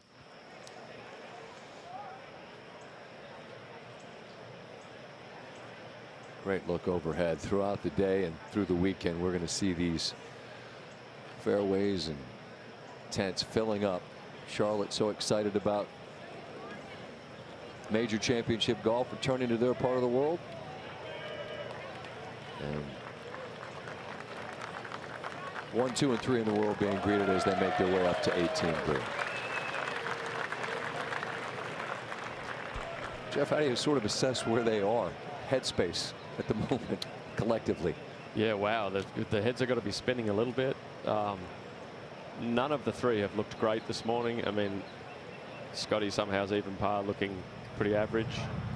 Rory's missing his driver left, but they'll reassess. It's only 9 holes in. Lowry here on 15, his 3rd. Gets the contact just right. I'll have that to join Donald and Fox at 4 under. 12. All right, that's Faria in trouble off the tee. This is second, 160 yards, and look at this. What, he's got some game. He's 3 under par, 1 shot off a 3-man lead. He'll have that to tie the lead at 4 under. The adventures of Brooks Koepka continue. So, John, here's Brooks at the 3rd. What's going on? All right, so the fence right beside him right there is in play. It's on the interior of the golf course. That's not the boundary fence. That's also not his original ball. His first ball was right at that fence, hit the cart path and kicked into the driving range. We searched, and then they found it on the range out of bounds. So this was his provisional ball. And he's now dropping. He'll be hitting 4 from a spot that he couldn't possibly get it on the green. This tournament is ending rapidly early on Thursday for Brooks Koepka.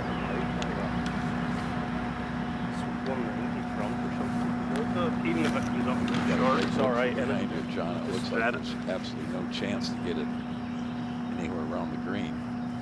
Well, and I think after the 3 putt or the missed putt at 18, then doubling one, bogey at 2. Now his 4th shot, that's actually really good to get it within 100 yards of the green. I'm not so sure that mentally any player would be able to recover from where he's put himself. Sheffler for birdie. It's got some pace. Got some pace.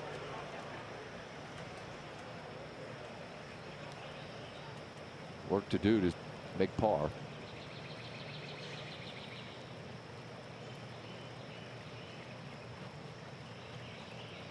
Now Xander.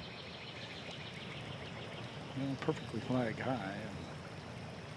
Should move a little bit to his right. Could use one of these to jumpstart the round. Peels off late. 2 over for his first 9. Here as the reigning champion. It's 38 on the card.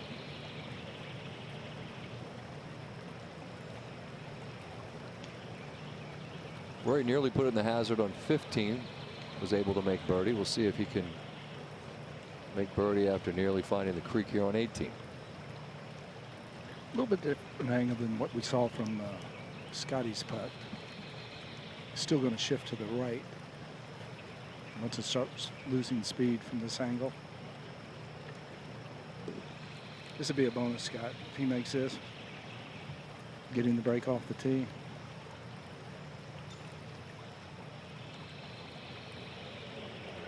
McIlroy's birdie putt. That motion, he certainly thought it was going to move right as well.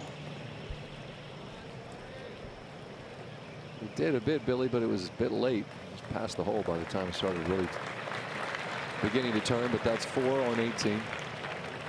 37, 1 over.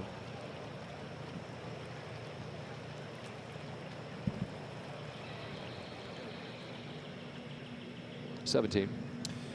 Tee shot for Keegan Bradley.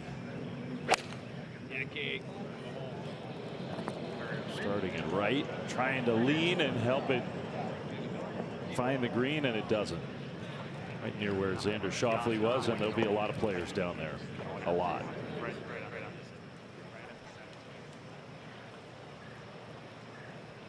So Sheffler trying to roll this in a whole lot more than he was expecting for a par putt. Yeah, take a little bit of the breakout, put some speed behind it. That's a good par putt for Scotty. Up the hill, right to left, pours it right in. Pretty eventful 36. It's amazing. Add it all up, it's even par. It sure doesn't feel like it. Sure doesn't feel like it. To 6. This is his par putt after putting up the hill, and he missed the short one. Gosh. That is disappointing for Ryan Fox, who's playing so well. So he's now 1 back after a bogey at the par 3.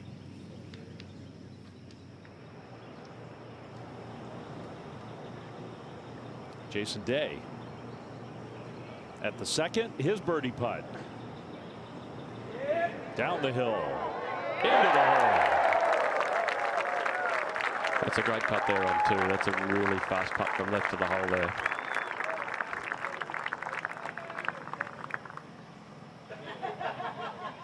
Lowry here. Oh, that was to get to 4. Been grinding for years, looking for a first win, but has had a, as my man Andy North would say, a pot full of top 10s over the course of the last year. His first major. And we see Rory making his way now to the front side. He's going to try to sort out this driver. It's been a strength his entire career. Arguably the best driver of the golf ball on the planet. But Jeff, have we noticed anything? Well, look, he's certainly the envy of the tour, really. When he hits a driver, we all want to drive it like Rory. But I mean, even the best have a bad day sometimes. He missed a lot of fairways, I think, coming out of Truist last week.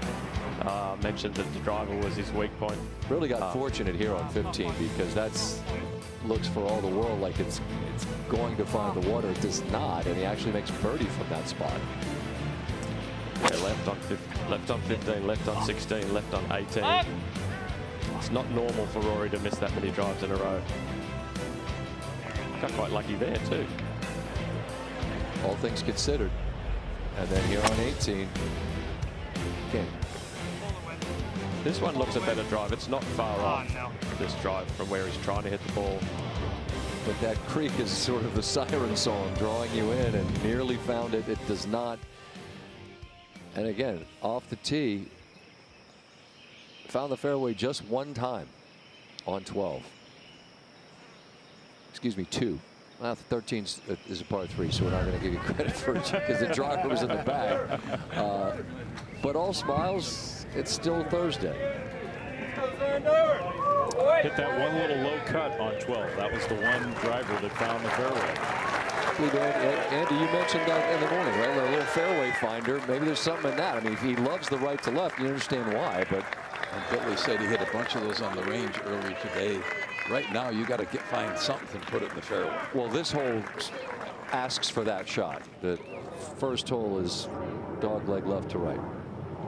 15, and the third.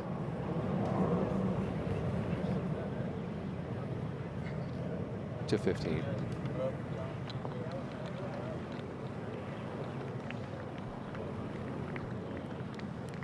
Be quick, but for a man that hadn't made a cut this year, he's playing awfully well. 11. Second shot, Steven Jaeger. He's one of the 3 players at 4 under par. All right, good shot. We've seen some putts made from down there already today. That's been a makeable spot.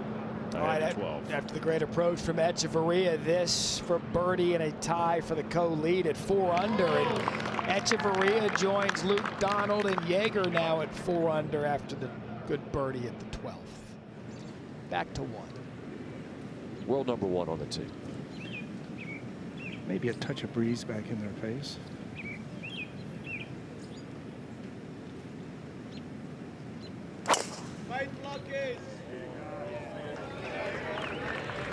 That's pretty solid there.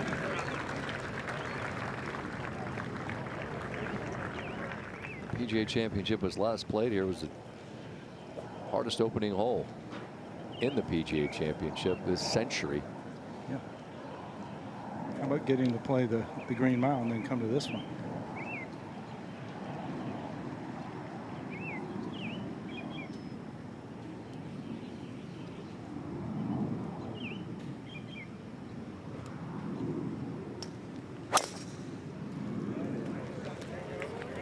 Yeah, that's a little bit further to the right. Hammered. I mean, that is massive right there. Absolutely obliterated. Driver problems fixed. Yep. It's a little left to right cut. Nope, the hell with that. Yeah. I mean, that's the shot he's looking for. Now Xander. I think Xander has to stay the same line.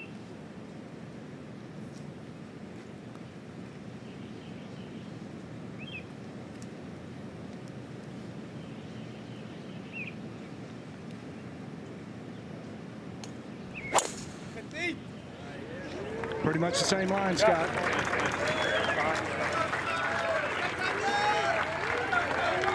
Same result. Good call, Billy.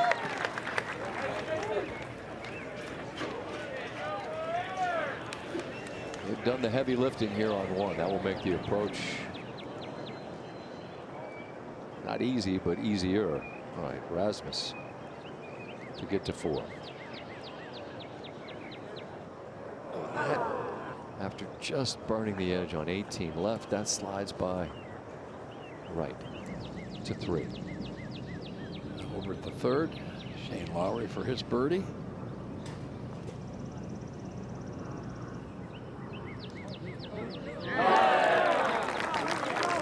After that really scratchy start, he's starting to get into a flow.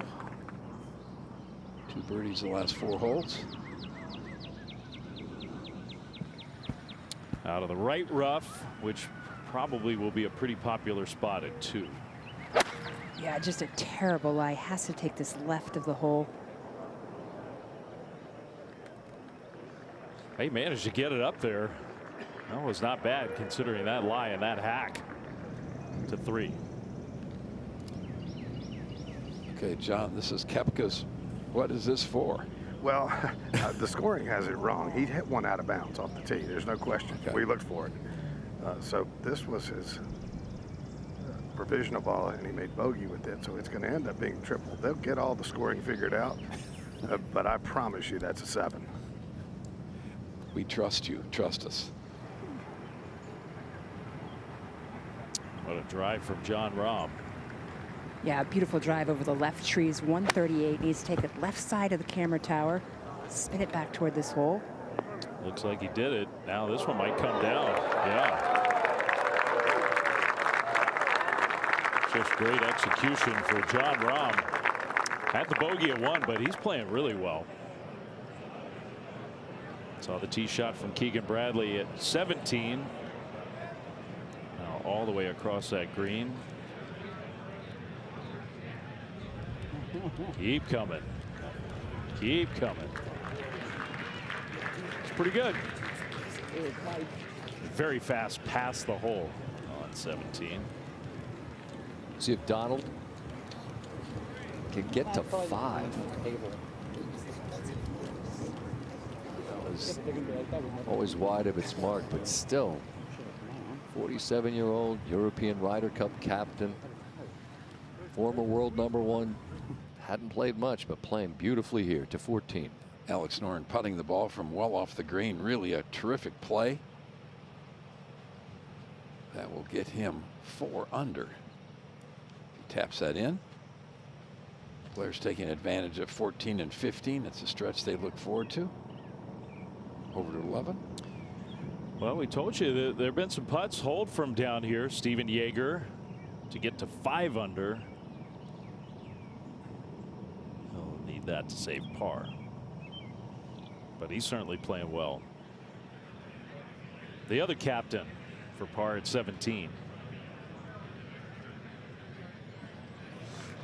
They're keeping up with one another, Keegan Bradley and Luke Donald. What a great start for Keegan Bradley, and back-to-back pars at 16 and 17 to 1. Correct, yep.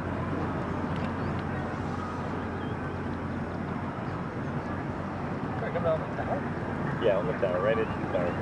You got it straight up? Yeah, I put a little out of there.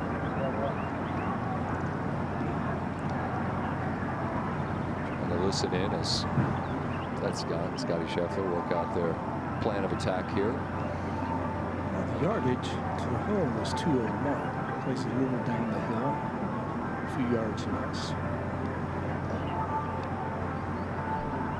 That same 6-iron to get back at the last hole.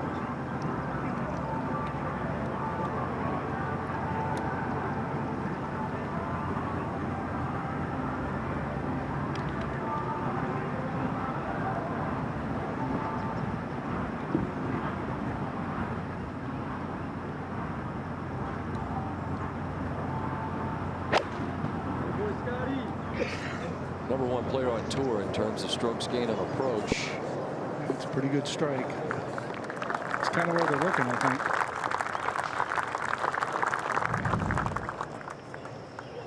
That'll do. And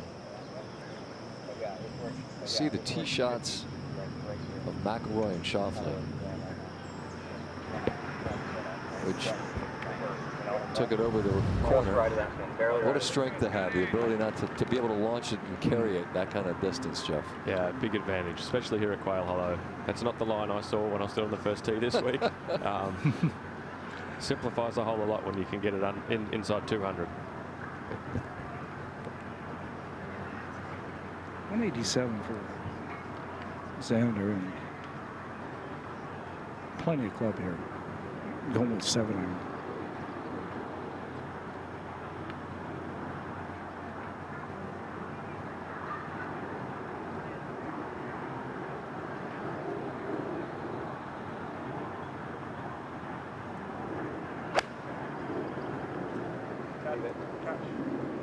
Pretty much right on top of Scotty's ball, maybe a little right. Just a whole location you can't miss left. Again, 3 bunkers guard this green. 2 are on the green, the third to come to 2. That familiar chipping grip from Matt Fitzpatrick. Yeah, needs to hit a little release chip shot here up to the left. Yes, he did. I think the technique is working for him. That's a beautiful shot.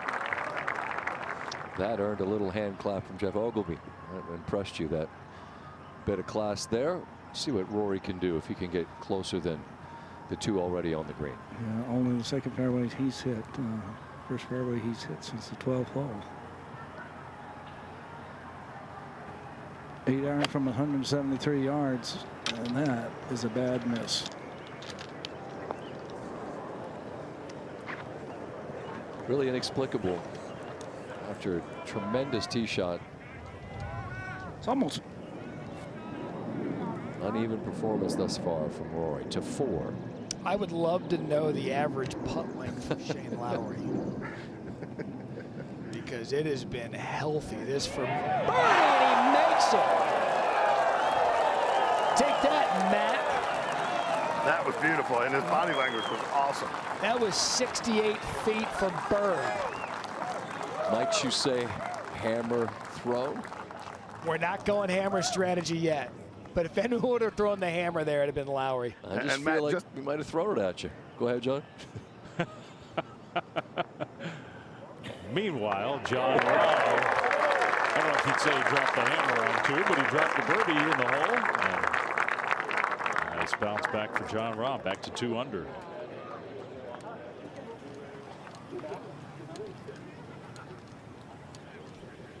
As 1, 2, and 3 in the world make their way to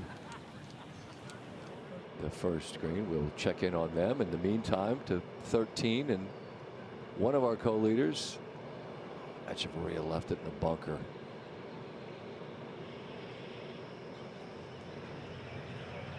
Razorman second here now on 18.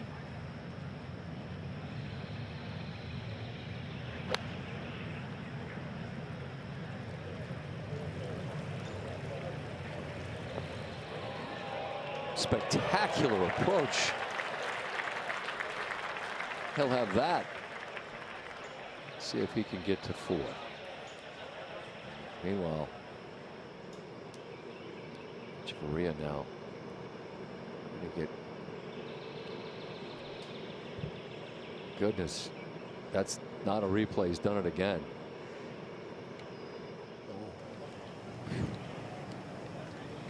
Rory, meanwhile, on 1. Face wide open. Yeah, this is not an easy bunker shot. He's on a little bit of a downward pitch. Only has to put it onto the green maybe 4 or 5 feet. It'll release all the way there.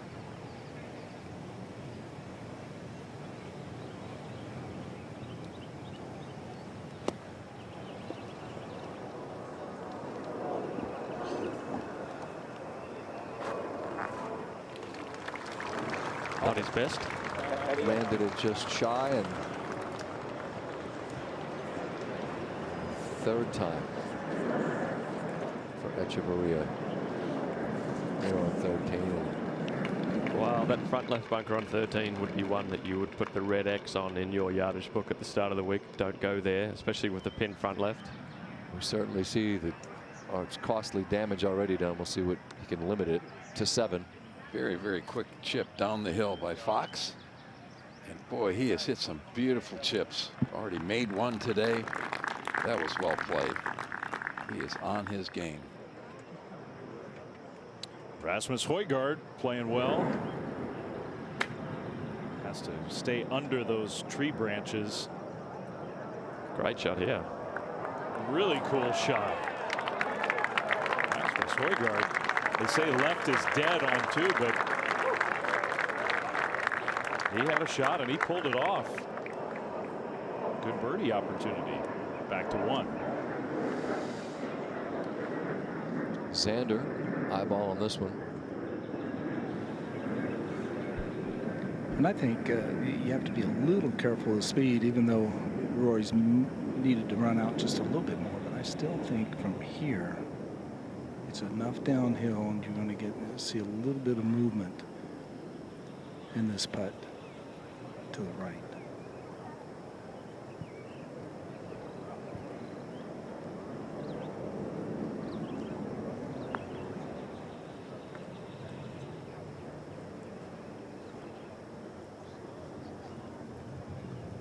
I think the expression kind of says it all. Bit of a defensive strike there. Very cautious attempt there, yeah. As Billy said, that the green's very quick there, that back left of the green. You made the point earlier, Jeff, that when it runs away from you at the hole, they saw that bit on 17 as well. The different green, but the same idea. It gets away from you quick. And putts, I always found greens that sloped towards the back very difficult. Most greens in the world break towards the front of the green. This one here at the back break to the back of the green, and it sort of confuses your mind a little bit sometimes. Yeah, especially that back left corner, Jeff. You saw the reminder on the screen, but at the top of the hour, noon Charlotte time, 9 o'clock out west. Just grab your remote and switch over from ESPN Plus to ESPN, where we will be with you throughout the afternoon as we continue our coverage here. Scotty Scheffler now for birdie. You know, players don't like to be defensive with the putter. They like to be aggressive. That looked like a much more aggressive release, but yeah, I like the positive motion there. Just bled off to the right as it got to the hole. So this for double.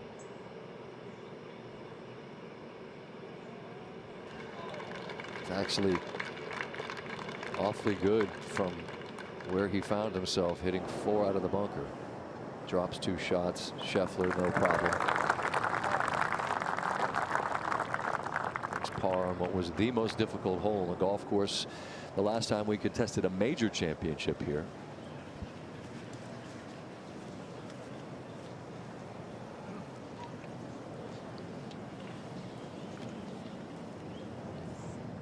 It's a lengthy one for Rory. Yeah, and you know, coming from pretty much the same direction that Scotty was coming from.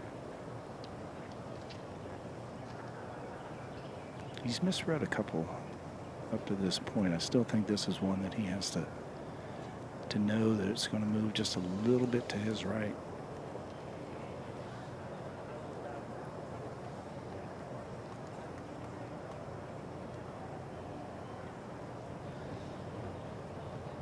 Struggling with the driver in the opening 9. Hammers a drive here, then loses an iron to the right. So it's been uneven. It's a big one to stay at 1 over. Nope. Yeah, frustrating run, I think, for Rory, coming in as tournament favorite.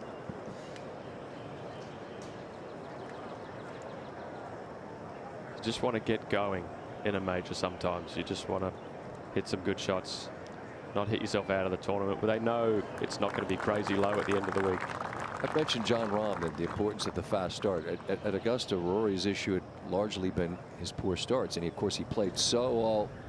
Everyone say it with me. Go Terps. Rory started so well and then had a couple of poor shots that cost him, but dug in and fought back to 7. Yeah, you just want your week to get off to a nice start, not put yourself out of the tournament. Fox back to the group at 4 under to 2. Among the players who are definitely not putting themselves out, putting them right in the mix. Højgaard. He's had 2 pretty good looks at 18 and now here at 2. Let's see if Grazerman can convert. It's the 2nd birdie of the day on 18. Lovely start for Max. Major debut here to 12. And Jaeger. Narrow fairway on 12. This for birdie.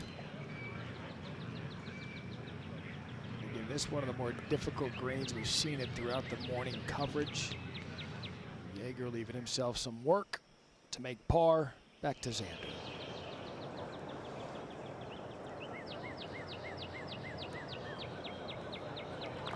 Long enough to have all of his attention. He makes par on 1.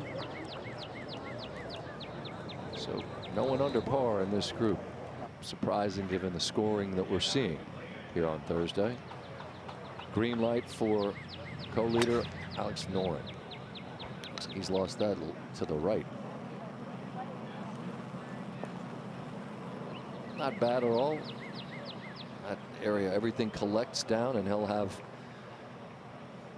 choice of how he wants to play. We've seen putter mostly today. Yeah, it's really where you're trying to hit it there on 15. Short right. To 2. Opposite dog leg from 1. You go right to left off the tee at 2.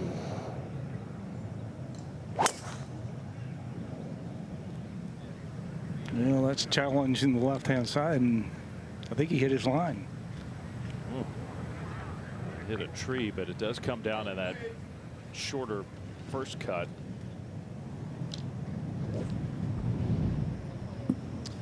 That's playing a little bit above par. Jeff, what do you think the big challenge is off the tee at number 2? Off the tee, it definitely, Scotty sort of showed what it does. It makes you want to go further left than you really need to go. The fairway slopes into the right rough, so you're always scared of the right rough. So you always end up doing what Scotty did, hitting a little bit further left than you want to.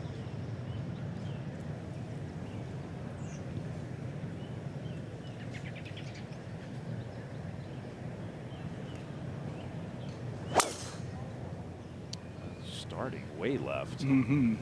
That was launched. Wow. Or you just do that. Wow. And that's why I thought Scotty hit his line. He was not dissatisfied with the line that he chose. So this trio is looking at this hole in a totally different way. Absolutely.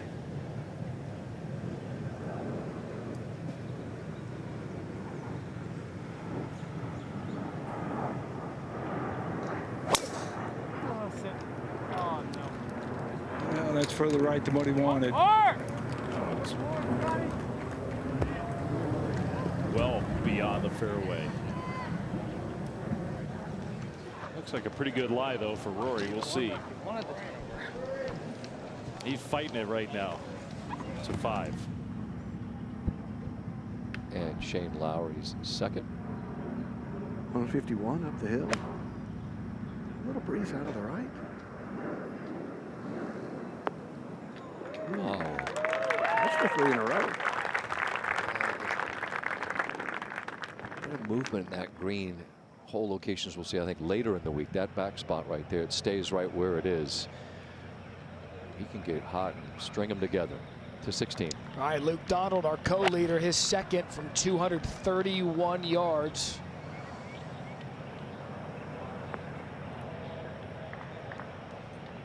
And consider this. This is the only hole without a birdie, the 16th. And it's over 60 feet, the average on that hole, as we move to 12 now, and Jaeger for par to remain tied for the lead. So he'll miss right, drop 1 to 3 under.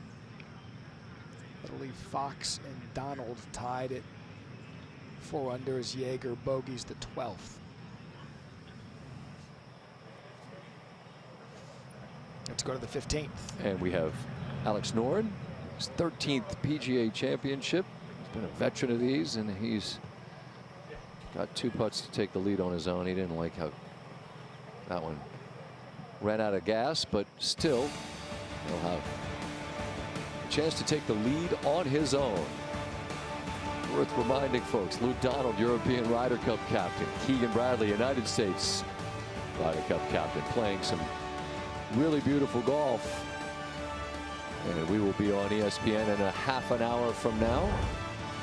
And when we take you through the afternoon hours, you see star-studded pairings coming then, including the last winner here, Justin Thomas. Man looking to complete the slam.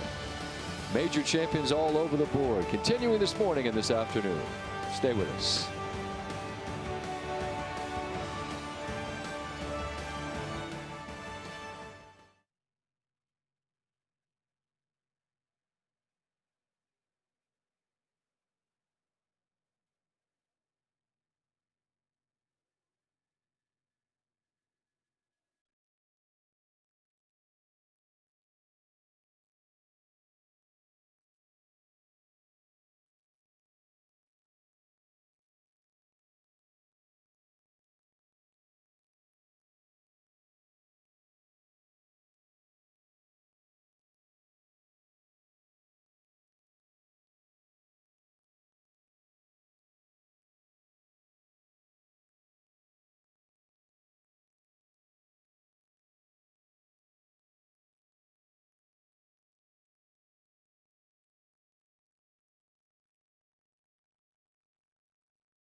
The Wanamaker weighs 32 pounds. Which weighs more, the Wanamaker or the Stanley Cup?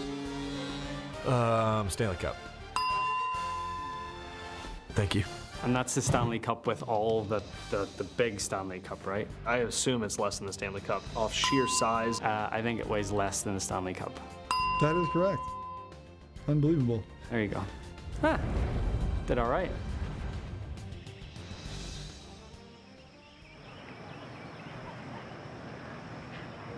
He passed the quiz, and now he hits his second at 2. Well, 155 yards. And that may be one of the better iron shots he's hit. Yeah. Well, he just finds a way, man. To 5. Lowry looking for 3 in a row.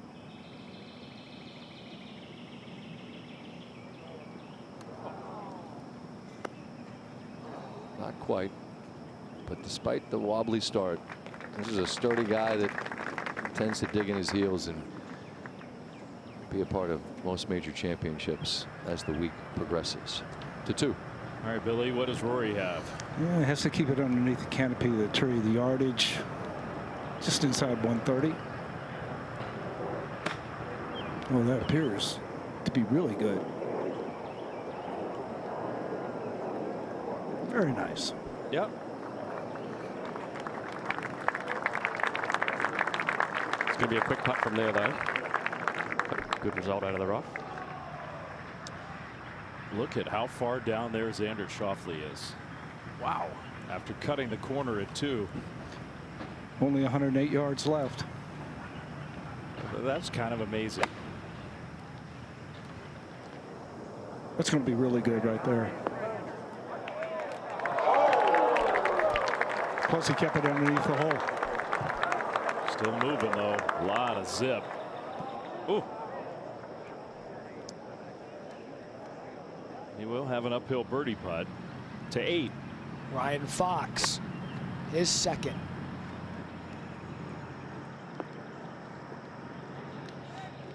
All right, a good opportunity for Fox to make another birdie. He's had a remarkable round. Started on the back. Out of the par 3 fourth, and Matt Fitzpatrick.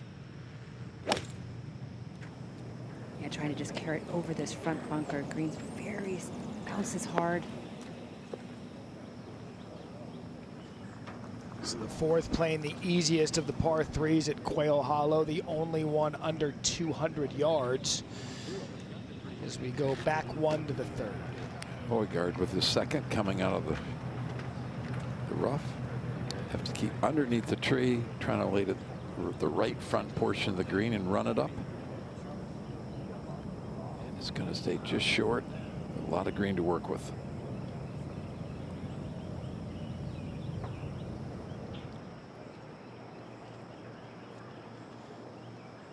All right, Billy, this is the putt that Jeff just said is going to be quick.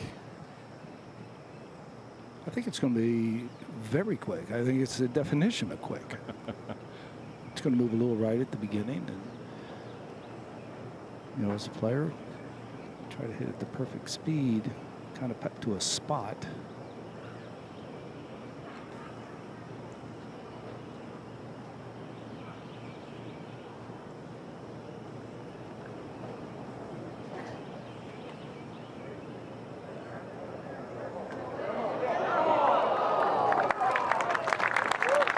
You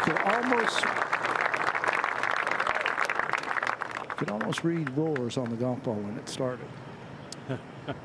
To 8. To tie the lead, Ryan Fox at 8. He now joins Alex Norin with 1 to play. 5 under for his round. What a story developing out of Ryan Fox. Great round for him.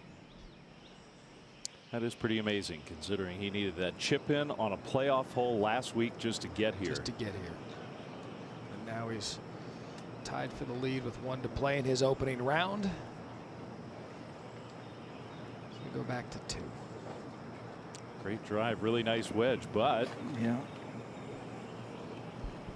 Well, all that spin, all that slope that you saw on the second shot, he's got to go right back up. In other words, pretty slow putt here. Yes.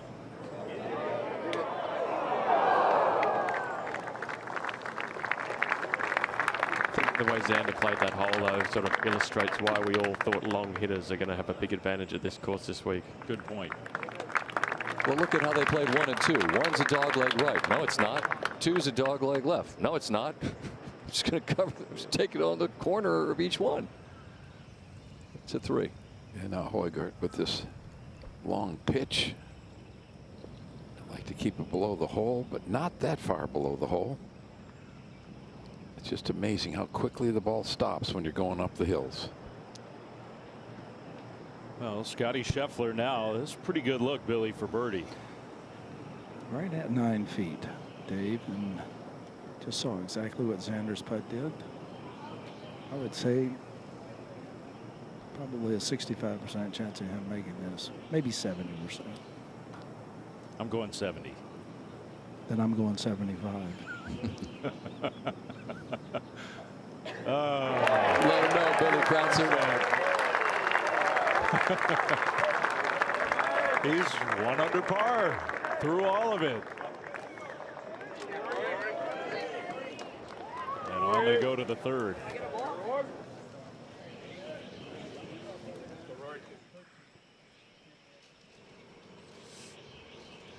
The 13th here for Steven Jaeger. Slides underneath it, tries to get it rolling. Come on. So quick.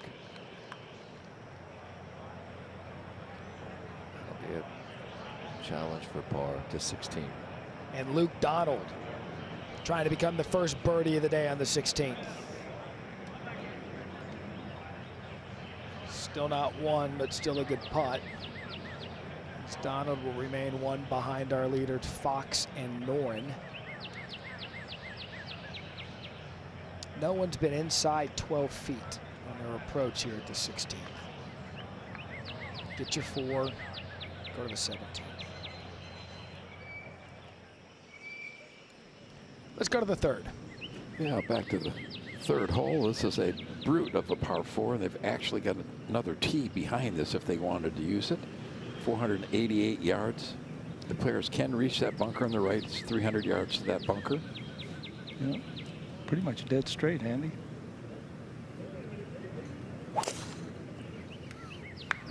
Yeah, that one's working nicely towards the left-hand side of the fairway.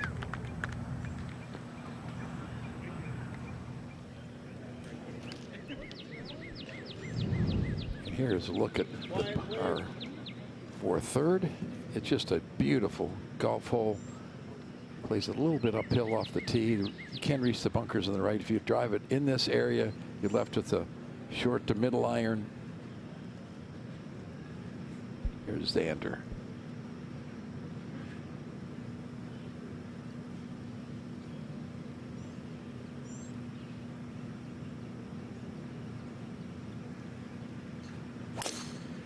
I find it very interesting, Billy, that Xander spent so much time working on his setup and his posture. And at the same time, Scotty Scheffler works hard getting his left hand on the grip properly every single time. These are things that are so basic, but this is why they're such great players. Yeah, fundamentals.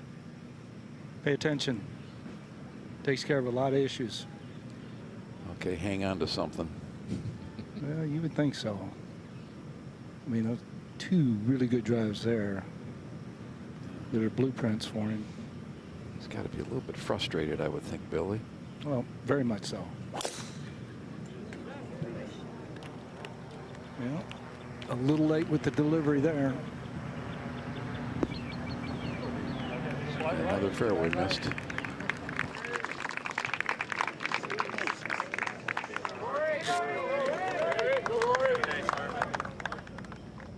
Now up at the green, Højgaard for his par. Very slow going up the hill. Disappointing. Tee shot really set that up. Had to play underneath the tree on a second. Over to 4. And Fitzpatrick for birdie at the 4th. Yeah, this should turn a little to his right. Coming down, quite a quick putt. He's 3 under, playing well in his first round as we go to the 9th. This tee backed up considerably. It is a monster. That is not a misprint. It's a 531-yard par 4. That's a really good drive from Fox, and he's going to take a head cover off to hit his second, I would think, to 4. Now Rahm to save par.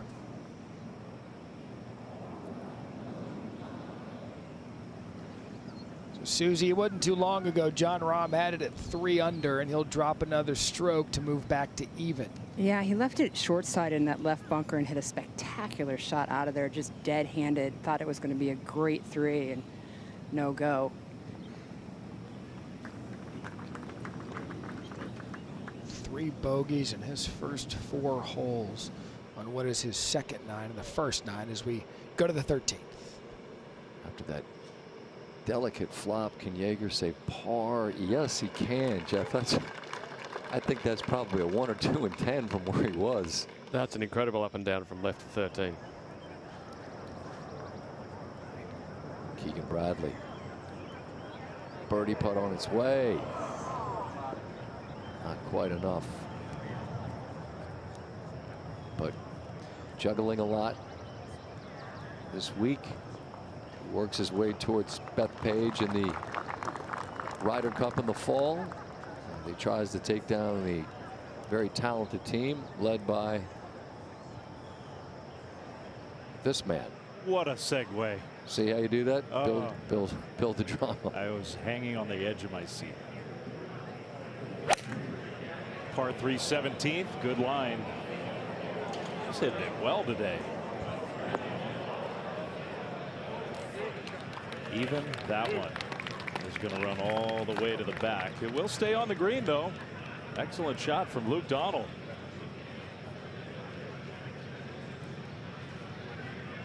I'd be smiling too. All right, Tom Johnson. Every time we show him, something good's happening. Some good's happening again. The Meadow Club, Fairfax, California. How close is that to you? Probably 20 miles across the Golden Gate Bridge from San Francisco. Love it. Alex Norin now at 16. Co-leader at 5 under.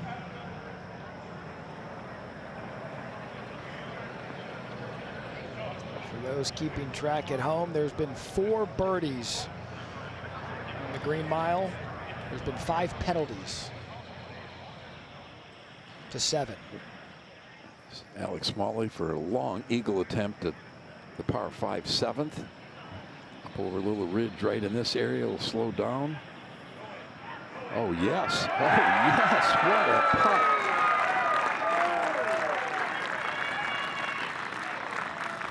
.71 feet. He didn't know he was going to be teeing it up today until yesterday. First alternate to get in. What a great opportunity, and he's surely taking advantage of it. Yeah, perfect. You have to take some off of it? Yeah, I'd take a little off of it. You know, low 90s on that 3? That's great. Get out of the low.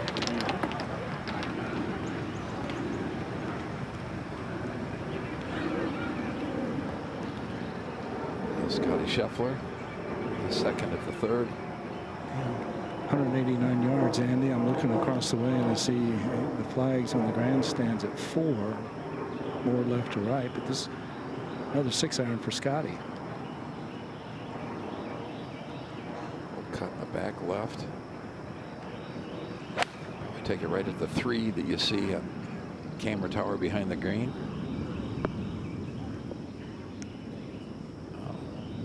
He hit a couple of those 6-irons much further than he thought.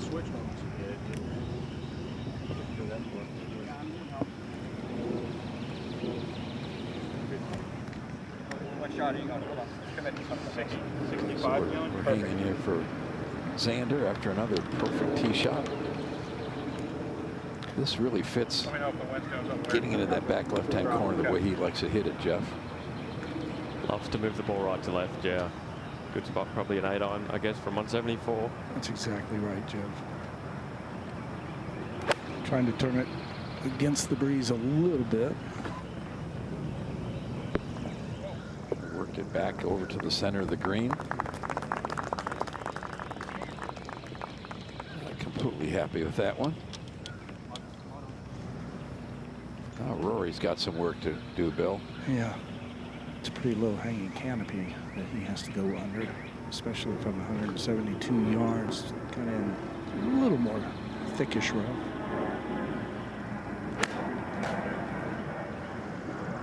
Well, he clipped a little bit. Started on a really nice line. And that's going to work out beautifully.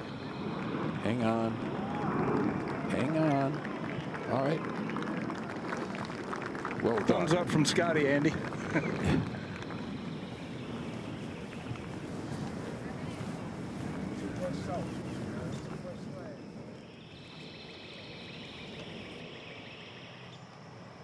Over to 15. JT Poston moves to 4 under par. So we have 2 at 5 under. We have 2 at 4 under. Got a 6 at 3 under. And again, one of those leaders is 5 and 16. Another lengthy 3 attempts. I'm telling you. That's all there are on 16, Matty. We're well over 60 feet now for average proximity to the hole. It is just brutal at 16. Yet to be a birdie on the start of that 3-hole stretch. In about 10 minutes, top of the hour, we'll switch over to ESPN. Come join us as we have an entertaining leaderboard. Ryan Fox, Alex Norin tied at 5 under. You see the captains, Luke Donald, Keegan Bradley, within a shot. Alex Smalley, what a story he's been early on at 3 under. And then Scotty Scheffler. At one point, could have gone off the rails after the double bogey at 16. He's still in red figures. There's some of the later groups going out now. Akshay Bhatia, Sam Burns out on the course as well. As we've started play of the 107th PGA Championship. And John Rahm, 3 under, keeps coming back. Tommy Fleetwood, another guy early on that had it to 3 under. He's come back to the pack. And then on the opposite side of that, Shane Lowry. He's battled back from 3 over to make something of his opening round. And then you see Xander and Rory, perhaps, Jeff, maybe the 2 of the biggest surprises we've seen early on, especially with how they started. Rory can't find the fairway now. They're battling.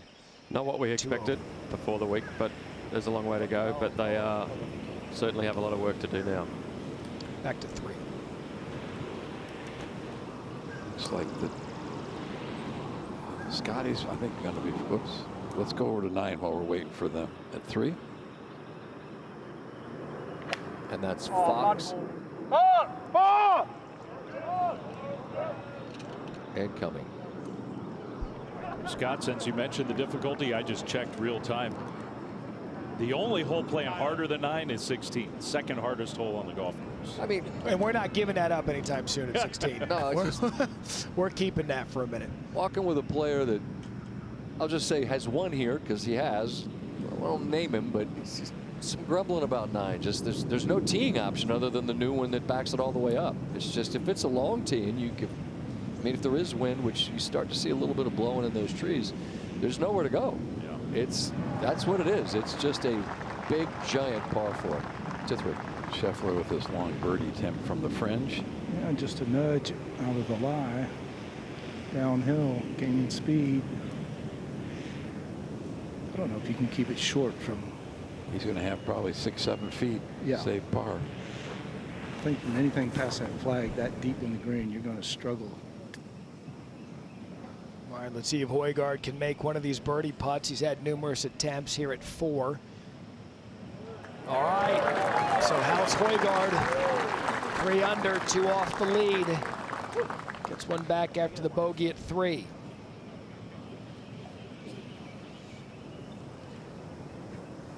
Well, Xander will be next to putt.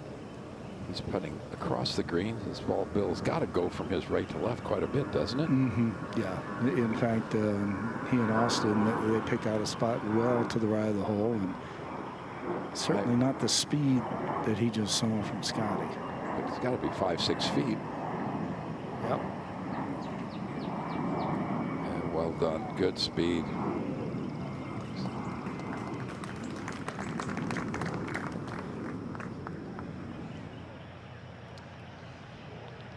Back at 16, our co-leader, Alex Norin, to save par.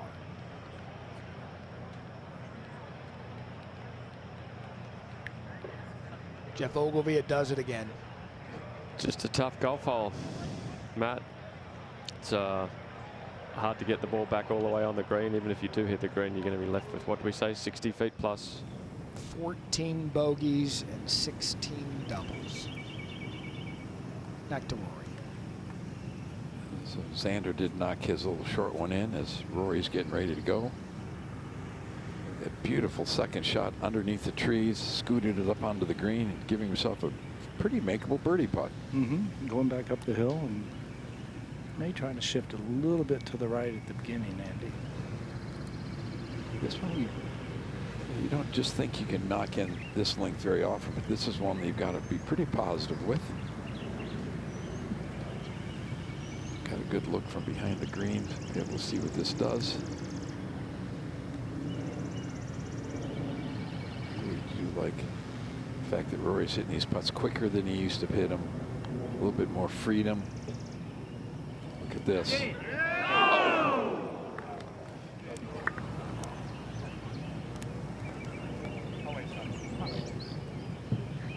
So Alex Norin just cleaned up his bogey at the 16th. So Matt would be happy. Another over par score on that hole. There's a little bit of glee and Listen, sort of feels like he's celebrating. We're maintaining our reputation at the 16th. We're just not going to give away par. Nor should you. Hey, I cover the 5th at Augusta National. I know how it feels. Well, Scotty with a lot of work left here for his par. You know, the good thing is he's underneath the hole. It's not going to break a great deal. He just saw Rory's putt. Are you as confident in this one as you were the last one, Bill? 100%. That's what I like to hear. Just kind of inside right, I think. Oh, that really never looked like it was on line.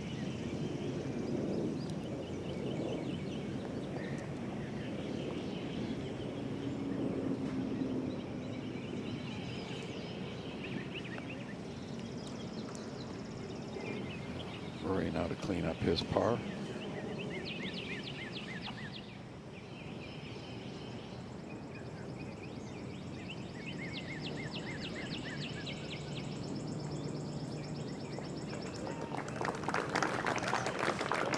No problem there. And so as this group makes its way to 4, we would encourage you to make your way over to ESPN. It's been a pleasure to be with you this morning here on ESPN Plus. Same drill tomorrow morning.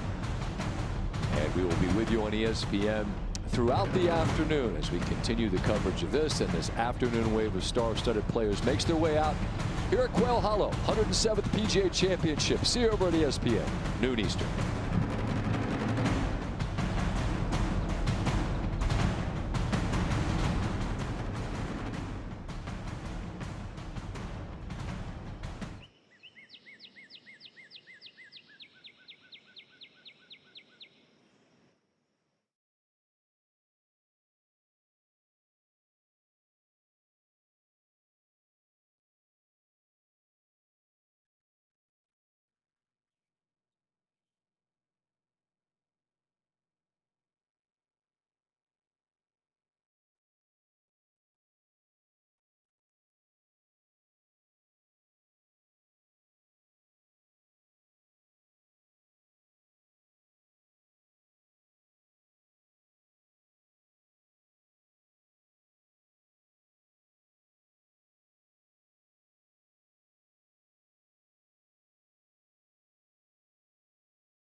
Greetings from Quail Hollow, Charlotte, North Carolina, on a sunny day, as the 107th PGA Championship is well underway. Second time this very familiar venue hosts a major championship.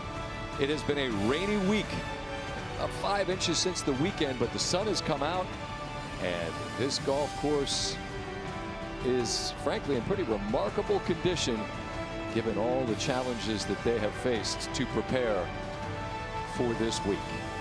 If you are just joining us here on ESPN, we'll show you how some of the best in the world are playing and how the leaderboard has come together. Matt Fitzpatrick began his day on the par 5 10th, buries this birdie. He, of course, a U.S. Open champion. Keegan Bradley, Ryder Cup captain, PGA champion, a lot on his plate as he puts his team together for Bethpage, but he is playing brilliantly. Par 3, 13th. He stakes that one and makes birdie. Speaking of the Ryder Cup, the European captain, Luke Donald, 47, former #1 player in the world, has not played a great deal of golf this year, but he is playing an exceptional round of golf. Birdie there. Alex Norin played last week outside Philadelphia. That was notable. He'd been injured in the winter. And in his 13th PGA Championship is playing very well. Matt Fox knew there was one path to this week. He had to win last week, and he did in a playoff, and he is making the very most of this opportunity as he has a round in the mid-60s underway, trying to get it to the house in 5 under as he plays the night. Donald, Norin, JT Post, and Steven Yeager all 4 under. Keegan Bradley, Matt Fitzpatrick, Smalley, Højgaard, Grazerman in his first PGA Championship at 3. You're looking for the names of those players that are 1, 2, 3 in the world. We're going to show them to you and show you how they got there. They're just not among the leaders for the moment here at Quail Hollow.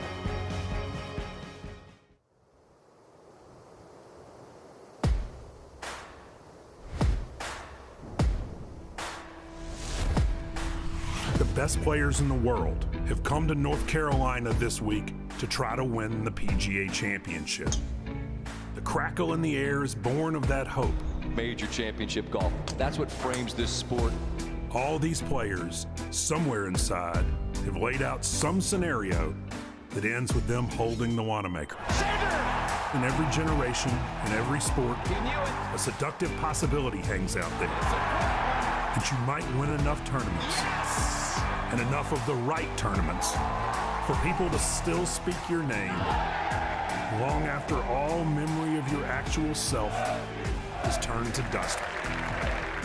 They're after a trophy and acclaim and money, but really, they're after immortality. Welcome to the PGA Championship.